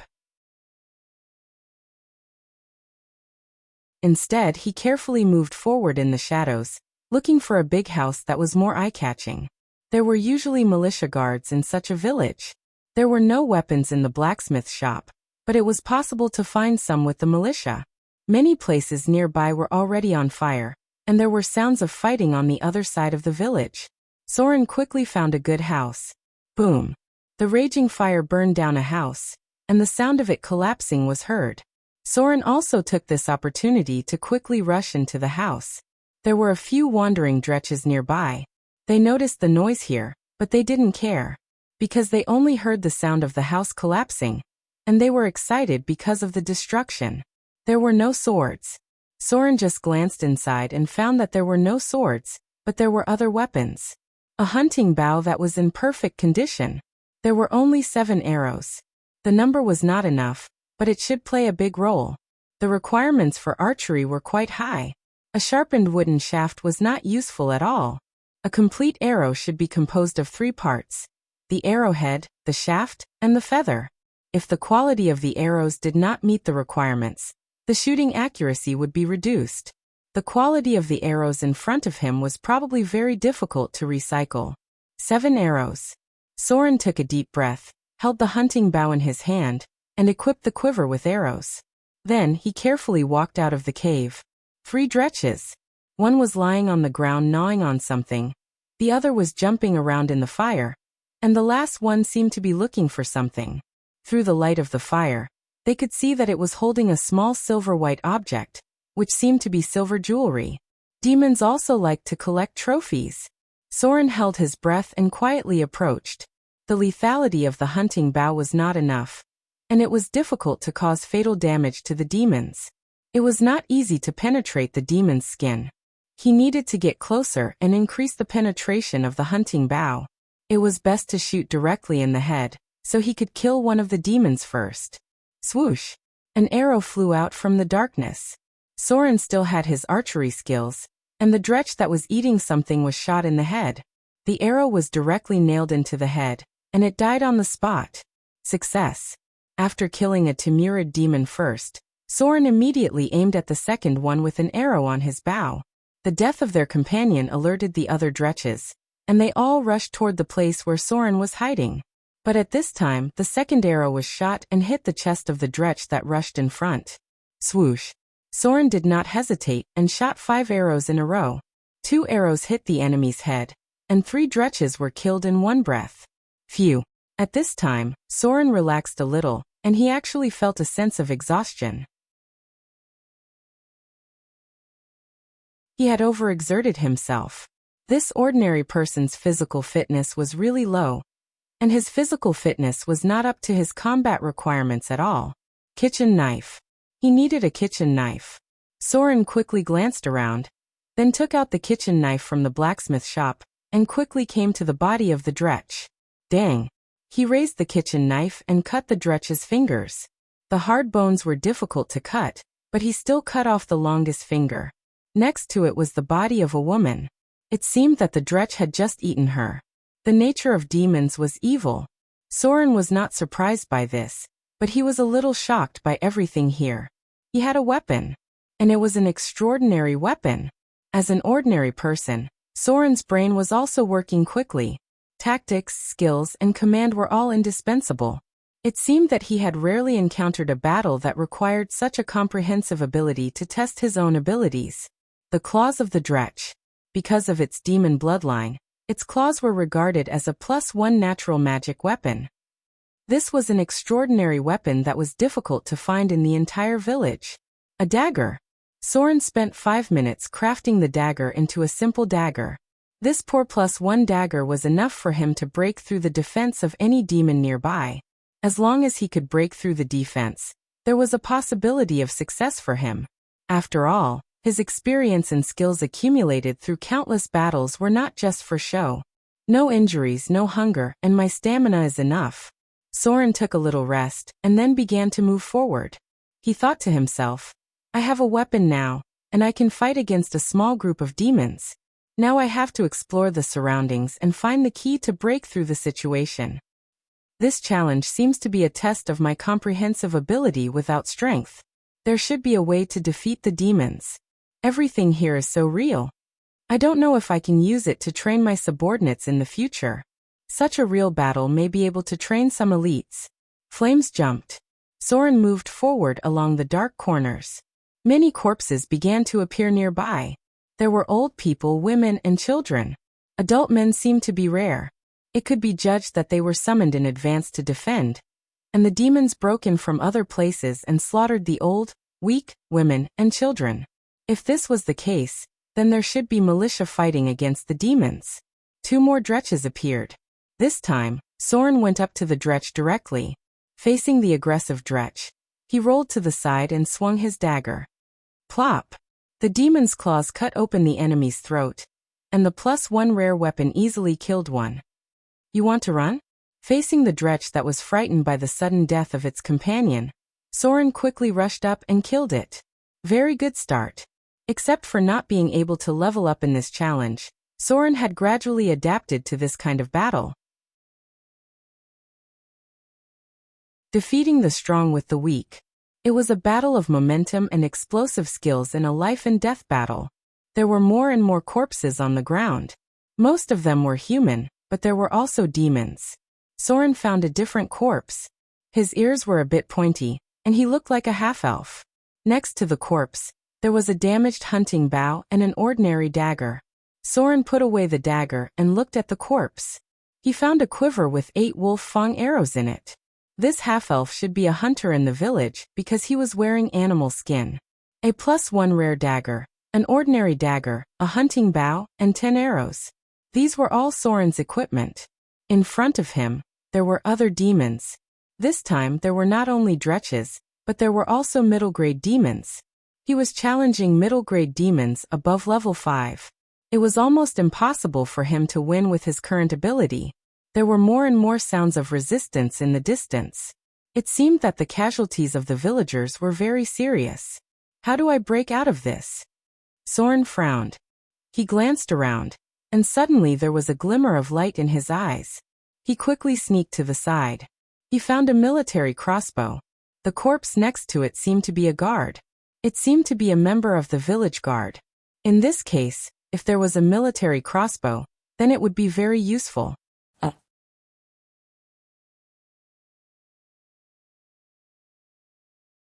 Chapter 543. Military Crossbow.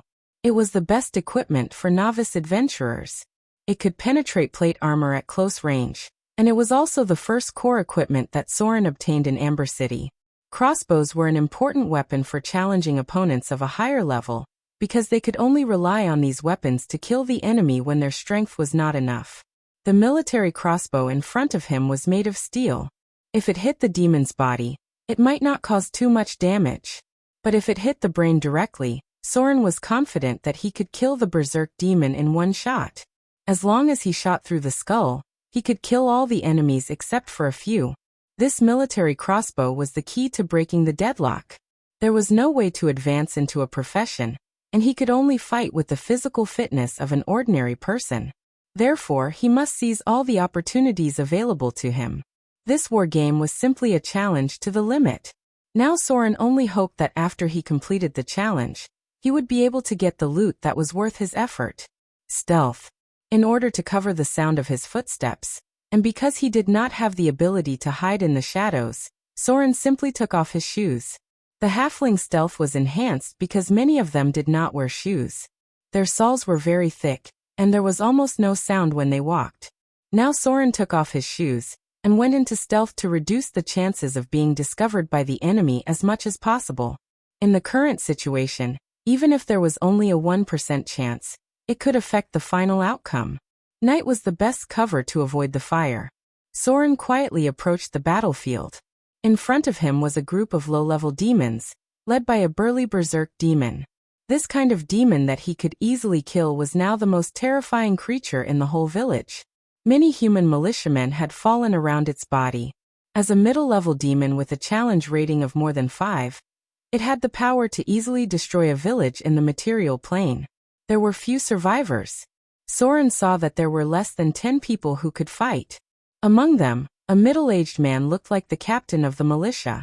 When he fought, there were traces of military swordsmanship. He should be a retired soldier. In the crowd there was a priest in a white robe.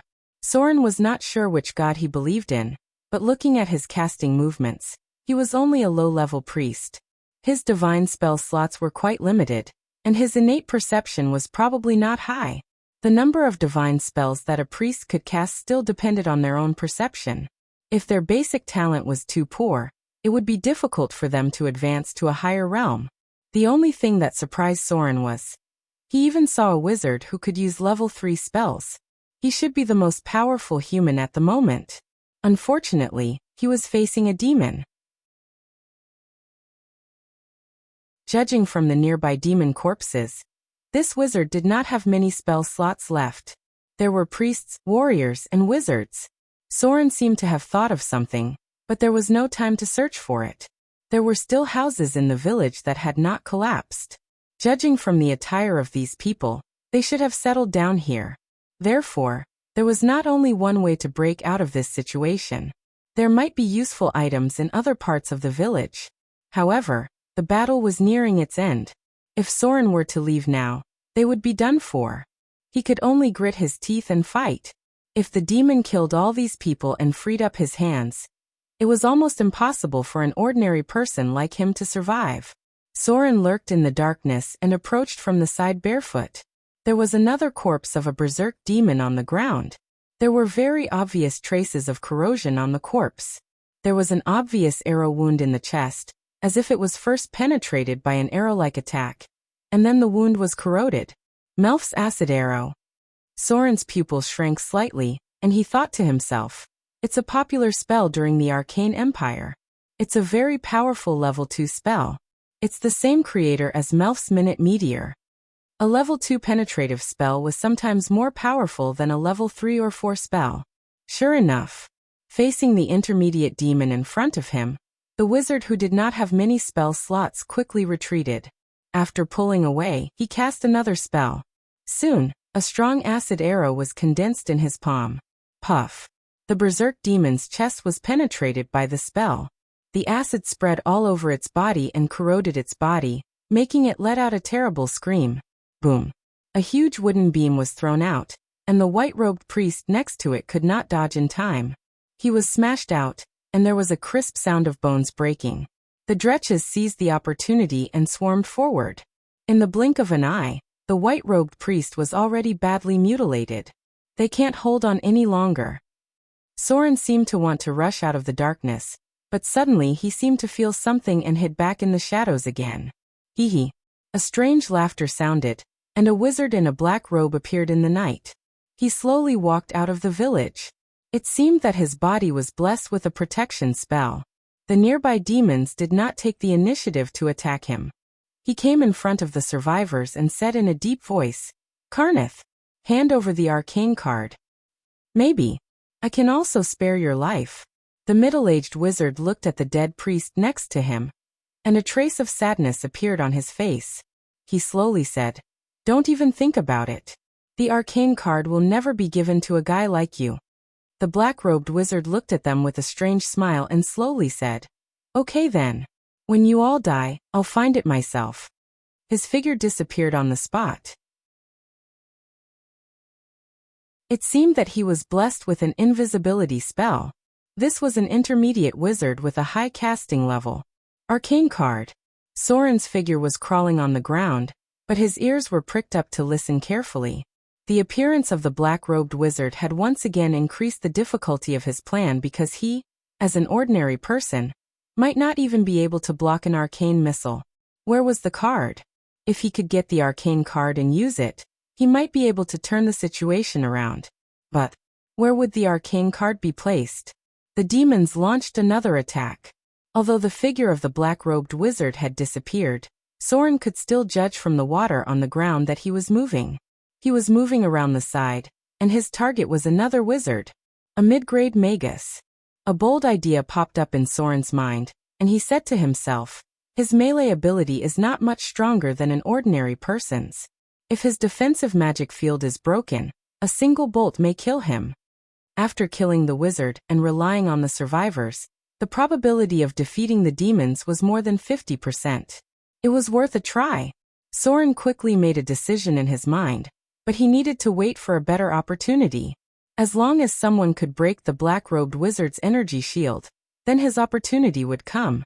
After all, wizards were more powerful in the later stages. Aganya fire breath. A pillar of fire suddenly appeared and directly ignited the middle-aged wizard. The black-robed wizard's figure appeared, and he laughed excitedly. It was another improved spell from the Arcane Empire. The black-robed wizard who found the opportunity to launch a sneak attack hit his opponent, and directly burned the enemy beyond recognition. Although the enemy did not die on the spot, he was almost half dead. It was not the time yet. Although the survivor situation was critical, Soren still calmed down, and waited for the right opportunity to make a move. At this moment he was an assassin. There was only one chance to make a move. If he failed, he was doomed to die. Flame arrow. In the face of the black-robed wizard's sneak attack, the middle-aged wizard's counterattack finally broke out. A three-circle flame arrow flew out. The militia captain dodged the demon in front of him, and rushed directly toward the black-robed wizard. As a retired veteran, he knew very well that spellcasters were the biggest threat. If the black-robed wizard made a move, everyone would die here. Now's the time. The opportunity that Soren had been waiting for finally appeared. He rushed out of the darkness in an instant, and no one noticed that there was another person nearby. Even if they inadvertently noticed it, an ordinary demon might not care. 150 meters. 120 meters. 80 meters. When the militia captain rushed toward the black-robed wizard, Soren also quickly raised the military crossbow. It was about 80 meters away. It was not difficult to hit the target at this distance, but it required a lot of skill and a certain amount of luck. The head. It must directly hit the enemy's head. Soren took a deep breath, raised the military crossbow, and quickly pulled the trigger. Accompanied by a cold light, just as the militia captain swung his sword and broke the black-robed wizard's energy shield, the black-robed wizard retreated and wanted to dodge, but the crossbow arrow penetrated the wizard's temple. Astonishment. The entire battlefield was filled with astonishment and disbelief. Everyone's eyes turned to Soren, who suddenly appeared. Even the chaotic demons never thought that the black-robed wizard who summoned them would die in the hands of a civilian. Even if he relied on the military crossbow in his hand to kill the black-robed wizard. I've finally killed it. At this moment, Soren was very excited. As a civilian, he killed a wizard. This was something that he would never dare to think about in the past. But here he managed to do it. Everything was done at the peak, and the timing was almost accurate to the millisecond. If there was a slight mistake, he would definitely die. But in the end, he succeeded. There was no time to think too much. Soren quickly reloaded the military crossbow, and then aimed at the berserk demon not far away. As long as he killed this enemy, the crisis would be over. This kind of result would be difficult to replicate, so he had to pass the war chest challenge in one go. Destroy them. The militia captain obviously realized this opportunity. As a veteran, he quickly rushed toward the enemy, preparing to attract some of their attention, and by time for Soren to shoot. A top-notch crossbowman. Although he looked like a commoner, his skills were either gifted or heaven-defying luck. He hoped that it was the latter, because only those favored by the goddess of luck could help them survive this crisis. You're tuning in to the Li Mei's Sword of Destiny YouTube channel. We're so grateful for your support, and don't forget to subscribe to join us on this incredible journey through captivating stories. Your generosity through donations truly makes a world of difference, as it's the primary source of revenue that allows me to expand and enhance this channel for you. Thank you from the bottom of my heart for being a part of this adventure.